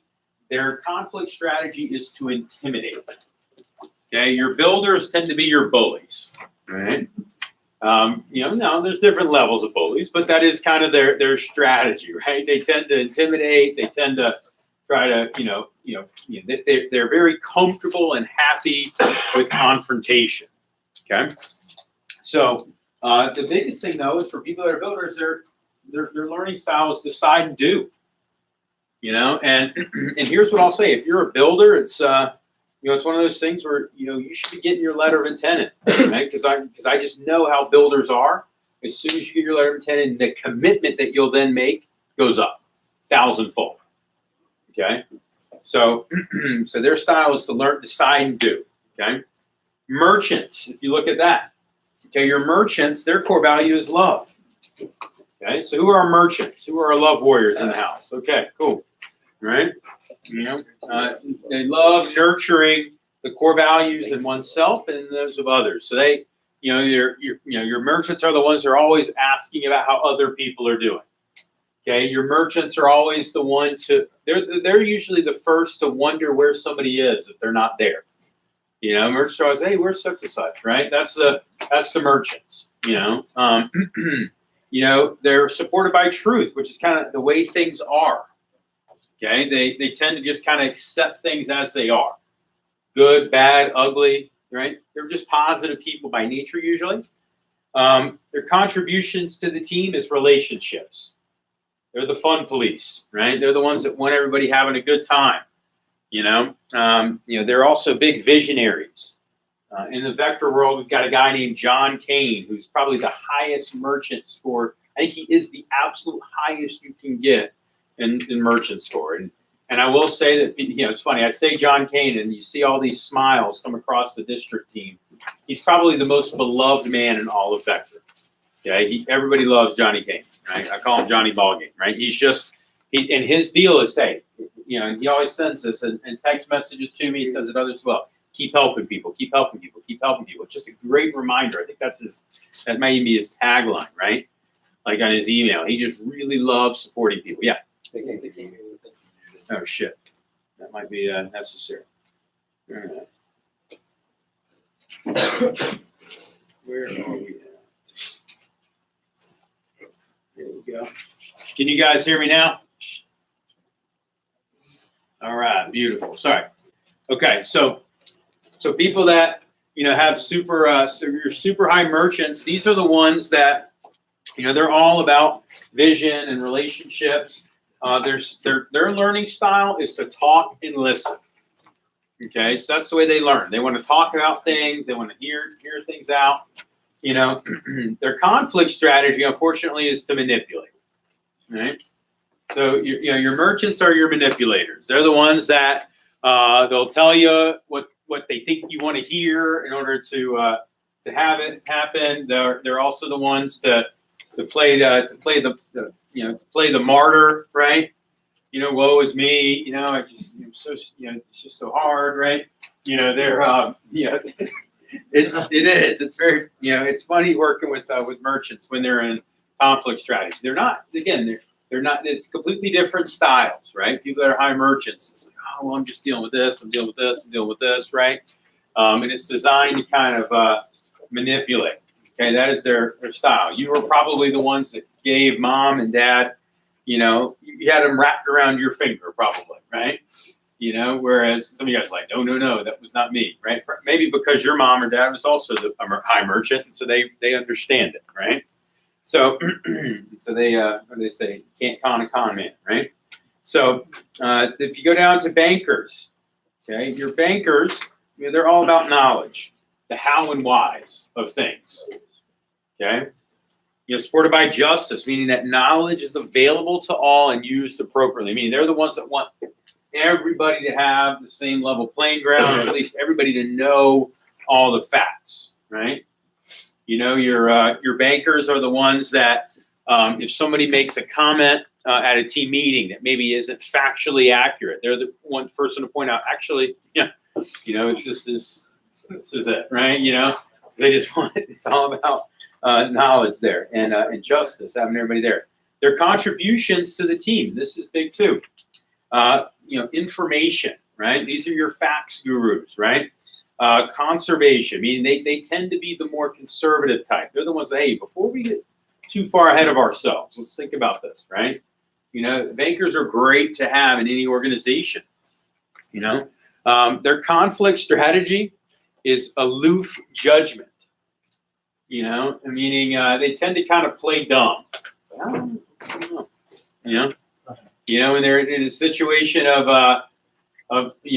conflict, right? If somebody's in a conflict with them, they tend to kind of play naive or to play dumb. So, I never heard of that. Oh, I never really thought about that. Meanwhile, they've already tried to work their angle, right? That's kind of their strategy if they're high banker. Their learning style, by the way, is to read and analyze. Okay, your bankers are the ones that want to have the information and be able to analyze it, pour deep into it. Right? Anybody here high banker or have banker as one of maybe their backup? Okay, cool. So they're all about reading and analyzing. Okay, then last but not least here at the bottom, right? And I do want to again remind you, there's not a bad score. There's not anything where it's like, oh, if you score this, then you shouldn't be in sales. That's not accurate. There's been no proof that shows that one or another can't do well, right? All it does more often than not is shows you who you get along with, who you don't get along with, and unless you knew about this, you don't know how to work with people that don't understand, right? So a lot of times your merchants and your builders, they'll have they'll really have a hard time in conflict, because the merchants will try to manipulate, whereas the builders will try to bully, and the only thing worse than that, by the way, is when two people are the exact same. Right? So there's some that get along better with others, some that can fit better with others, but I mean, all there. Yes. So for me with builder banker, like the contributions to team, like ready, fire, aim. Yeah. And then conservativeness, like what do you do? Because I do that sometimes. Or sometimes I go all in, just go, and then others like sit back and analyze. It's like conflicting. Part of it depends on what you're focused on. Meaning if it's something that's more kind of short term, you tend to just ready, fire, aim. Right? If it's something where it's thinking it's more long term, you want to sit on it for a while. Like I'll give you an example for SC2, right? You were thinking big long term for the whole push ahead of you instead of just trying to get the first couple days booked. If you're just trying to book up your week, phone jam, you would come in and just grind it, right? Whereas you're trying to have this massive number at the end of the push. So because of that, you spend a lot of time trying to analyze and review and get everything kind of lined up with your approaches and your demo and everything before you didn't even make any calls to start. Does that make sense? So it depends on if you're focusing more short-term or long-term, usually is which one you're going to lean towards. Or if you've got one that's clearly way above the other, that one's going to normally win out, right? So it doesn't mean it can't win out, right? It doesn't mean it has to win out, focus on what you're dwelling on, right? Innovators, right? Their core value is wisdom. So to see things for how they are, right? And also to know what to do about it, right? So it's not just knowing the truth, but to know what to use it for. And that's what innovators are big on, right?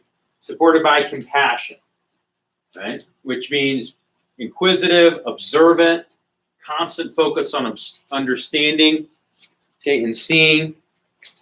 Contributions to the team, assessments and solutions, right? Meaning analyzing things and coming up with programs and coming up with new ways of looking at stuff, having coming up with a way to test theories, right? Your innovators are really good at coming up with the processes to test what builders believe.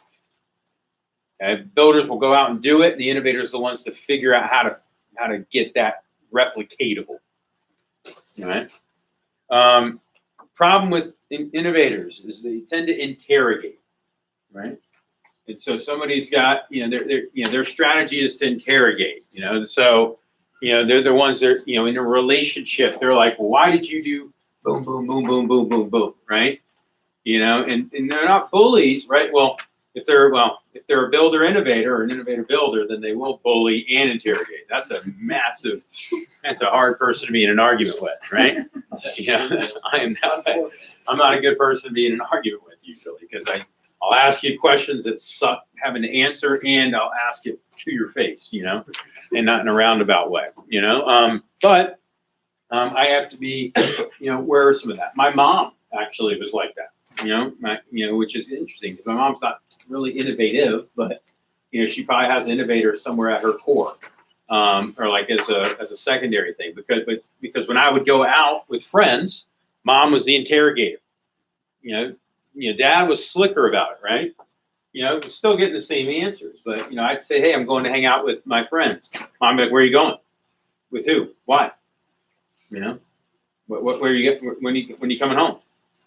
Okay. Whereas my dad, he had more merchant in him, so, hey, cool, what you got going tonight? Oh, that sounds like a lot of fun. Anybody else could be there? Oh, sweet, And tell him I said, hey, how's his mom doing? Okay, perfect, and you guys would be home. Okay, cool. Like he would just, and I would be willing to give and give and give and give and give all of the information until I paint myself into a corner, right? And he'd be like, wait a minute, their parents aren't even home? No. Or if their parents aren't even home, we'll pick you up, right? It's like, So they would get the same thing, whereas mom, I almost like I needed to lie to her, because she was so interrogative. And sometimes I didn't want to lie, but it was just like because of the line of questioning, it was like, well, if I just lie, maybe she'll stop, not a bad person, I'll be okay, But anyway, so it's important to understand, especially when you're in times of conflict, because this is where things can become they can become fractured when you're working with representatives, become fractured when you're working with me, when you're working with your managers, when you're working with your DMs, right? Just know that in times of conflict, this is where you tend to kind of go, and it's important to make sure you don't do that. So putting yourself in that position to be able to work with different types of people is really critical. So I've asked E-Man to talk about how do you drive culture and drive production on a consistent basis throughout the course of the week. So he's going to be talking about one of the programs that I really feel has become a lost art in Vector. And I think part of it is because of changing of technology. Part of it is because of just, changing in the culture of people that we're working with. But he's done a fantastic job of driving production, driving relationships, and getting a high level of performance out of his teams with both small teams, large teams, and everything in between. And E-Man is currently the #2 manager in his category in the region for the year. So it's pretty hot. He's got one of our strongest development classes of any organization in our division. And I'm excited to have him share something that he just really crushes, which is daily objectives to have throughout the course of the week to drive sales.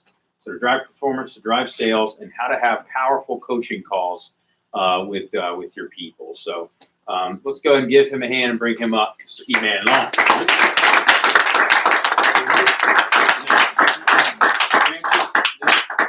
Back here, I've got that on a handout for you too. Perfect. Solid. Thanks, Trey.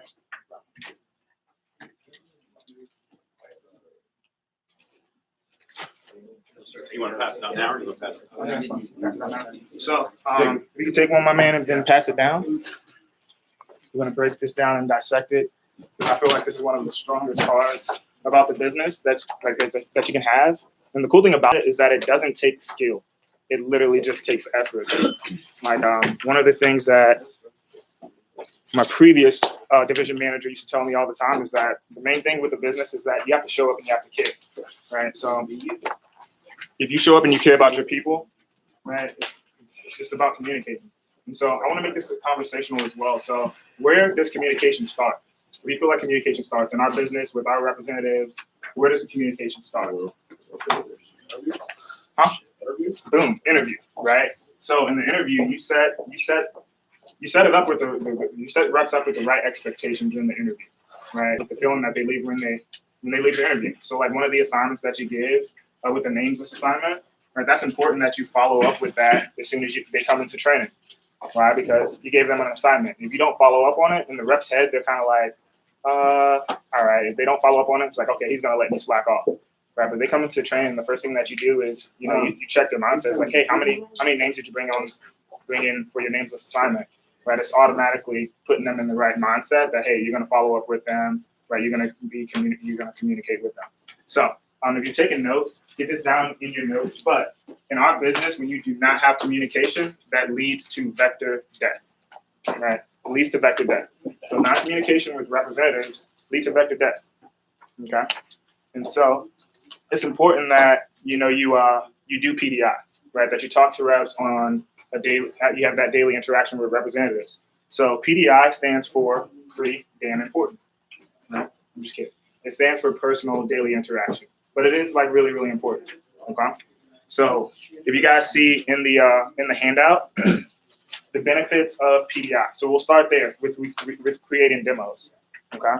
So when they leave training, the first time you talk to them is that Friday night, right? When they leave training, okay? So one of the things that I like to do is just give them a heads up, right? I like to get a check-in time when they leave training, right? So if someone has a big goal for the first weekend, if they're doing 10 or more demos, then you have to check that outside of training. Obviously, we don't get as much time in training to talk to every single individual, right? So you have to like allocate that time after training to reach out to check their pulse, right? Hey, I know you wanted to do 10 demos this weekend. Where you at right now? It's like small conversations like that some reps, they just don't do it because they're tired after they ran a training, right? But that's also why that representative doesn't book any more additional demos, and then they don't get their first promotion, and then what happens? Vector death, right?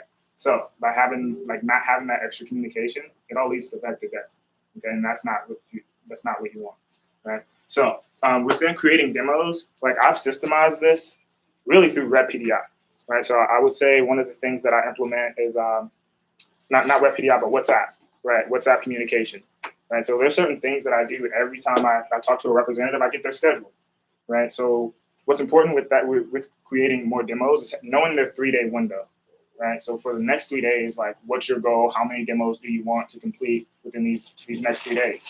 If you always keep a representative within that 3-day window, right, they're constantly doing demos. And every time you talk to them, the goal is always to create at least 1 or 2 more demos. So one of the things that I like to go through is an acronym called SPEND, right? So SPEND. So the S stands for schedule, right? So on a PDI call, I'll ask the representative, all right, cool. So what's your goal for this week, right? How many demos do you want to do, right? That's where we always start. How many demos do you want for this week, right? In the fall and spring, what I like to use is 5, 7, 10. And in the summer, obviously we have a lot bigger goals, right? So like, hey, are you doing 7 demos this weekend, or like you shooting for 15?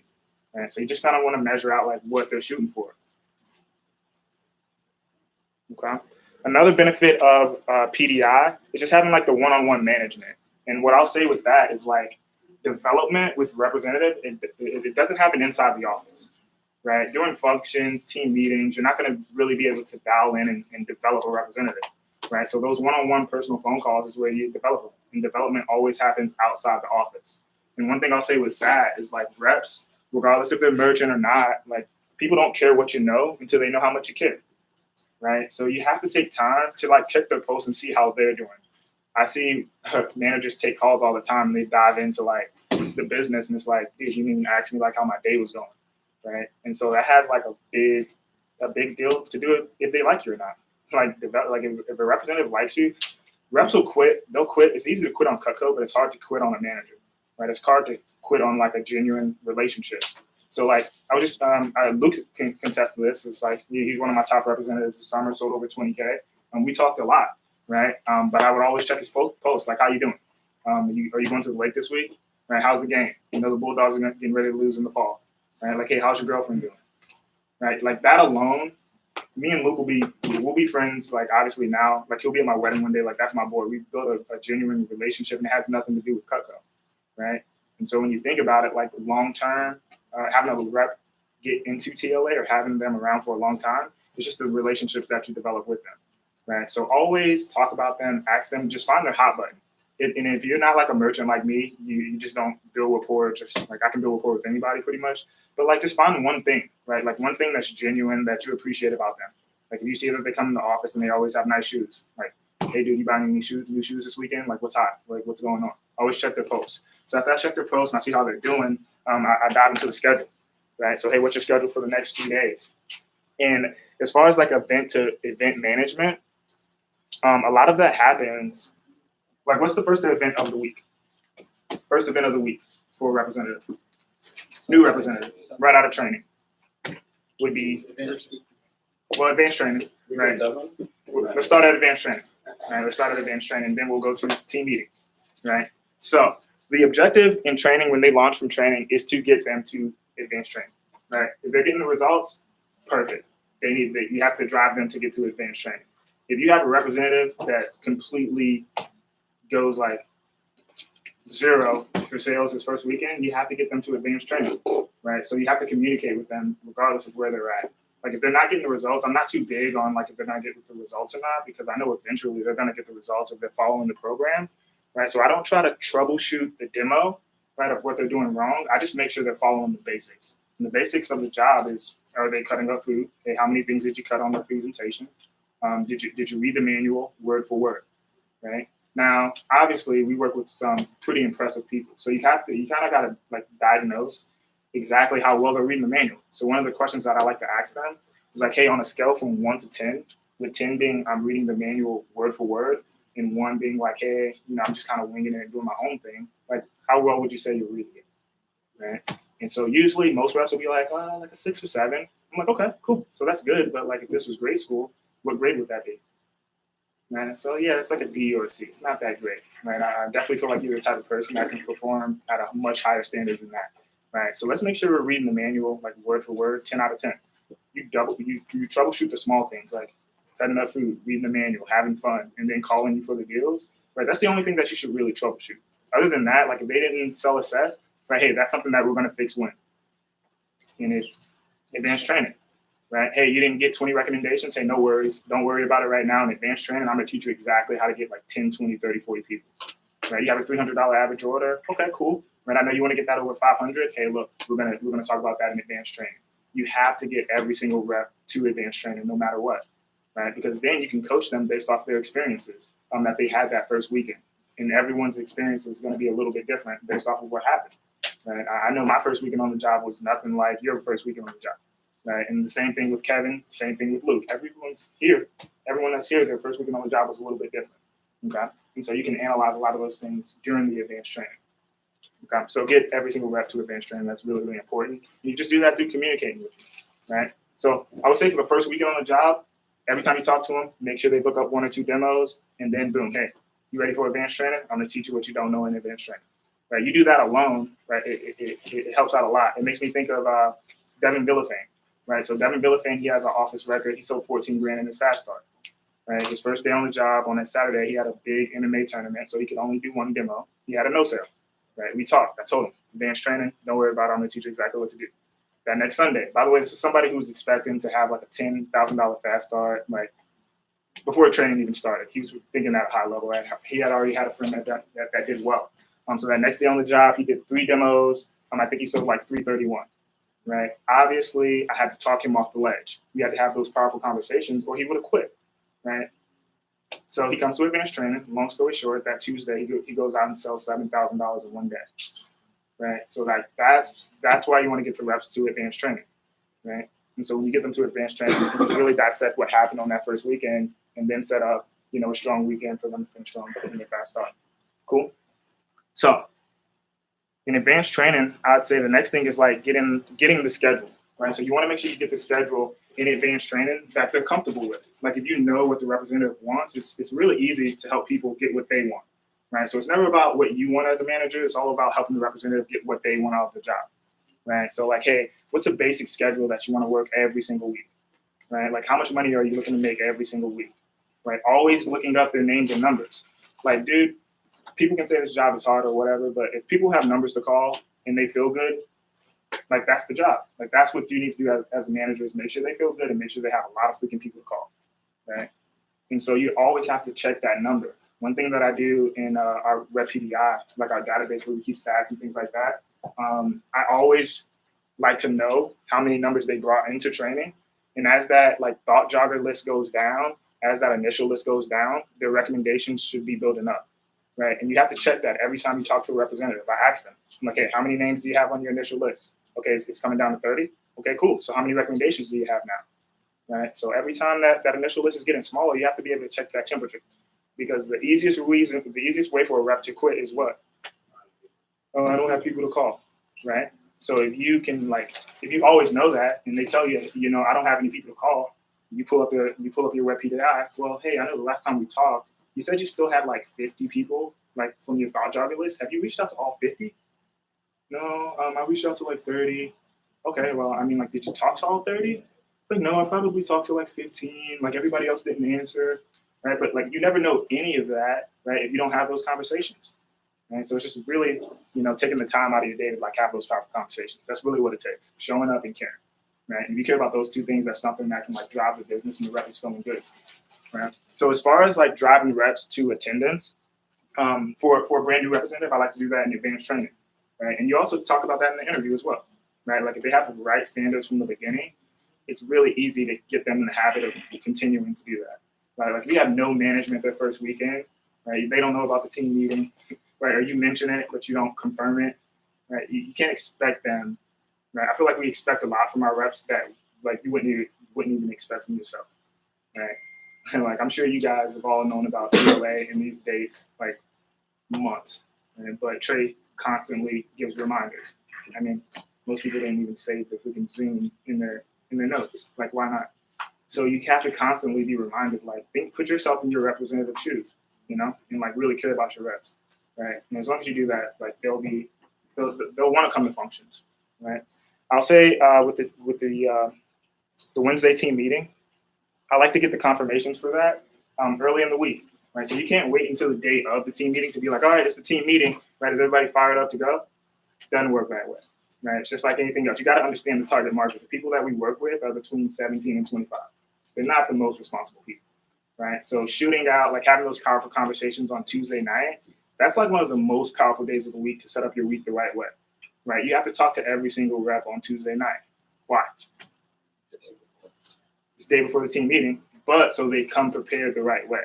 Because we all know there's a difference between coming to a team meeting prepared and then just coming to a team meeting just to come, right? And I've been in that same situation. I've been in team meetings where I just came, I had my numbers ready, but I had no objective, right? And when you don't have an objective, it's really hard to get the results. But when I've had managers that set me down on Tuesday are like, hey, look, all right, cool, how many numbers do you have? How many calls are you looking to make during the team meeting? Okay, cool. If you make this many calls, right, you make 20 calls, you're gonna book up 5 appointments, right? You're gonna sell at least $1,500 this weekend. You're gonna be feeling good, right? How would you feel if you made $200, before the weekend, right? Like you can have those powerful conversations. They know what you're expecting from them at the team meeting, so when they get there, right, they already know exactly what to do. Because as a manager, there's a lot going on in the team meeting, right? You're gonna have conversations that pop up. Reps want to talk. This may happen, that may happen. You're trying to control the room, right? But when everyone comes with that same expectation of like, all right, cool, I already know exactly what I need to do, exactly why I'm here, exactly what I'm looking to get done, you have a successful meeting. And that's how you book up like 50 or more demos, right? You book up 50 more demos. I mean, that's 5K. You book up 100 demos at a team meeting, you're selling 10K for the week, right? So the next function I would say is, the next time I like to talk to reps is like that. Well, let's back up. So on Wednesday, right, if you don't have a representative that hits their goal, that's a conversation that you have to have, right? I like to have it either that night before they leave or that next Thursday morning, right? And these are for your gunners. You have to know who your gunners are. Like if you have someone who has the potential of like carrying the team, shipping 2-3K a week, and they didn't hit their goal, well, then Thursday they have to be at the mop-up phone jam. Like one thing is not letting your top kids slack, right? Like they know they're badasses. They know that they have to step up. They've done it in every other area of their life if they're already a stud, right? So why not force them to step up and like grow and get better at the job, right? Just by like being on top of their stuff, right? And just let them know like, hey, if you slack here, how you do one thing is how you're gonna do everything, right? Like, hey, you want to do 7 demos, you only have 5. Why not make 10 calls to book up those last 2 demos, right? And here's like a nugget that I got, from Trey Ketchum and Trey Harris is that like you have to hit your goal. Right. And as a manager, you have to set that expectation for the representative that like there's no ifs, ands, or buts about hitting your goal. Right. So I tell my reps all the time, like either you to hit your goal, right? Like there's no in between. Right. You either need to raise your standards, right, or lower your standards or raise your commitment level. Right. Like you can't like just stop at 5 if you wanted to get 10 demos or stop at 7 if you wanted to get 10. And I tell my reps all the time, like, hey, if it takes you 10, 15 minutes to knock it out, perfect. More power to you. Enjoy the rest of your night. But guess what? If it takes you an hour, you need to do it. Right? Hey, if it takes you 15, 20 calls to book up the appointments that you need to book up, perfect. Right? Hey, if it takes you 50, 75 calls, well, hey, you need to get it done. Right? And if you have that type of mindset, like you'll be surprised with how much they appreciate you, and you'll be surprised with how much it drives the business. Right? So definitely make sure, you're having those powerful conversations. Cool. So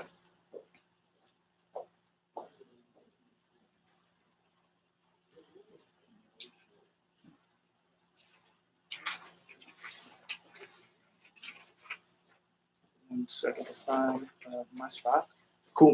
And so what I want to do next is just go over like some different PDI scenarios that you have with representatives. So if you guys scroll down to basically like day 2 PDI.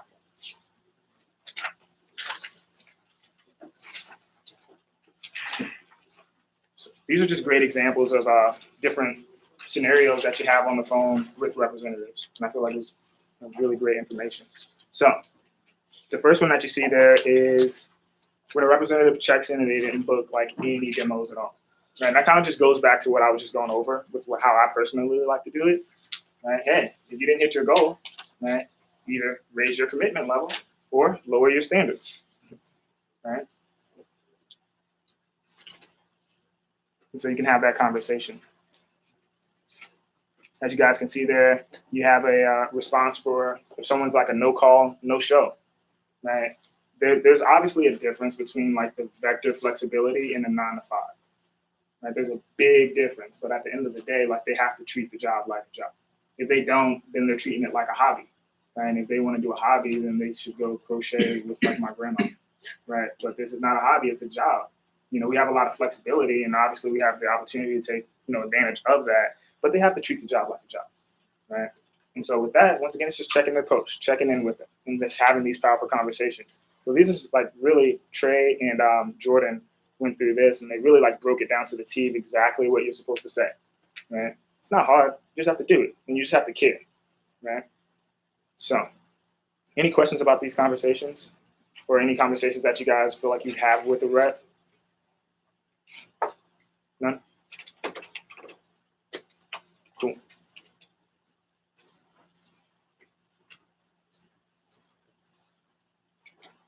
And then lastly, I'll go over the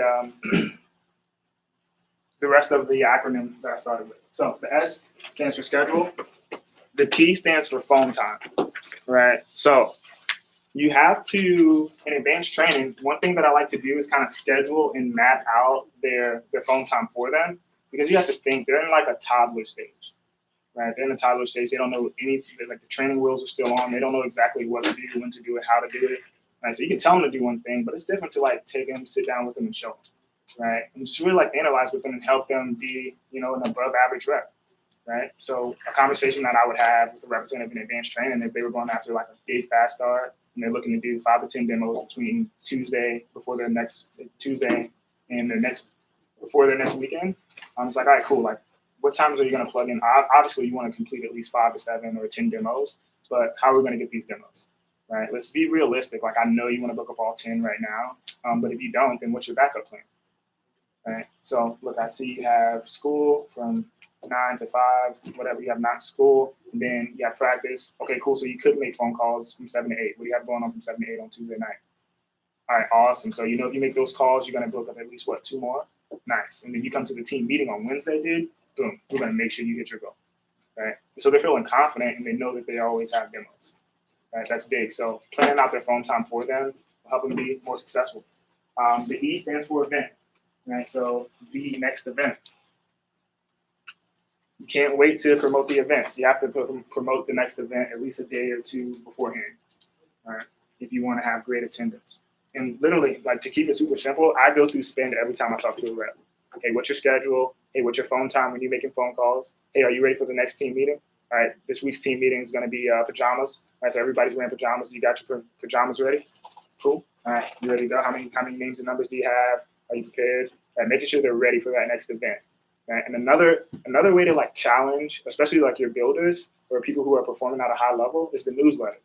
Right? So the N in the SPIN acronym stands for newsletter. Right? And so this is an easy way to like get those reps that are like right at like 500 to hit the newsletter. Right? And so to promote the newsletter, like who looks at the newsletter every single week? Trey. Right? It's an easy way to build up TLA. Right? If you want people to get excited about like getting into the Leadership Academy, get on Trey's radar. Right? Like I had 3 people this weekend already ask me about like, hey, like, can you tell me more about the TLA thing? It's like, I can, but you got to get on Trey's radar. Like it sounds good, but you got to get on Trey's radar. How do you do that? You got to hit the newsletter. Right? Like Trey's super busy right now. We have like 50 people in TLA right now. Right? So if you want to like earn a spot in, dude, you have to at least hit the newsletter so he knows your name. Right? And so you have to know also what it takes to hit the newsletter. Right?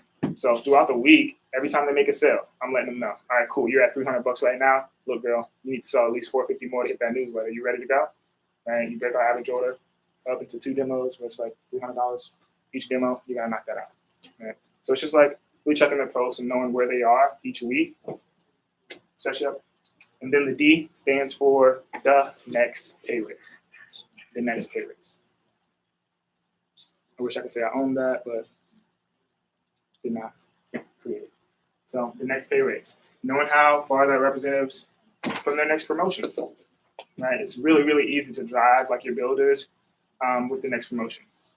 Right? She's like, dude, like, right now, I have a girl right now. She's literally like $400 away from 3K.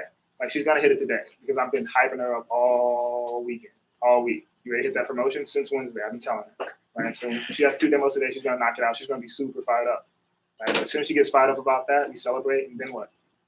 The next promotion. Right, the next promotion. 6K. Let's go. Right. So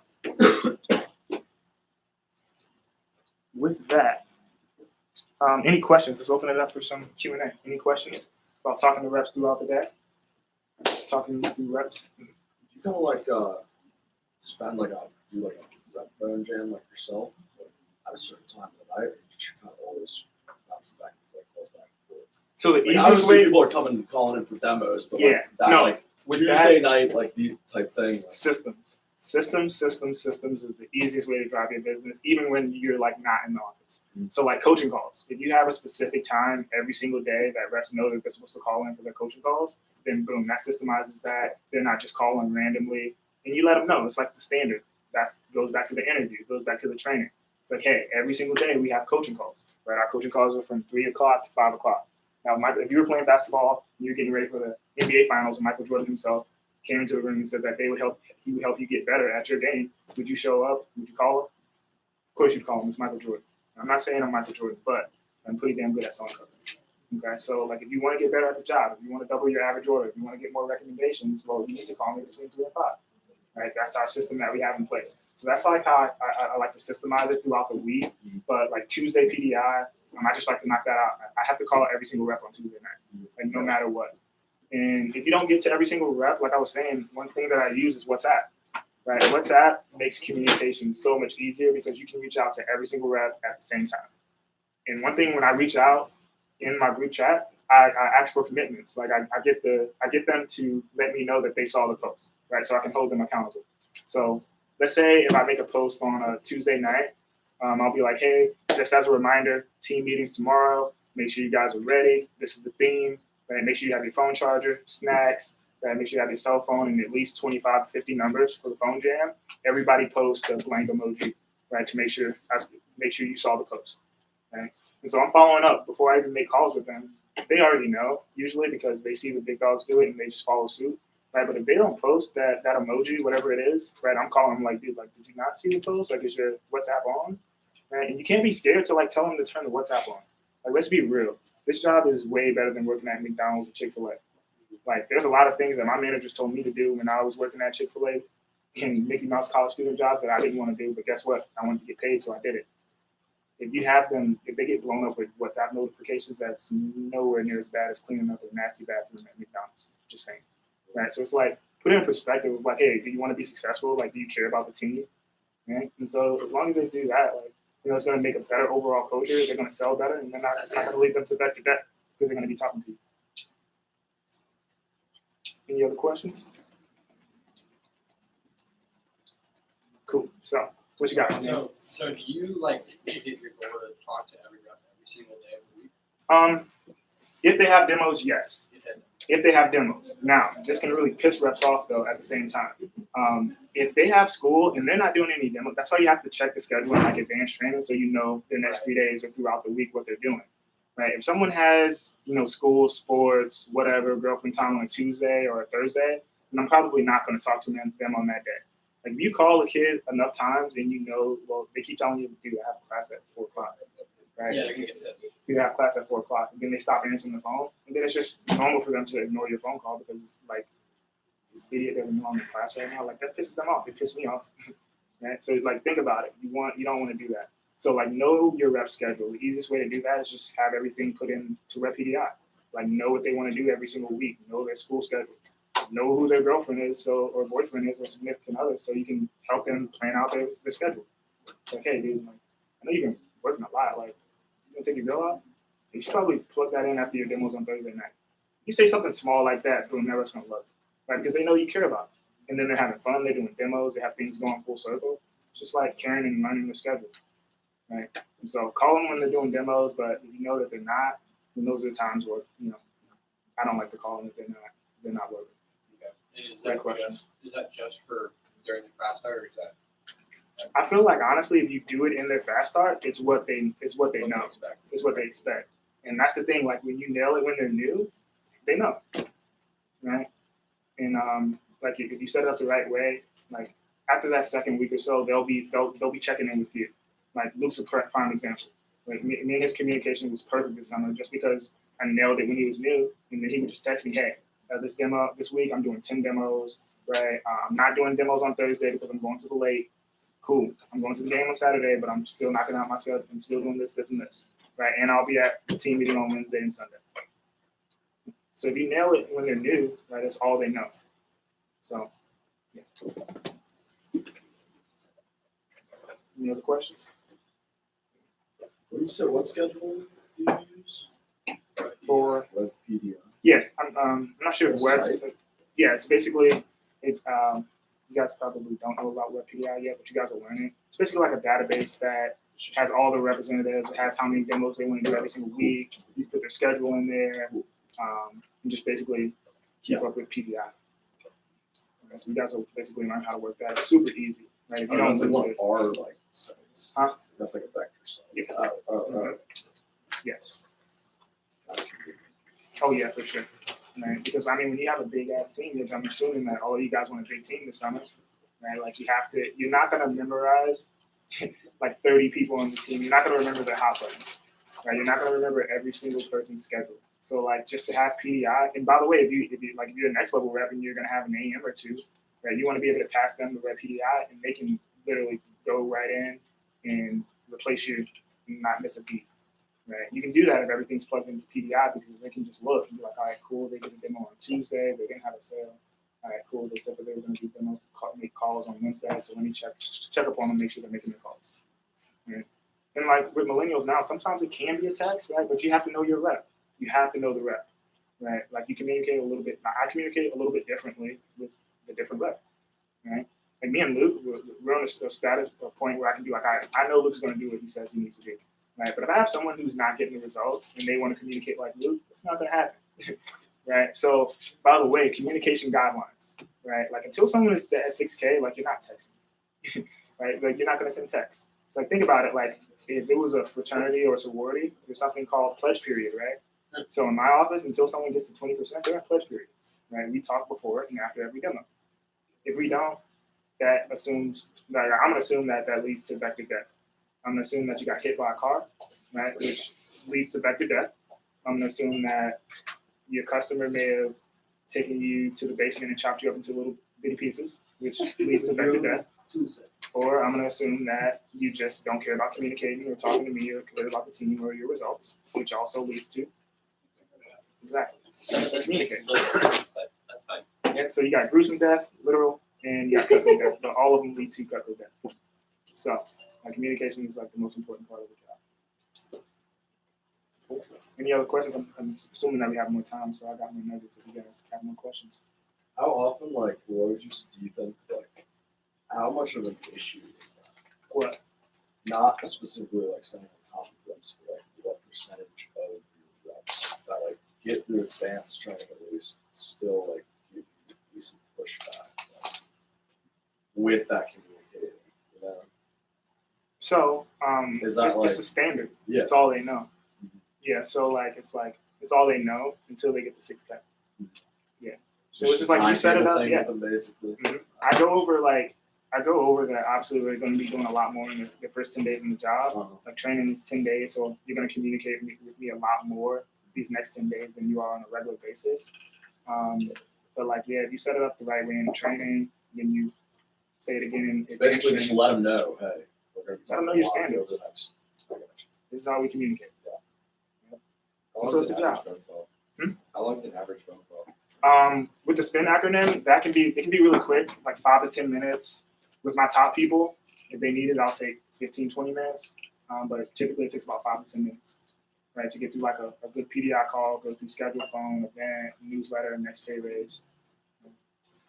What's up? So it's just like a quick call, like they just finished their demo, they're like, yeah, I'm on the way to the next demo. Is it kind of just like, okay, good luck, call me? Or do you try and do spend every time you talk to them, even if you've already talked to them multiple times like that? So great question. I'll say, like, if I know a representative has like 4 demos, I still try to I want to talk to them before and after. Right. Before and after every demo. Just to kind of like, just to basically check their temperature, see how they feel But about it's that just next like demo. sometimes It'll be quick. brief. Okay. It'll be quick. So like if I know they have like 5 or 6 demos lined up, 4 or 5 back to back to back to back, I definitely want to talk to them at least 15 minutes before that first demo, right? So I can have a powerful conversation, right? Make sure their mindset's the right way, make sure they know to make 5 calls before, 5 calls after. And then I at least, want to have a powerful conversation that night, but they need to check in before and after, at least to give me the updates. Right? So if I know they have a packed schedule, that's what I'll do. You just talk to them like 15 minutes before their first one, 15 minutes after the last one. What's up, my guy? Is there a point where you realize like you and this rep that you keep talking to, you guys have reached a point where that person doesn't see you as a boss anymore, but they see you as more of a friend. So does that ever reach a point in your relationship with any of your reps? Obviously, I feel like you get closer, for sure. Because I feel like, yeah. But at the same time, the reality is that like your reps are not going to want to work for a friend. They're going to want to work for a boss. Yeah. Right. So like you always have to have that mystique level to let them know that, hey, like I'm still your boss. I'm not your friend just yet. And like honestly, I don't really know how to respond to that because I have reps honestly that are like 20, 30K and they call me before and after every day. Like Kevin is at like what, 22, 23K? Right? He's gonna call me before every demo and after every demo, that's just what he knows. Right? Luke, same thing. That's just what they know. Right? Like there's no ifs, ands, or buts about it. I mean, obviously you get closer, but the job still stays the same. The standards in your organization should still stay the same. Right? So those conversations may be a little bit personable, so they may last a little bit longer if you spend some more time going through the rapport. But like, yeah, that you should still go by the same guidelines. Like it's at least with the spin acronym. Great question. Let's go and then Charlie in the back. How do you try to manage or balance your time between like your gunners and like your other 75%? Gunners come first. Gunners are 80% of your results. The rest of the team is 20%. So like you always want to. I call my gunners first. I'm always like I have an attack list almost. Like I'm gonna talk to my gunners, right, or my representatives that I know that are shooting for like 3 to 5K. That they're going after like above and beyond. And then I'll talk to the representatives that I know are like 2 out of 3, 2 stars. I know that they're looking at solid grand a week. Right.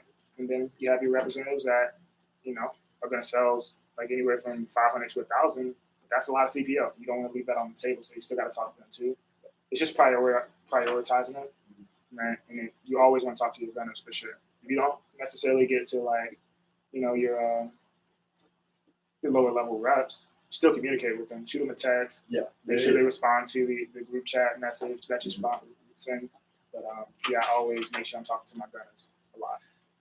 And it does take a lot of communication. Like for me on my end, you don't have to do it exactly the way that I do it, but like, I mean that's the part of the reason why I do the job is because of the relationships. So you want to be talking to them because it's going to make it better for them in the end. What's the best way to like keep like office morale up? Like if some people are like kind of like lacking motivation. Things, like, you control the energy in your office. You know what I'm saying? Like at any point in time, like you can change the standard of the mood in your office. Right? Like on point, let's go. Like boom, like right now, everybody stand up. Like let's go. Stand up. You guys ready? Let's go. Shake it off. I know we're in training. Shake it off. Let's go. Right? Shake it off. You guys got this. Right? Let's go. All right, how y'all feeling? A little bit better? Right? Boom, just like that. I mean, like everybody's not at a 10, but just change the energy in the room. Like at the end of the day, if you ever walk into a function, like you have to have your functions ready. You can sit down right now. I just want to make like an example. Like at any point in time, you can change the energy in your office or the morale, right? Like you're in control of that. And like music, I use music as something like in our office. We always like during like the jams, he's got music playing. Exactly. Super high energy, upbeat. Energy. You can walk in pissed off, sad about whatever happened during the day. As soon as you walk into the office, he's gonna change how you're thinking, what you're doing, because of his energy. Exactly. When you bring that energy to the office, and everyone else goes off of that energy and feeds off. They I feed off. noticed it just walking in. I don't care what happened that day. I walk in, start talking to him after everyone else has already been talking to him. Everyone else is upbeat, makes me more upbeat, ready to go for calls. That's just how it works. And so also to piggyback on top of that, that was solid, Luke. To piggyback on top of that, like knowing who like your mascot or like there's always the hype man in the office. Like you have to identify who's who, right? Like Kevin's my hype man. Like if the energy is off, I'm like, Kevin, go in there, get everybody hype as hell, right? Because I'm coming in right after you. We're gonna play a game. We're gonna change the energy. Like even in a phone jam, and you can start implementing this like now in your own office. Like if you walk into the phone jam, like obviously that first hour, like first 30 minutes, everybody's hype because they just seen each other. You hop on the phone, there's a great vibe. As the phone jam goes, it kind of dies down. You guys see that. It's like you want to get on top of that ASAP and make sure you change that energy level, right? Regardless if it's like we'll do a quick game. It's the game you play Ninja, right? Like if I walk into the room and everyone's dead, I'm like, all right, look, everybody come outside, let's go, right? Quick game of Ninja, we have some fun, and then boom, we set the mood, right? We set the morale, everybody's feeling good, hop right back on the phone, right? And so like anytime that it feels like that in your office, like you have to know that at the end of the day, they're gonna feel like how they see you feel. Like one of the things in my office is like having a positive mindset. Like you can't be here if you don't have a positive mindset. Problems get left at the door. Right? So you can pick them up on your way home, but you can't come through the door with problems. I don't care what happens. I get it, mom, dad, fight, boyfriends, girlfriends break up, doesn't matter. Right? You get cut off on 285, happens. You crack that door, right? We're gonna have fun, we're gonna make money. That's just the objective. Right? So they know before coming in. It's like, all right, cool. If I'm not there, and have that conversation with them. If you see somebody, they're not there, they're looking like something's wrong, hey, before you go into the room and you mess up my phone jam, let's have a conversation. Right? Make sure they're feeling good. And you have to be able to call it out. And you can't be scared to. If you see something, it's better to call it out, right? And to talk to them, one-on-one. And, they're going to feel better about it. It's going to make your phone jam go better. You're going to feel better. Doesn't lead to vector. What you got, Charlie? Well, I was gonna add on to what he was asking about being a friend rather than a boss to your employees. What Mike actually did for me was that when I was working my way up to 10K, I asked him to like hang out and stuff like that, and he said, "Oh no, you can't do that until you reach 10K." So he set goals. Said, "Oh yeah, we can do this stuff. You've got to reach 10K first." And so, but of course, there are some people that reach 10K a little faster than like in your fast start. Yeah. And so he kind of sets goals. No, 100%. I like that, and they're laughing. You can't use his Snapchat till you're 15. Yeah. You can't. Right? Because I'm always like with our WhatsApp communication and just like social media nowadays, I'm always on Snapchat. That I'm always posting something in the office. I'll put them in the picture. They're like, yo, let me follow your Snapchat. I'm like, 15K, bro. 15K, right? Yeah. And it can be whatever. Like, they call me E-Man in the office, but if you're not at 10K, you don't call me E-Man. My name is Emmanuel. Coach. Right? Don't call me Mr. Long, but at the end of the day, right? Like you have to have you have to go through pledge period. And like at the end of the day, you'll be surprised. Like small things like that. Like I have a rep right now. Like I know he's ready to hit 10K just so he can call me. Right? He slipped up and said it the other day. I was like, not yet, bro, not yet. Damn, bro, I'm almost there. Like, let's go, right? And then once they get that, boom, it's always having like different levels, right? And it's different for every single rep. Right? Snapchat was kind of the thing this summer, and it was like 15K. You have to be at 15K before you can add me on Snap. What's up? So just like little incentives, like little Easter eggs. Yeah, little Easter eggs. Yeah, perfect example. That's an easy way to drive sales. Bets, contests. Stories for pets. When I don't make a bet, I still so much money, so I just don't make it. Right, and so you're gonna have reps like that, by the way. Right, you have to know your reps. I made a bet this past week. Well, I didn't even make the bet. 2 reps made the bet in my group chat that the loser. Whoever didn't sell as much for the week was going to get pied in the face. They put too much pressure on themselves. That already showed me that they don't perform well under pressure because they had off weeks. Now they're crushing it this week because there's no pressure. Right? So it's just like you have to know your reps, and that's something that I log and I know it. Right? So next contest, you're going to do it a little bit different. I'm probably going to say about that. Right? But bets do drive business for sure. Right? Having a Sunday bet every single week is something that I do. What else? You got anything, John? What's up, man? So you mentioned like vector death a few times. Yeah. I was in the office during the summer, so you see people kind of come and go. What would you say are like the beginning like, symptoms? I guess like the telltale like, signs. One, communication. So that's the biggest. I would say like for sure. Right? Because even if a rep isn't having the results at the beginning, doesn't mean that they can't get the results. Right? You gotta communicate with them. So it's like when a representative is not communicating, right? They're not showing up for meetings. Like my rule of thumb, is if they miss 2 functions, dude, it's like, they're not out, but like in my mind, I'm like, all right, they're about to jump off the cliff. Like they're right there.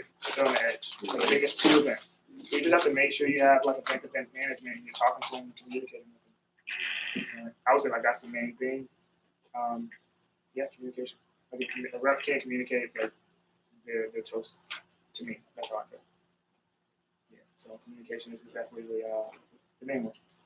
And then the strong survive. The strong survive. Yeah. What's up, Luke?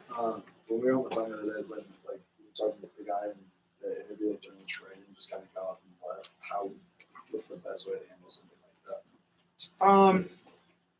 Just we kind of talked about it. But. Yeah. At the end of the day, I talked to Trey about it, and he was like, "Hey, yeah, you have like one douchebag, don't let that bother you." You know what I'm saying? Just, some people just suck. Some people are just like not professional. Right? You're gonna have that. Like you may have that. But I mean, it's nothing you can really do about that in that situation, right? You just pour even more into your training so that they know that like that's exactly what I did. And we still have like a 2K pop, which is not bad for the fall. Like 3 reps. So I would say I called it out, but like I didn't make anyone or any of his friends in training feel bad about it. I was just like, hey, we all know people, and we have people in our lives that they go to, they want to play a sport, right? And then they go off for the practice, and then tryouts are hard, and then they quit. Does anyone know somebody like? Does anyone know someone like that? Everybody in the room raises their hand, right? Anybody know someone who goes to the gym, they do 10 push-ups, they get up, and they're like, where are my muscles? Right? We all know people like that. You can relate to them. And they're like, all right, yeah, I get it. And then it's not even really a big deal. It's just like spreading the truth. So, I know that if you're confident and you believe in the program, you know that we have a successful program with a lot of success that we can share around a division. It doesn't even bother you. That kid, by the way, his friends already made like $400. So it's all good.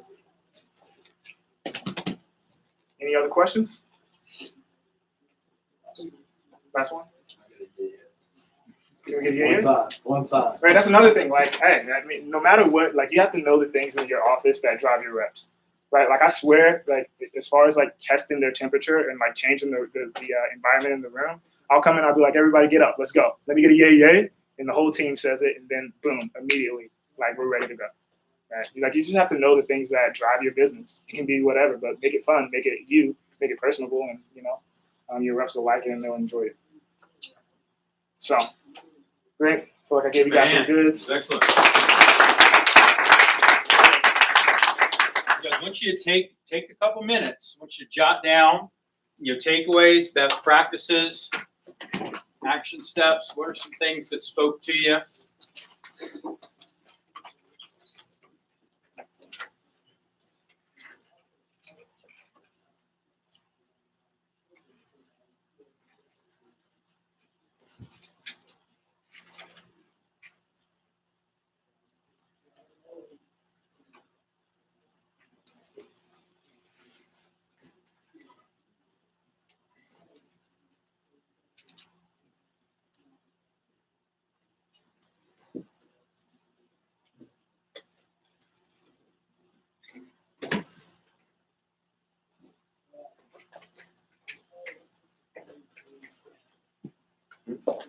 Takeaways, best practices.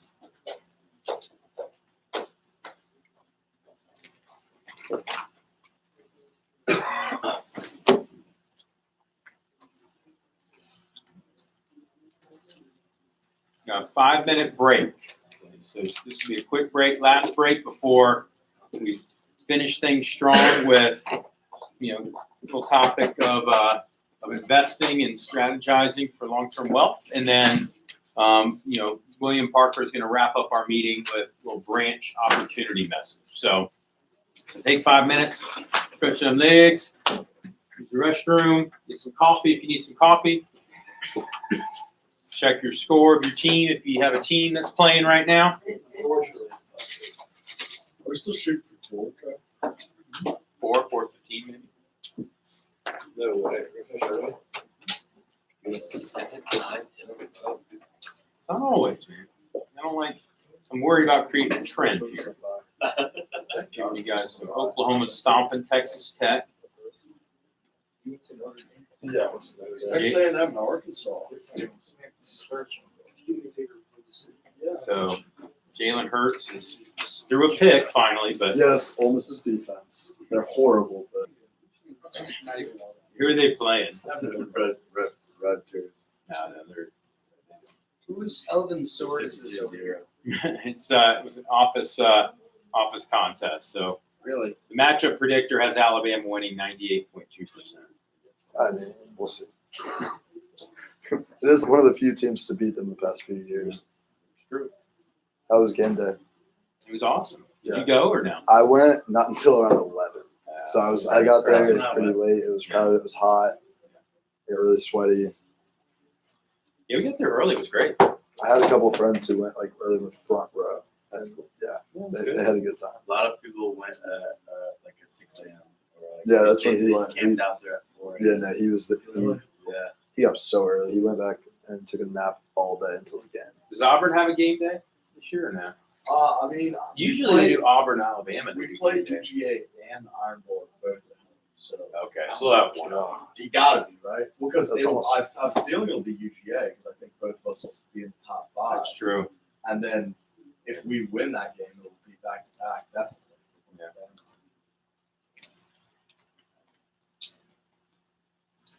That game was I say, were you at the game? no. Dude, being inside that stadium, the Notre Dame game was like, You I was there. Yeah, it was crazy, I saw all the pictures. It looked pretty fun. dude. It was. I couldn't talk for 2 days afterwards. It was crazy. Do they adjust? They don't set game times now for like a few weeks out. Okay, so they don't even give you the location of where it's going to be until the moment of, I guess. Well, because say you've got a team Because that's of the ranked rankings. really Yeah, high in it's all the about the preseason, and then all of a sudden they fall apart because they lose a quarterback. They're not going to go watch game day at some That crappy makes school. sense. Makes sense. Sydney, what's going on? He was. Yeah, it was awesome. Wow. Did your mom not even sit with you? I was close with them.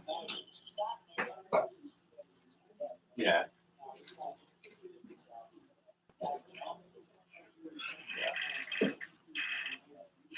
Yep. That was nuts. It was definitely nuts. That Auburn Georgia game is going to be pretty exciting. It's gonna be a little I'm looking at it. I might actually be in the area for it. So it depends on what time the game is. But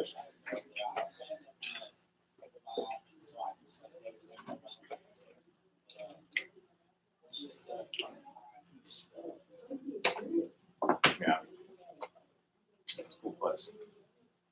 Cindy, who do you pull for?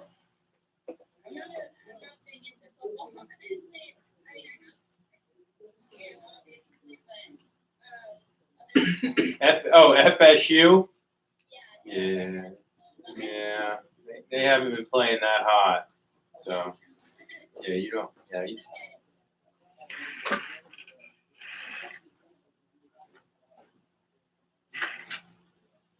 Yeah. Yeah. Well, we've got Clemson today, so that should be an interesting matchup. They're favored by 27.5 points. That's too sweet if you just force. You know, What? we played Clemson well. Last year we played them real well. What was the score? Like Syracuse?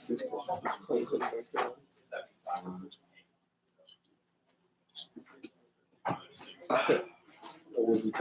put Clemson to win it. No, I don't. No. I really wanted to get knocked out. No, I picked Clemson to win by 27.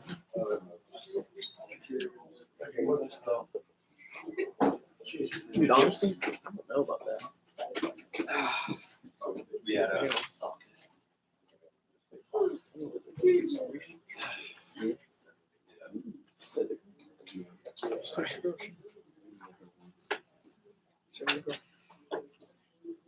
You don't think though that North Carolina will lose by more than 27? It's at home, and we typically play them well. Now, that being said, it just it's Clemson. They're good. They're really good. I mean, no, they beat Alabama by more than 20. Yeah. That was last year too. There's one. Sometimes it's still that power. Year on the scoreboard. And Trevor Lawrence is not playing well at all. This year. My friend has videos. He's already Watching the red lights on. They show up on TV. The red lights are on the fourth quarter. No, well, I got in the fourth quarter. Uh-huh. Are you doing really well this year? I watched the game. Last year was his first year. Yeah. It was doing good. I thought that was fun, dude. Yeah, but last year was his first year. You can't. You were too, weren't you? Yeah, this was where was this? I think it's supposed to be school that had more touchdown passes than we had. We were They played Southern Miss, the technical school of the blind and the deaf. No, but yeah. You were at Delta State. Yeah, that's a huge Dude, I love those guys. They're so cool. It's so Southern Miss. Dude.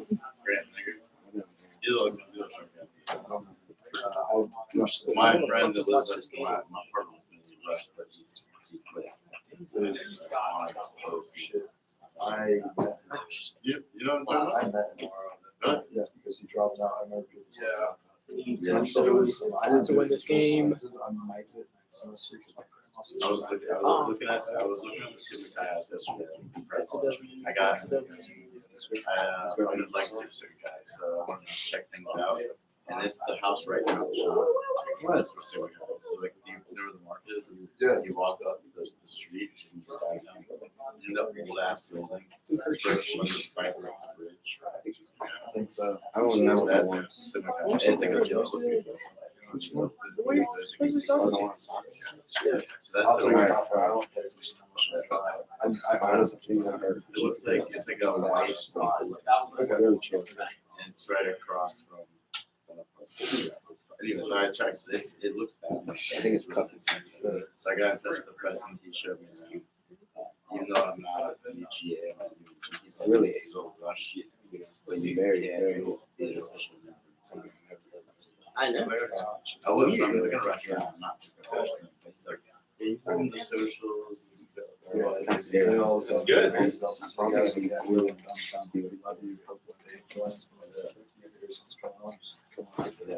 Yeah, so this was.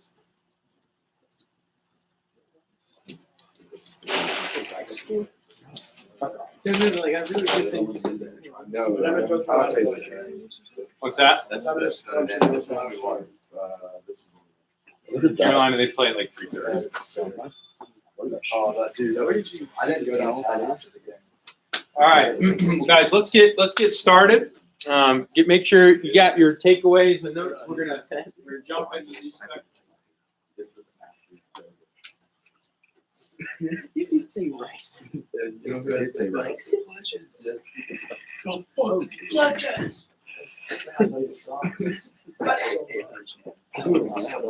Tech and Temple's Barstool verified at Georgia. How is it possible? What? Georgia Tech's and Temple. Their Barstool just got verified.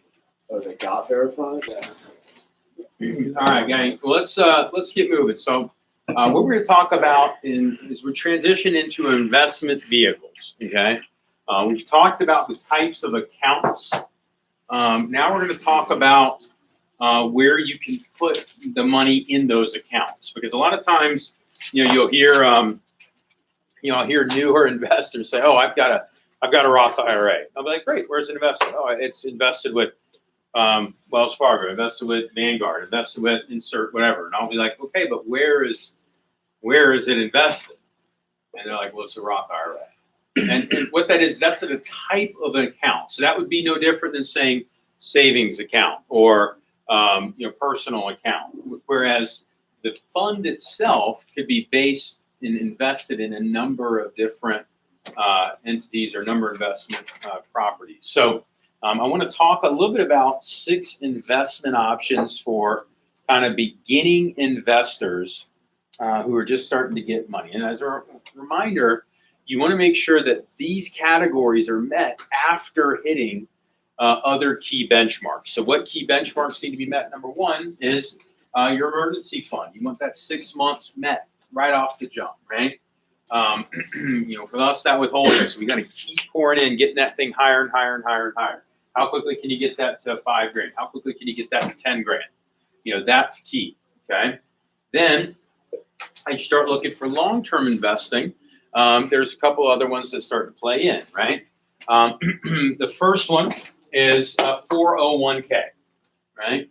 Or another employer retirement plan. Now, as a self-employer, what's great about that is you can match your own investment. So you get even more protected long-term. So if you have a matching 401k, some companies will match it. So these companies, they don't really promote investing that much because they don't match that much. Most companies will match up to, like, say, 3%, which isn't really that exciting, right? What that means is that what that means is if you put 3% of your salary in your 401k, they'll also match 3%. A more common scenario is if you put 3% in, they'll match 50% of that, so they'll do 1.5%. And the maximum they usually do is up to 6%, meaning if you put 6% of your salary into it, they'll add 50% of that, which would be 3% of your salary as like a bonus. Okay, so it sounds kind of sexy and exciting, but it's usually not very much, unfortunately. So, like, for example, if somebody makes $50,000, what is 3% of $50,000? $1,500, yeah. So we're not talking massive funds. It's better than nothing. But quite honestly, guys, that's not usually that exciting. So the real benefit of your 401k is not your matching program your company does. It's the consistency of making sure that you contribute your contributions, which in 2019 is $19,000. Okay, that you can put in there. That's that you write off of your taxes. Okay, so that's pretty exciting. Another way, okay, that you can take advantage of investing at a young age is due to something called a robo-advisors. Okay, robo-advisors are people that they're not usually, they're not usually very engaged in it. It's kind of based on a formula, and it's something where your management fees are relatively low. Okay, so the key with that is that they're only going to charge about 0.25% of your balance that you have. And you can set that up where it's managed. And if you're going to do that, I would recommend that you just manage it on the market as a whole using big index funds or, services that, really are based on taking advantage of the market as a total, not trying to be nitpicky by picking an individual stock for you that's going to soar or not. I will mention that most mutual funds do not beat the market. So a lot of things that money managers will promote is, ours are managed by people, not by a machine or not by a robot. But the challenge with that is there's human error that gets into that, and human error is almost always greater than the market error. Okay, so meaning, like, if they do well, they might get a little bit better, but if they do worse, which is what you're really worried about, they do way worse. And here's something that it's better to, let me just show you what I mean by that, okay? Let's say that you put in $10,000 into an account, okay? And it grows at 10%, okay? And I'll make it even more dramatic so you can really understand what I'm talking about. Okay, let's say you put $10,000 into an account and it grows by 50%. 10,000, which is, again, amazing. 10,000 goes to what? 15,000. So you gain $5,000 in earnings, right? Pretty good. Okay. So normally the market gets you 25 or 20, let's just say, and this one happens to get you 50 that year. That's great. But if the market goes down 25% versus a human error going down by 50%, that's much more drastic. So let's say that same 10,000 is in your account and it underperforms by 50%. Well, that now drops your balance to 5,000, which sucks. Right? Here's where it gets even worse. A lot of companies, what they'll promote is they'll promote their average rate of return. Okay? Average rate of return is nice, but what it doesn't account for is bad spikes. Okay? Because what happens if your account goes down 50% once, right? 10,000 down to 5,000. What do you need to grow by in order to get back to 10,000? 100%, not 50%. But, ready? So let's do the math here, right? Let's say it goes down 50%. It goes up 50% the next year. You'd be like, oh, I got the same amount of money, right? No, you got 7,500. Okay, so you're technically net down 25%. That's why it's almost always better to be somewhat conservative.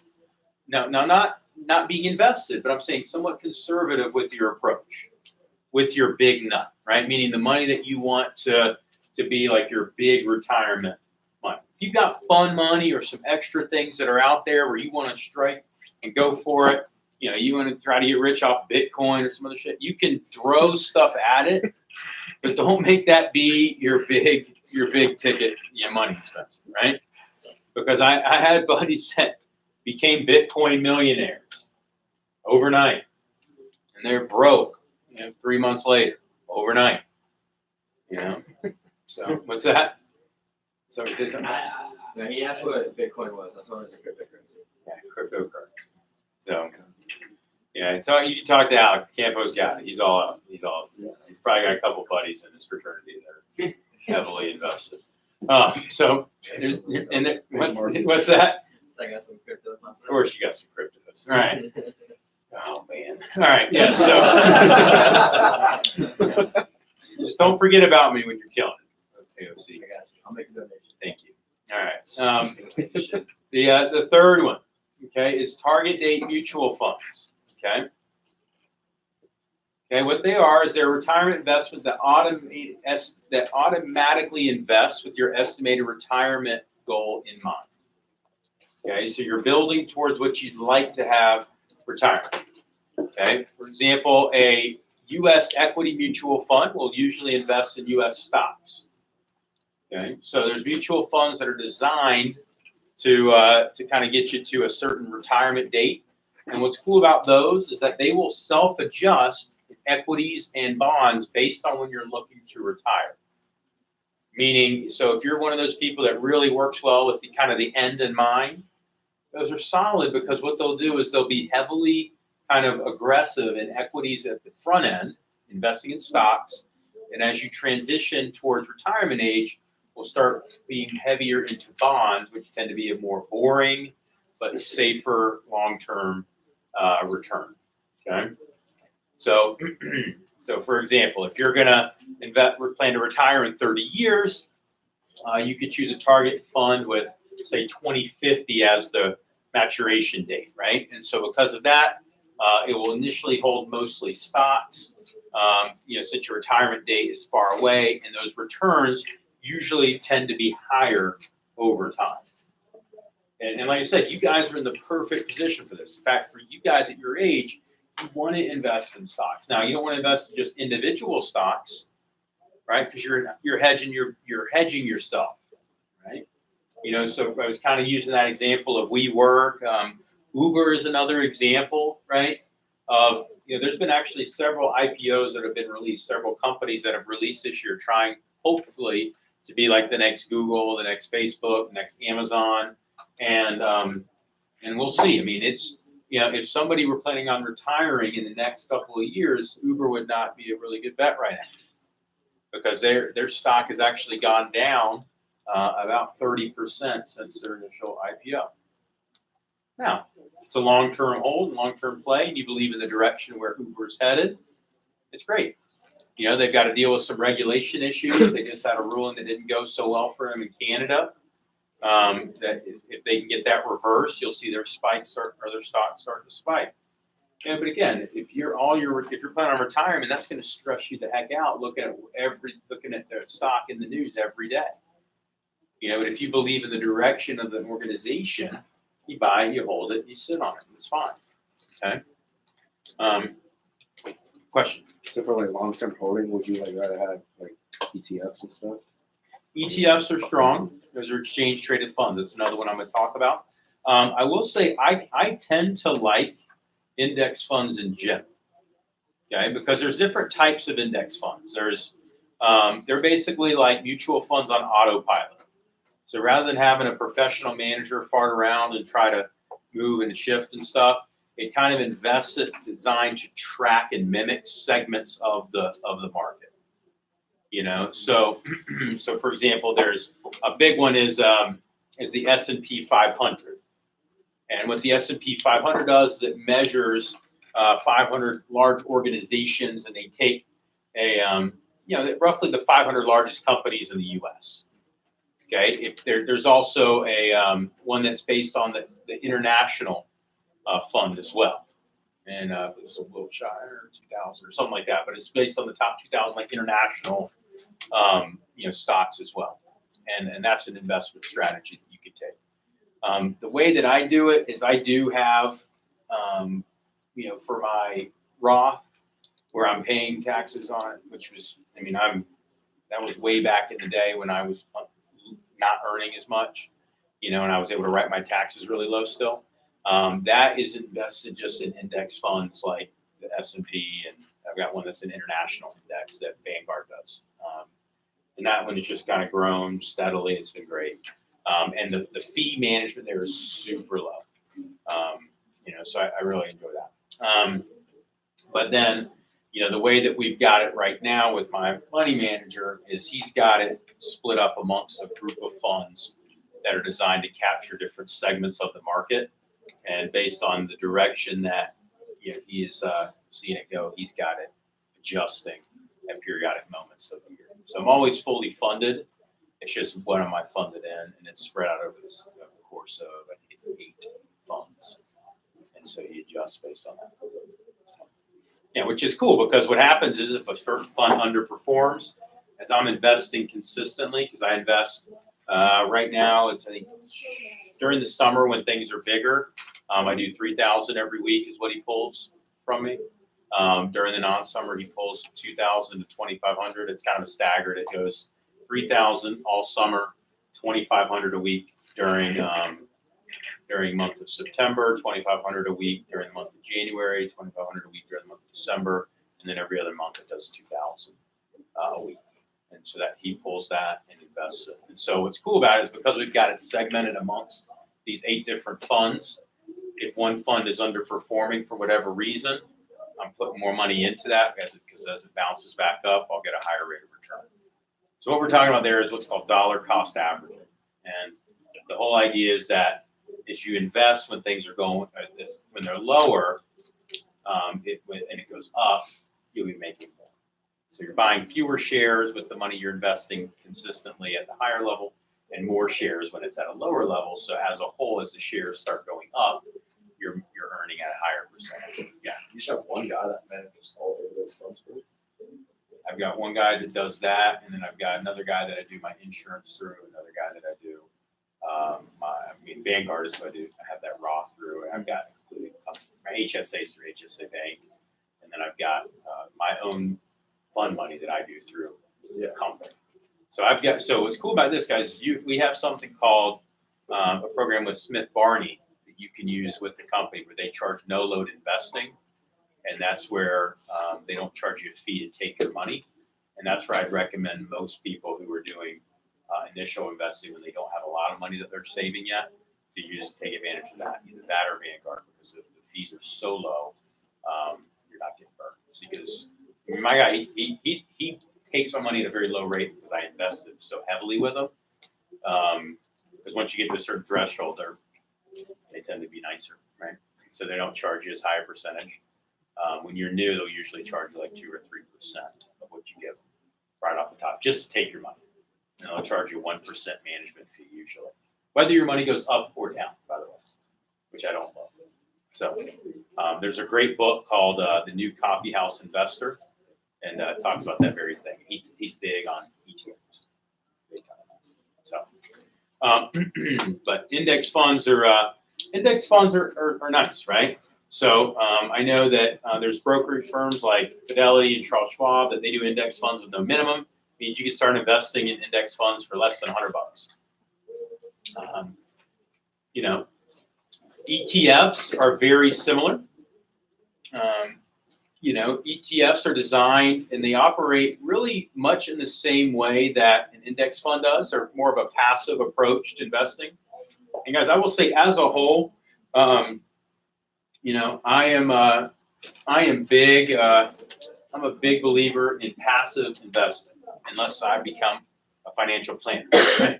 Because the reason for that is I want to be able to focus my energy and attention on doing what makes me money, and not have to stress about what my money is doing for me. So I want to be able to just have it where it's growing without, like I don't want to be tied to watching Bloomberg television to make a phone call to my stockbroker or my money manager, I guess I call him, and say, hey, can you sell this? Let's increase this. Let's do all this. Like, I'd much rather have him be the one that just kind of does it for me and call me if he needs to make, a decision that's massive.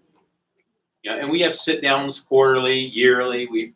I fly in, we meet, we discuss everything. But I like having a very passive approach. That way, I'm not stressed out. Like you'll see it at some point. The market will go down and go up. It went down earlier this year. It went up earlier this year. I don't get stressed or too excited either way, because I know what I'm building is not for this year, next year, but for later. So the main difference between ETFs and index funds is rather than carrying an investment, they're traded throughout the day, and investors buy them for a share price, which kind of like a stock price can fluctuate. That is, the stock price is essentially that ETF's investment minimum, meaning that the fund can range. And I will say this: brokers, because ETFs are traded like a stock, brokers will often charge a commission to buy or sell it.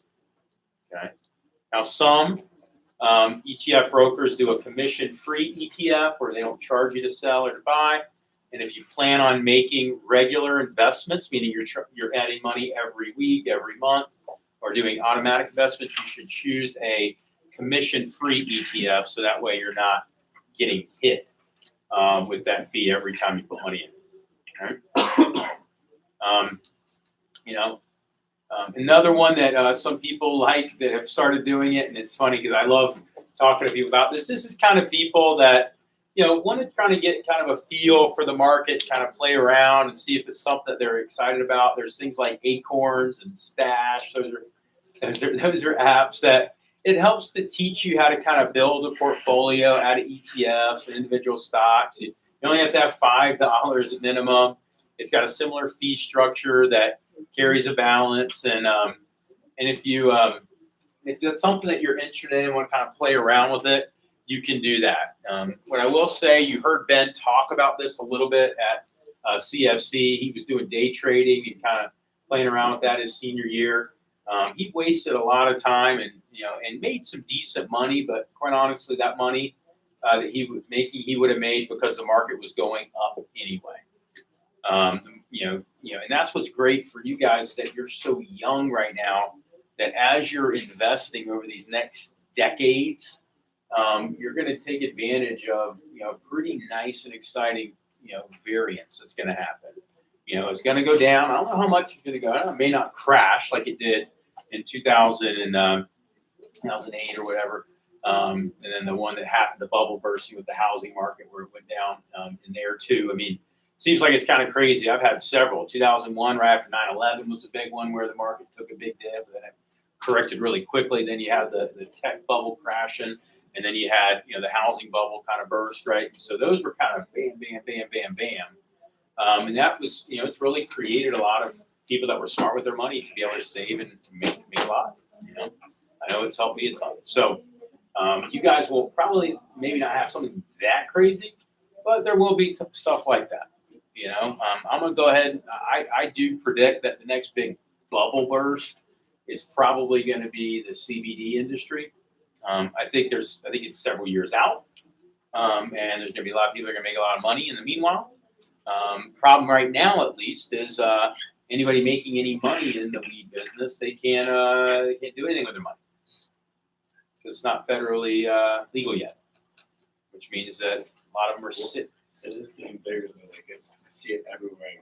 You're right. Problem is, as it keeps getting bigger and it's not national, it means people can't put their money in. And by the time it becomes a national thing, it'll be so big that people will have already made the money that's going to make the money. Well, the CBD People part, putting money into Canada. There's people trying to get stuff around, and there's ways to do it. You know, the question will then be, how do you get the money back in, and what do they charge you to pull it back in? I mean, you know, what a lot of people are doing that have made a ton of money is, quite honestly, they're just sitting because they don't want to be hit with the massive fees that may be absorbed as they're trying to bring money in or out. I mean, and it's I'm not saying you can't do great with it. I'm not saying I've made a lot of money on it. I'm not saying that there's people that are doing well. But I am just saying that is another example of, you're going to start to see people that was like crypto, right? With Bitcoin especially. You know, that was like all the rage, right? It was people were throwing their life savings into it, hoping that it was going to get them rich quick. Well, the people that were kind of in early on, they did well, and the smart ones got out. And then other people were kind of throwing in to try to make a bunch of money with it, and some of them were kind of holding on to it, and they might get a decent rate of return, right? Which is totally fair, right? But the whole get rich quick thing very rarely works. Okay, so if somebody's going to get into the CBD industry, they need to fully be committed to that industry for the long haul, and not just simply to make a quick buck and then try to get out, because you know they could very quickly, by timing it a couple of days wrong, lose a lot. So it's almost always better to buy and hold than to try to flip and flop, you know, with your investment strategies. And again, part of it may just be that, you know, I've seen, you know, horror stories of people that have gotten burned. You know, building reputable companies that are, you know, going in the right path in the right direction, you know, and invest in them, because just like in any other bubble, there's going to be great organizations, there's going to be terrible organizations. There's going to be amazing CBD organizations. The ones that will last will be fine. But how do you know you're investing in the right one? That's the key, you know. And without the information that you need, sometimes it's hard to be able to tell. So you want to fully vet it. You know, similar with crypto, right? That's the other issue you get there. Is, are you fully aware? Do you have good mentors? Do you have somebody that's in it for the long haul? Somebody's been doing it for 30 years, 20 years, that understands it. You know, and if you have that, then it can be fun. So, any questions on types of investment accounts? What types of vehicles to put the money in? Good rule of thumb is equity-based investments tend to be more higher return and higher risk. Okay, so they're better for long term. So the longer your term, the more you want high risk and high reward. The shorter the term, the more conservative risk, the more conservative return that you want. So it depends on when you're spending it. So that means if you're looking to buy a house, okay, if you're saving up to buy a house, that money should be not invested in equities. That money should be invested in something that's getting, well, ideally, 0 rate of loss, right? You know, or something that's getting you very, you know, kind of 2, 3, 4, 5%. So it's at least tracking with inflation and other things that are happening. Your emergency funds, that should never be in an account that's tied to long-term risk and reward. You know, your withholdings should not be tied to interest, high or low, right? You don't want that because that's something that you need to be able to get the next week or so without losing any of that money. You know, so those are things that are critical to understand. Like, if you need it quickly or if you need to have access to it quickly, it should be very conservatively invested or saved. If you have time, or say you got time for it, that's where you want to kind of swing for the fences a little bit more, because then you're banking on the growth and compounded growth over time. And so, excellent.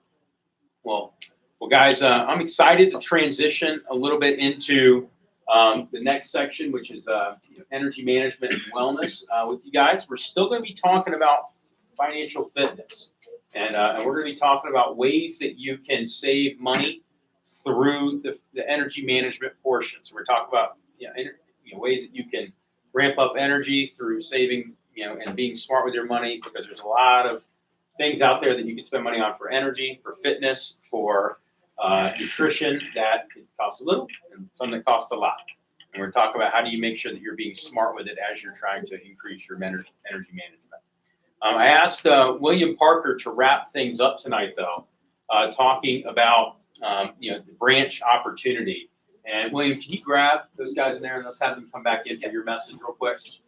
So I'd like everybody to be here as you're wrapping things up.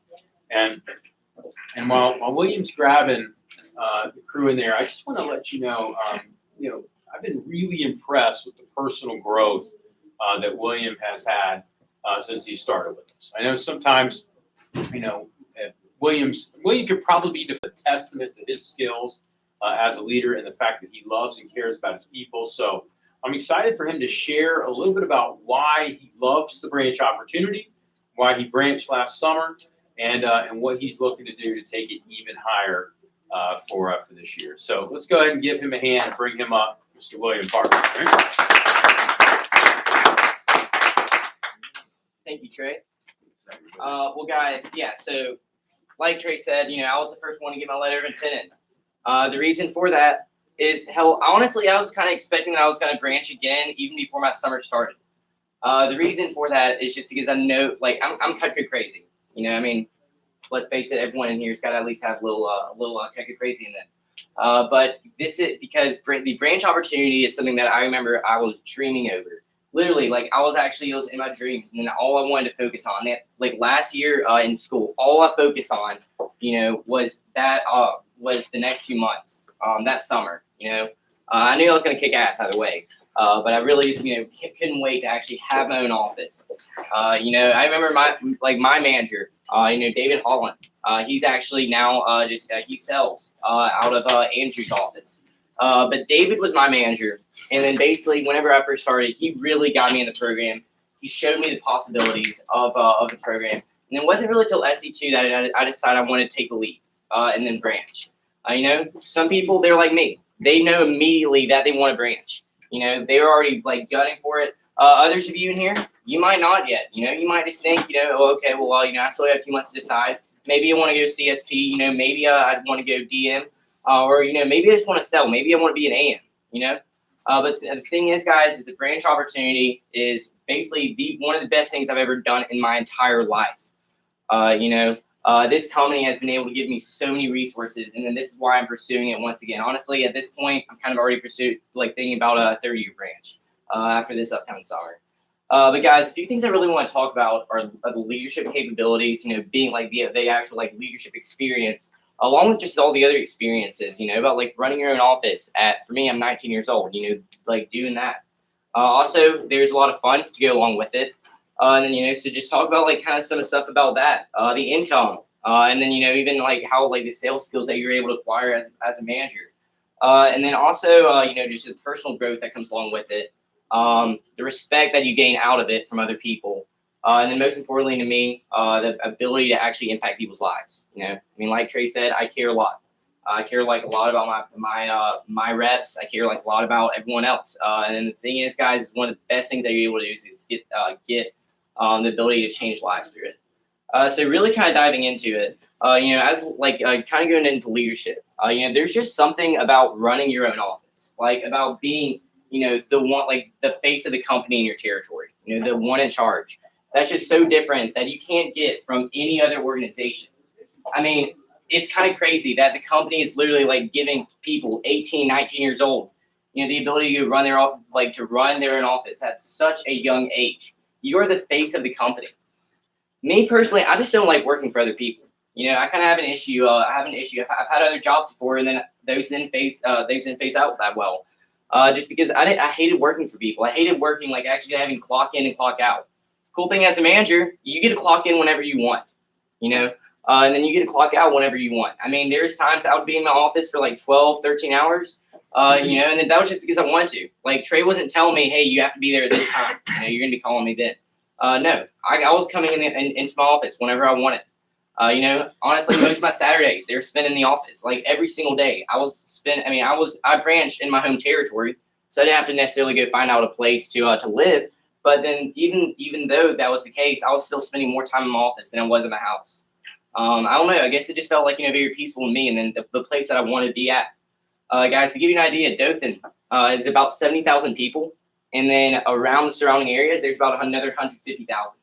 I basically had an area like that was about 70-mile radius. So 70 miles in any direction was mine. And I remember whenever I first got into my territory, whenever I first opened up my office, just that sense of that feeling of that this is mine. Anthony, Jacob, I know that you guys know the same feeling as well. Whenever you first get those keys and then you unlock it, even though you barely have anything set up right. And then you're like, holy shit, like this is mine, like this is in my city. Like I basically felt like, I was the mayor or something like that, or maybe dictator, who knows. But it was a really good feeling. That feeling of just like you take ownership of it. Guys, we actually came up, with the team chant. I came up with the team chant. And then, being able to just really have that ownership of that really made me, encouraged me to keep doing what I was doing. Another thing, is the fact that basically, with this office, like I was saying, you can clock in and clock out whenever you want. Another thing is, all these signs in here, as managers, you'll actually get a lit packet. You can put them up wherever you like. Don't like where your manager had something, you wish that he changed out the layout. You can do that. Guys, really, there's no other time in your entire life have you had so much freedom and then so much independence. I mean, just think about it. If you're in school, your parents are probably paying for your tuition, right? And then, or if you don't get the grades, then yeah, you're probably going to fail out. Guys, as a manager, you have so much freaking independence. It's unreal. It was kind of hard to fathom that. I didn't even fully realize how much I had to do. And then it was basically all on me. The fact that, if I woke my ass up and I got there at 8 a.m., then our office would perform a lot better that day. If I didn't, then, we'd probably shit the bed, right? Or if I didn't take a rep's phone call. But guys, being able to actually have that independence was one thing that was really, really, significant about running my office. And then, so with that, so going along with that, having that independence, guys, you get to hire receptionists. These are literally people that you pay just to make calls for you, right? And then the cool thing is unlike, as sales reps or independent contractors, unlike that, no, they're paid employees. And then they don't work for Vector or Cutco. They literally work for you. So yes, you can literally say on your resume, yes, I actually had these people that worked for me directly, and then so you actually have those people, and then you can even fire them. I mean, I fired one of them this summer. But you have to. That was the coolest part. Yeah. But guys, even with that, you're actually paying bills. You're writing big paychecks. I remember whenever I submitted my down payment for my office, it was like a $2,100 paycheck or $2,100 check or something like that. I felt like a grown man then. I mean, actually writing those amounts. I mean, I felt like Mrs. Jones buying that Ultimate set or whatever. But it really felt that that actually experience of actually having to handle large sums of money. I don't know why, but for some reason, I always kept a lot of cash on me, and then so it was not uncommon for me to have about $100, $200 on me at any time, which was probably not the best idea. But I did, and then I felt like a badass because I don't know any one of my other friends. That's not in this company. I don't know anyone else that's actually at my age doing the same thing that I'm doing, handling that, that amount of money. Guys, I had over $10,000 worth of the product in my office at any one time. You get a bunch of knives. The company will actually, send you a bunch of knives at a significant discount that, you can use for team meetings, prizes, things like that. At any given time, along with all the sample kits, you have over $10,000 worth of the product, literally directly in your office. So it's kind of cool being able to, manage that and then handle that, just that, like having that feeling of, like I own this. And then, like I like all this, all these assets that I have are mine. Because the thing is, they're not the companies. Like, you buy these things through the company, and then all this stuff is yours. Also, the cool thing is, like you're not just a boss. Keep in mind, you're the boss. Whenever you go out and run your own office, you're the one in charge. Like, everyone is looking up towards you. Like I said, you're the face of the company. You get to determine the future of Vector and Cutco in your territory. So if you shit the bed, it's probably not going to be looking pretty good for you the next year. Guys, basically though, if you go out and then bomb, and then if you go out and do really, really well, then ultimately that spot that you're at might become a very targeted spot. Dothan, like this past summer, we did about $80,000 in sales. I'm still pissed at our results, not gonna lie. Yeah, we were one of the top offices, but I know that we're capable of doing a lot more. I know that we were like a lot, we have a lot more to offer. And then basically, I want to make Dothan after this summer. Or, even if I go, like a branch again in Dothan, if I go back to Dothan, I basically want to make Dothan like the prime spot, where all the managers want to go for their branch. Guys, experience. The experience that you get through TLA, and especially in the spring of actually management training, is unreal. For instance, you're literally going out there and then going to your territory, and then you're office searching. You're finding that one office. That you just know that's perfect, right? Like, I mean, me and Mikey, for instance, Mikey went out there like with me for a couple of days, tried to find some stuff. We really didn't have the best results, right?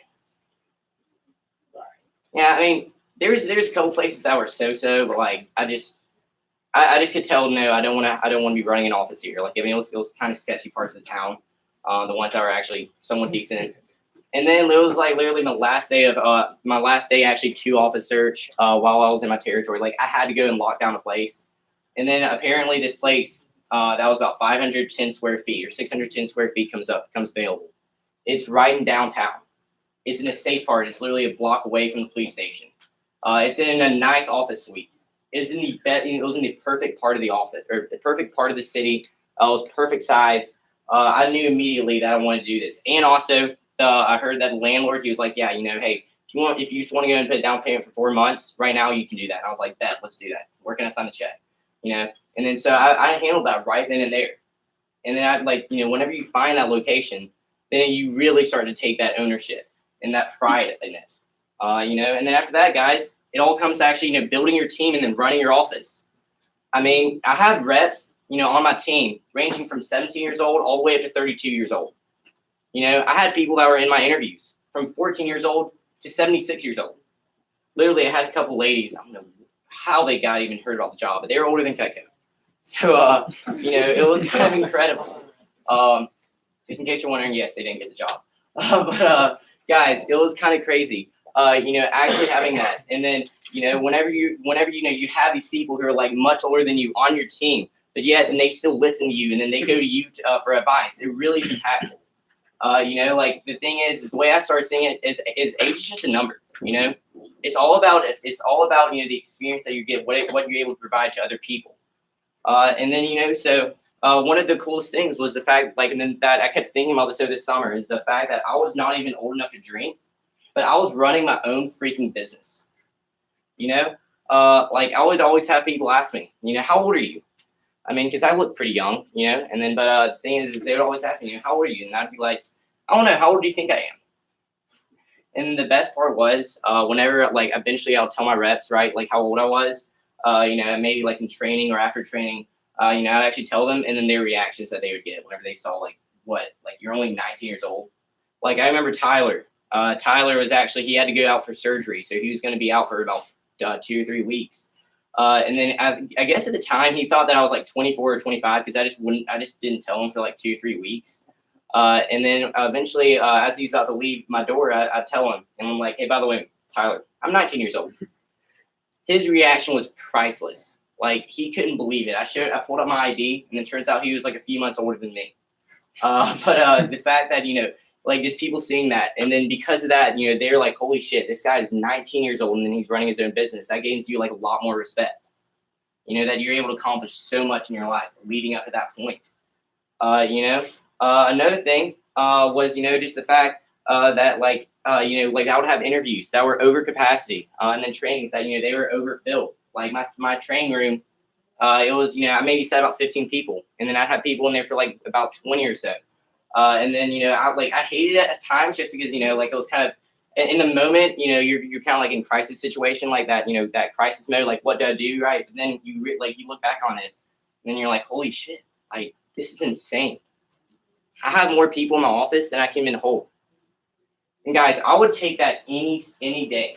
There's times I was even talking to Trey this summer. I was like, yo, based on what's happening right now, I don't know if I'm gonna be able to stay in this office. I think I need to go find another place. I mean, literally, I look at like renting like convention centers, things like that for team meetings and trainings. Almost came close to actually doing that.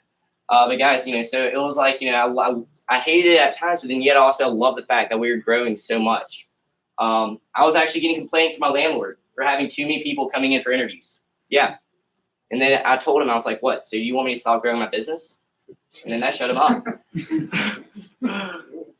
But guys, another key thing with that is, like along with those team meetings, and then, the interviews and trainings, is those team meetings and the team night outs. You get to develop really, really strong relationships with your reps. They respect you a lot, but yet you can also like learn to appreciate them, learn to know a lot about who they are. My office, my team was pretty diverse. We had people from all different types of classes, all different races, backgrounds, you name it, ages. I mean, and then yet we were all able to go out. We would go to B-dubs or get Mexican for team night out. And then basically, I was able to see them, and they were able to see me, not necessarily as much just, so like solely Cutco, that like that knife person, rather that like they were actually able to see me as human. I got to have those one-on-one, like, just interactions, those conversations about football, about sports, about whatever. It wasn't always business. And then so those relationships that you create are stuff that, are really like long going and then long enduring. I mean, like all my reps, I still communicate with them. On the way here, I was actually talking to a couple of my reps just on the phone that I've not spoken to in about 2 or 3 weeks. So it's kind of crazy to see the stuff that they're doing now, even the ones that, they're not in this, that they're not in this room right now. Being able to create those relationships. Now, guys, the biggest thing though I say with like going like along with the experience though, is for one, the resume experience. Because the resume experience, let's just face it. I mean, you really can't get better resume experience than being a branch manager or a district manager with the company. Because I was able to say that all at 19 years old. Like I was able to hire or find an office. Like sign a lease, hire, train, and then, ongoing development through PCs, PDI, basically my entire team. This is stuff that employers are going to see, and they're going to want me immediately. I know that for a fact. I've already been offered jobs. I've been offered jobs through Facebook. Apparently other people are using Facebook now to recruit. But guys, I've actually been offered jobs through my school. And then I've turned every single one down. Hell, I've been offered jobs on demos. But I've turned every single one down because I know for a fact that I'm not done here. I don't know, how long I'll ever be in this business. I might go district, but I'm not done here yet. So like this past Wednesday, I was actually meeting with our career coach at our school, like the career counselor. And it was just like one of those standard meetings that all students have to go through, right? And basically he was just he was like just giving me the normal spiel, right? Like, have you ever thought about internships? And then he asked me that, and then I was like, yeah, well, I mean, I've thought about it, but I'm not doing it. And then to get like, this is this guy's entire job is, getting people for jobs, getting them for internships. So I can already tell his blood's boiling, so I'm gonna have a little bit more fun with him. And then so he's like, well, why do you not want an internship? And then I tell him, well, I mean, no offense to internships, I think, some of them are great, but my experience that I'm getting at my company is a lot better than any internship could offer me. And then so I can really start telling that this guy like is fuming, like, he kind of wants to lash out at me. But, and then he's like, and then so he finally asked that question, okay, where do you work at? I'm like, have you ever heard of Cutco Cutlery or Vector Marketing? He's like, yeah. And then, I see him started cool. And then he's like, yeah, I know Cutco. And then I actually have a couple of those knives. And then I was like, yeah, well, actually, I work with him and I ran my own office, and I started telling him about everything I did this past summer. And then his eyes just started getting wider and wider and wider. And then this guy, he told me, he was like, look, William. And then also after that, I started telling him a little bit about like what I hope to do next summer. And then, he was really listening now, fully engaged. This guy, like he told me, he was like, look, William, I mean, I've worked with a couple people who have worked with Cutco before. They've all had positive experiences, but nothing like that. No one that actually ran their own office.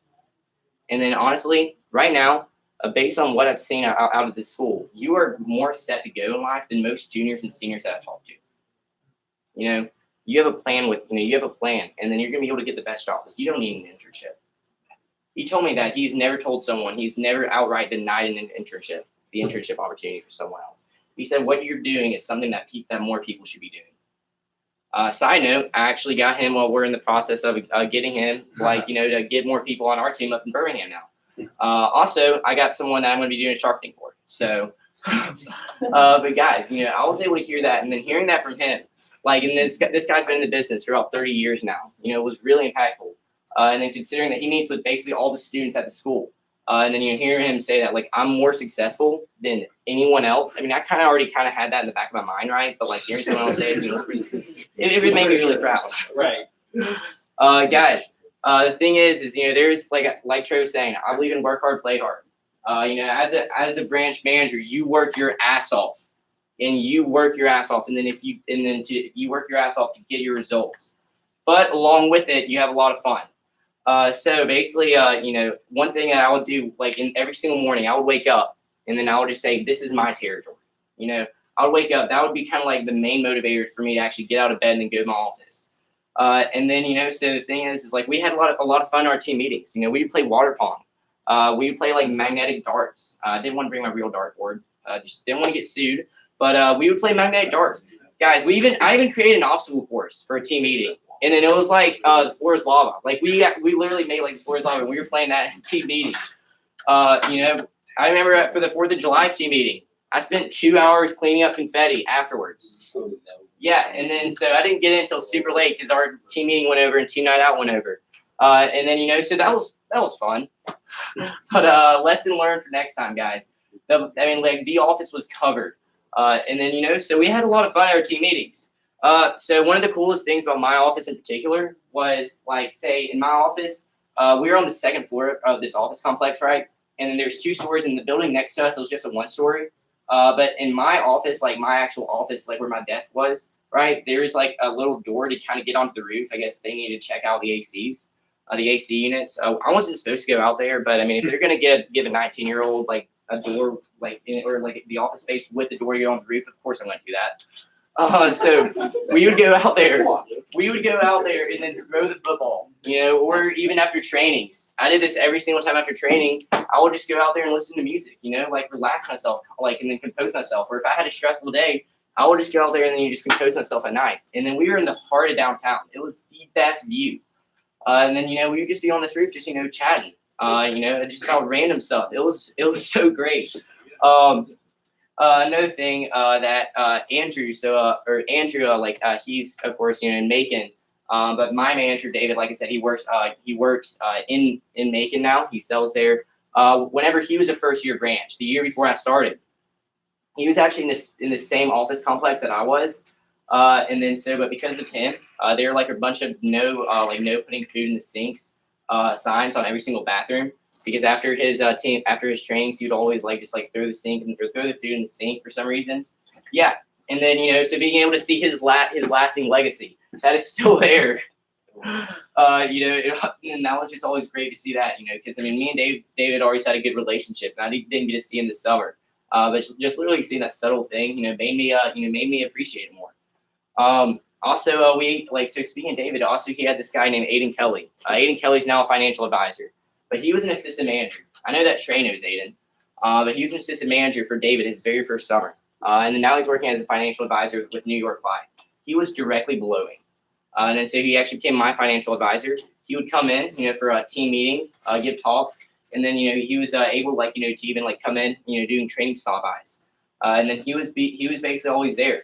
I've never met him before up until this. I've heard a lot about him, heard a lot about how much he sold. But the thing was, it was really actually cool getting to connect with him, getting to talk about his experience, and then him sharing his experience, how it's been able to help him, moving on. And then so we had that. Another thing was just the fact that I'll go and just say I'm pretty forgetful. I don't know about you guys. I'm pretty forgetful. A couple times, say more than a couple, I lock my keys out of my office. So guys, I'll lock myself out of my office a few times. And then basically, with that, my landlord got pissed, but I just made the most out of it, guys. Whenever, you're super, super tired, and then, you're basically like super worn out, and then just like something like that happens, you know, like you just start like laughing, right? If something if shit's in the fan, and then you're just like, this can't happen to me. That happened to me on more than one occasion. So I'd get locked out. And then now another thing was whenever I actually like was rested, I would typically hit up the nicest restaurants in downtown or the nicest coffee shops. Like literally they're like about like less than a block from me. Like all the nice stuff was less than a block from me. Spent way too much money doing that. But guys, I basically got it, I ate like I was $1 million. Yeah, so guys, but really one of the best things as a manager, of course, is the income. I mean, you can't deny that. Because not only are you getting paid off of whatever you sell, which by the way, it's at flat 50, you also get paid off of your reps. Whatever your reps sell, then you're going to get a little cut of that as well. If you have someone that becomes a manager the next year, if you train someone that becomes a manager, then they get a small percentage off of them as well. And then there's a ton of other stuff to go along with it about how the income works. But guys, the thing is the income is really, really kind of crazy. I mean, I would like just seeing my my income statements. I was used to seeing about just 3 digits, right, just in the hundreds, but then I started seeing like thousands. And it was on a regular basis, and I was like, damn, like this was impressive. This was more than I even expected, to be making. And then like it was kind of crazy with that, and I still have a lot of that money. It's kind of funny. My roommate always gives me crap for working with Cutco, but he never gives me crap whenever I buy his lunch. I mean, he's like that type of guy. And then, so being able to do that, and then even hitting the trips, some of us are going to Cancun next week, and then we're not going for 15K. We could go for 15K, but I'm going for 7K. I sold 7K during SC2 personally, and then I'm going to Cancun. Some of us are even going to Paris, so there's a abilities to even just go with the company, which by the way, the company pays for you to go. And then so they're like the levels are like a lot reduced. They're a lot more reduced rather than normal reps, considering you actually are running your own office. So that's always great. Another big thing is the selling aspect, guys. Honestly, I've learned more about selling this past summer than I ever have in my entire Cutco career. The reason I have is because the fact of the fact that the resources that managers are provided with. This company CPH, they basically schedule sharpenings for me. And then on top of that, they would literally give me sharpening tips. Like I'd have Zoom meetings with them, like at night. Basically I can do a badass sharpening now. Earlier I couldn't. Earlier before CPH, I would be the one that would actually mess up the customer's knife whenever I was doing sharpening. But now, I'm able to do that, and then able to sell to them a lot more. Like I remember after hearing one CPH talk, the next day I went in and I had a 7-inch, like the lady had a 7-inch Santoku, and then CPH scheduled this for me. She had a 7-inch Santoku. I was able to sell her a homemaker plus and a flatware chest. After that one thing, I was like, okay, damn, yeah, I need to start taking this more seriously. Which, by the way, that actually got me over to Cancun. So that, along with the fact that, guys, you're going to be teaching the basics to your reps all the time. That repetition, even though you know it, it might not be stuff that you actually apply all the time, right? So for instance, the vector knot. You might always forget to apply that, but whenever you're teaching that reps every single week, you really start actually creating those habits. Going back to the basics, and then you start creating those habits, and as a result, you see your sales skyrocket. And then so that was a great thing. Now probably the biggest 2 things that I got out of this, or the biggest 3 things. The first being personal growth. The next one being the respect that you get out of it, and lastly, being able to change lives. So to go along with personal growth, the biggest thing one of the biggest things I was able to actually harness out of this company, and then that stuff that I'm actually able to do now is I've been able to learn how to manage my emotions. Whenever you're a manager, it's a whirlwind. You're gonna one day, you might be waking up, and then you might have you might be thinking it's gonna be the best day ever, and then you get in the office, and then you have a rep that calls you. They say that they're gonna be quitting, and then they're gonna be turning in their sample kit, one of your best reps. And then, so you're pretty pissed off at that point. But then after that, then you kind of go, you start going throughout the day, and then you have another rep that calls you. And then they say, hey, you know what? I just sold Homemaker plus 8 and got 20 reps. And then, you're super fired up for this guy. It was maybe his first Homemaker order. And then after that, then, you find out that someone can't make it to your team meeting, or that maybe your interview, out of the 10 people that you scheduled, only one person showed. And then so you're always trying to balance this. And anytime that reps have controversies or things like that, you got to handle that. You got to be there for them. So it's emotional whirlwind. Basically, the best way to describe this, and I didn't exactly know how to describe it, but then I thought of the movie Inside Out. You know that scene whenever like all the emotions, right? Like they're kind of like all just like in a panic mode and they don't know what to do, and then so the girl like starts like freaking out. That's essentially how it is as a manager. But then the coolest thing was, rather than just like letting those affect me, I was able to just like let it go, and then move on. Because that stuff happens all the time. Now if something comes up, and then like if like Mr. Jones cancels on me, rather than being really really pissed off about it, I just make the best out of it. Okay, hey, well, perfect. I'll actually schedule someone in her place that won't cancel on me. And then just the ability to actually do that. Along with that is just being able to manage the stress. It is very stressful. But even though whenever you're super super stressed out, yet you're able to overcome that because you've experienced it, because you've already had stuff similar like that happen to you. And then, so like you're able to actually manage your emotions. You get to learn your strengths and weaknesses. That was one of the main reasons why I actually wanted to go into management, because I wanted to see what I was good at and what I was bad at. Where I could improve. This year I'm using those same skills and I'm going to be improving on those. So you really get to learn on what you are, what you're capable of, what strengths you have, and then also what weaknesses. Oh, this is a big one. Being able to handle situations whenever you like that come up, even if you don't know how to handle it. Trey can teach you everything he knows about management. Yet I bet that you're still going to have something that comes up that you can teach. A rep's going to ask you a question that you don't know the answer to, and then so because you've already had so much experience and talking to reps and maybe talking about similar stuff, you're able to actually apply that and then apply what you know and then learn how to handle it.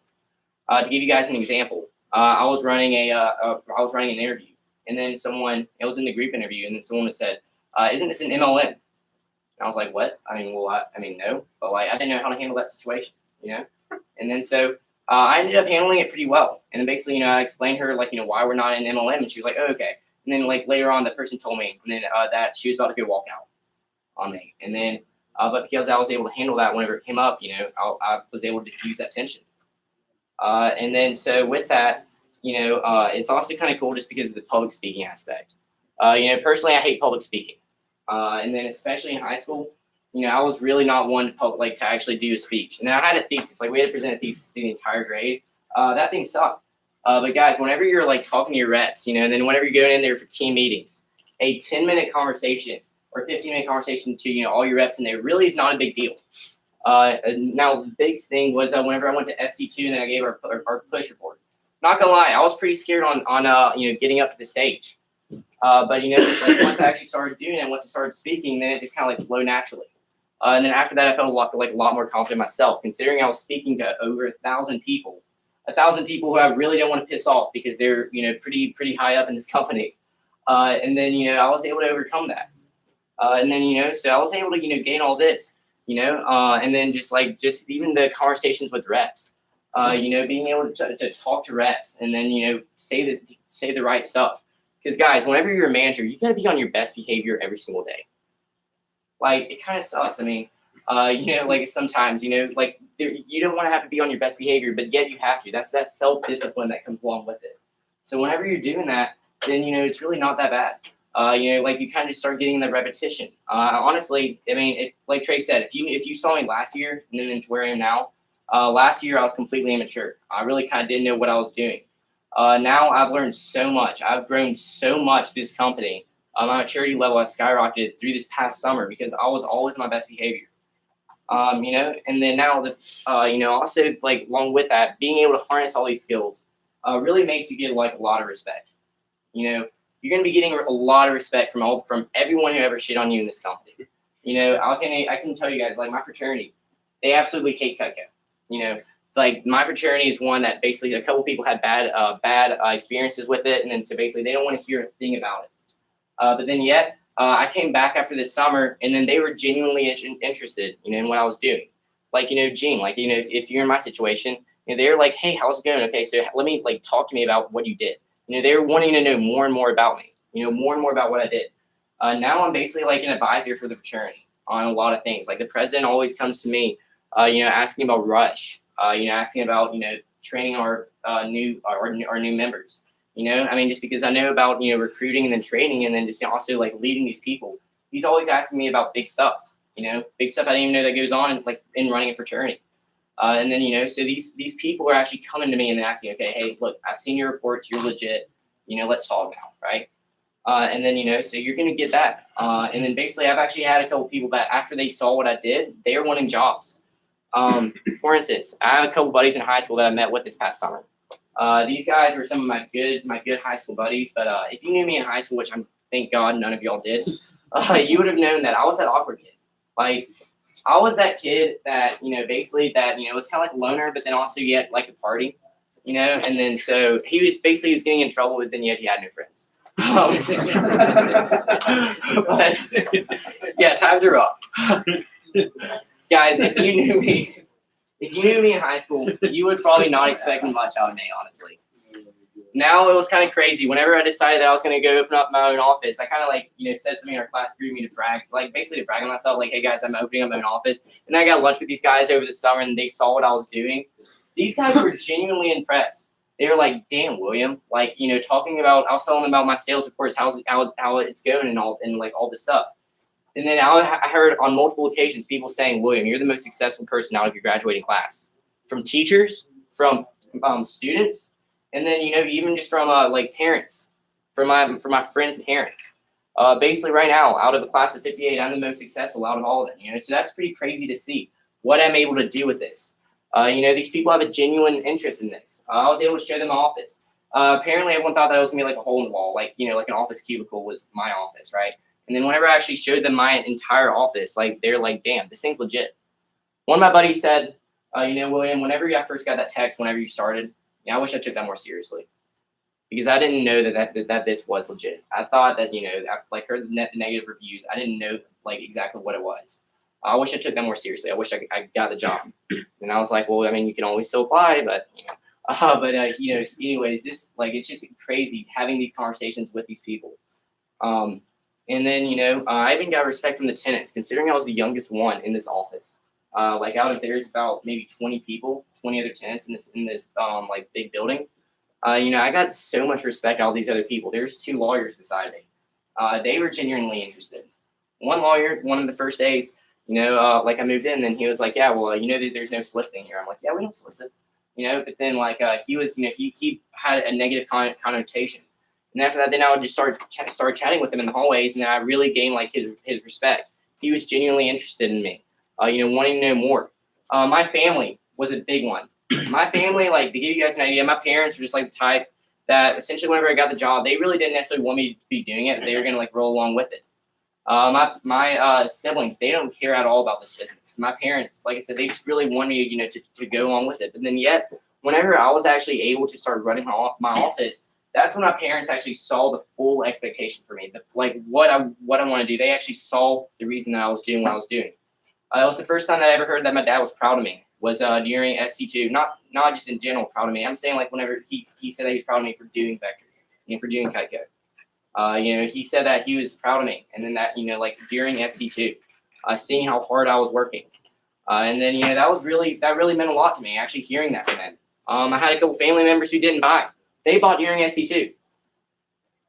And then, you know, just because they saw the impact that I was doing and how much I believed in this product. You know, so you're getting a lot of respect out of, you know, by running your own office at such a young age. But ultimately, guys, the biggest thing that I took away was changing people's lives. You know, you're in a place as a manager to impact, to directly influence the lives of others on a huge scale.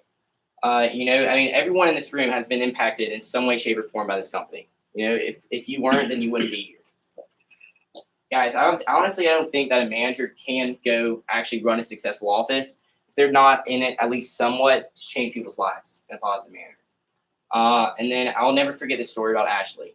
Ashley was one of my reps. She actually started with us the week before SC1, or the SC1 event. And then basically during training, she told me on day 2 that she didn't have enough money to go buy groceries. And then so I decided to just like loan her $20. I didn't think it was a big deal at the time. But then yet, like after that, then she started having some success, right? And then after that, we went up to SC1, excuse me. And on the way back, she didn't have enough money to buy dinner. I noticed that she hasn't eaten all day.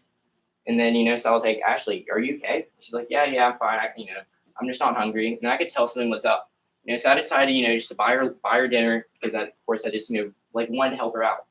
To me, I didn't think that was a big deal either. But after we got back super late. It was probably about like 11. Then all of my other reps leave. And then it's just Ashley. And then she just starts talking to me. She's told me everything that she's gone through in her life. She was abused physically and sexually by her stepfather. She was also really, really hurt in other ways. Her parents kicked her out of the house. Like they're basically a bunch of these guys. Her parents basically just do drugs. Like they don't want to see her daughter succeed. And then she wanted to get out of that environment. And then because of that, her parents kicked her out. Had basically stopped communicating with her. She was basically like living paycheck to paycheck, unable to pay a lot of expenses. She was telling me that she was actually she's had thoughts of ending her own life. This was stuff that I was not prepared to handle. I was super tired already, but then yet she wanted to get it off her chest. And then she said by me just doing those small little things, buying her, or just giving her money just to get those groceries, so she could actually do demos, or even, just like getting her Chick-fil-A, that meant the world to her. And then she was crying on my shoulder, and then we actually ended up, we stayed there till about 2 o'clock, and then she was basically just like letting me know everything that's gone on with her life. And then after that, it was just crazy. I went home and then I really just sat down and I realized that honestly, I wanted to change lives.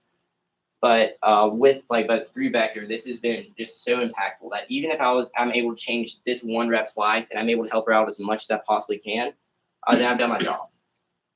Now, she actually ended up having some pretty good results. Unfortunately, she's not with the company anymore now, but she's actually doing bigger and greater things. Me and her still stay in touch. Every time I see her, she thanks me. Guys, one of the best compliments I get is, William, you changed my life. I've heard that from a few of my reps. Being able to hear that, just lending a helping hand. Even from reps who didn't necessarily perform the best. Just being able to hear that really, really means a lot. Because ultimately, if you're able to change at least one life, then in my opinion, you've done your job. If you're able to radically impact their life. Guys, so basically, kind of to conclude everything, I just want to say that, if this entire summer, looking back on it, I really never felt the sense that it was I doing it. It was always we, I would correct myself if I said my sales report or I sold that homemaker. No, she sold that homemaker. That was our sales report, I would always correct me. And then yet it really didn't hit me until at SC2 that I built that. I built our organization to sell $80,000 in a summer, hiring nearly 50 people. I did all that. I created that. None of that would have happened if it wasn't for, me in that process. And then, so just being able to say that, being able to actually own that was really, really impactful. Taking this leap was it was one of the toughest things I've ever done. Now I'm accustomed with working, 70, 80-hour work weeks. But guys, taking this leap has been definitely the best thing I've ever done because of the experience I've gotten and the fact I'm able to change people's lives through it. And then one last thing that Trey actually wanted me to share. He wanted me to share my letter of intent with y'all. So this is my letter of intent that basically during SC2, as soon as I found out that we could go and write a letter of intent, I already knew that I wanted to branch again. And then so I wrote this. Over the past year, I've learned more about myself than I ever thought was possible.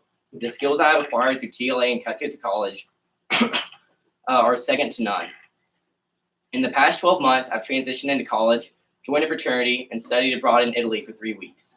I worked as an assistant manager in the Birmingham office and continued to sell while I was in Italy. It's like I could never get away from Cutco, even whenever I was thousands of miles away. I didn't want to get away. My best friends are not the people who I attend school with. They are the people who I've been close with through Vector. They are driven individuals who push me to succeed when everyone else gave up on me. One of the biggest assets that One of the biggest assets that Vector taught me was time management, or was taught me was discipline. To never give up when times are rough. I joined a fraternity because I knew that the initiation process would better me as an individual. Simply put, the Vector community has encouraged me to pursue things that will lead me to becoming the best version of myself, and stay away from things that will prohibit my personal growth. Cutco through college taught me time management. I learned how to balance schoolwork and office work. AM duties and selling through college are key reasons why I'm in this position today. The skills taught in TLA is like Cutco. It's something that you use forever, and the earlier you acquire it, the better. As a manager, I've learned a lot about how to run an office. This summer is a teaching tool. Next year, I plan on utilizing these skills, using what I've learned to double, if not triple, our sales reports. There are so many ways that I can improve as a manager. In this upcoming school year, I intend to prepare myself for next summer. I'm not a manager for profit. I'm in it to change lives. This is why I do what I do. I want to impact more lives than I have this summer. I want Vector and Cutco to be the preeminent work opportunity for students in the Wiregrass. I want to make our statement known. There are thousands of students in the Wiregrass who need direction in their life, and then they are in need of what Vector has to offer. I want to be there for these students, change their lives while also molding myself. This is why I'm pursuing the branch opportunity once again. Guys, even if you are considering it somewhat, even if even maybe you are completely sold that you don't want to go branch, I'd at least just give it an option. The best CSPs are the ones who branch. If anything, those 2 or 3 months of your life is going to be a huge, huge teaching tool. Thing is you're never too young. Or I guess if you're not 17, then yeah, you're too young. You're never too young, or you're never too old to start. Guys, this place has been literally the foundation for my life for the past 14, 15 months or so that I've been here. And I'm so thankful for this opportunity. So with that being said, thank you.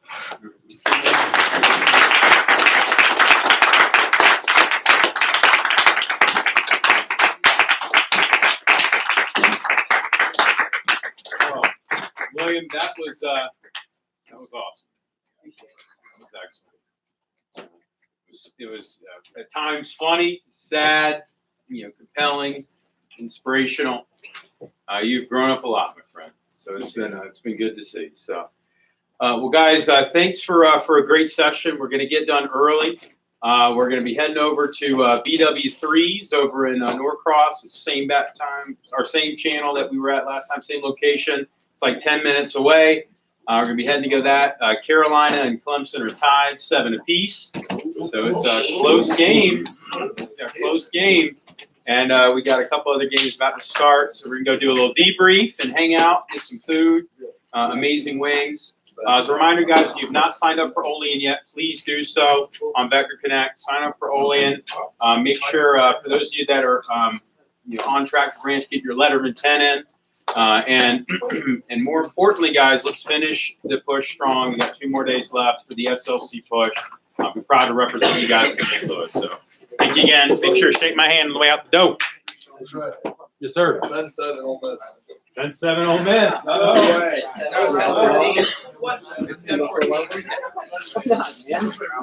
Come on, man. I barely even get to see it. Huh? You guys go around like Trent? Could be that way. Yeah.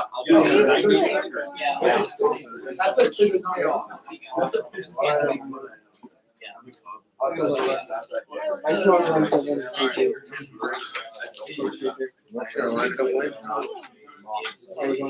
what? You see it North Carolina doesn't when you're gonna off yourself? Terrible. Come on, man. Come on out. Come on, man. You know that this is a quality time. It's your thing, man. Yeah. What is yours? It's his thing. It's quality time. Mine's quality time. Right, kiss dog. We know you get real. Hey, Dylan, will you sign up for Olean on Vector? It's under events. Yeah. Sign up. All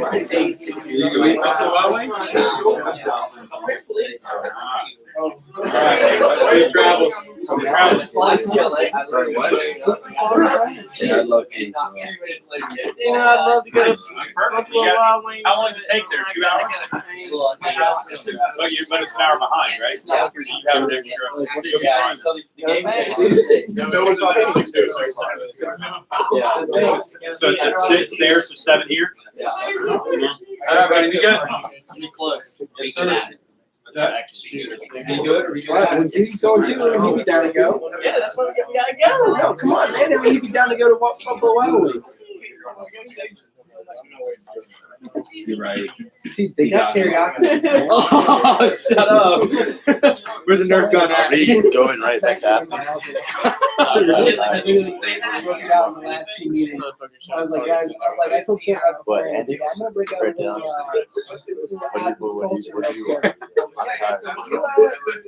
You're gonna finish shot trick. He's talking about the team meeting, because he's like, he's doing Who's like going? Nerf gun out. None of our office. Jacob's not going either. You didn't know it? Yeah, you did. Actually, All right, let's roll. SC2 is so bad. he tried to steal the dog. He tried to try it. It's alright. That's what we both Yeah. Do I actually know? Not a year. I would say that Yeah, I'll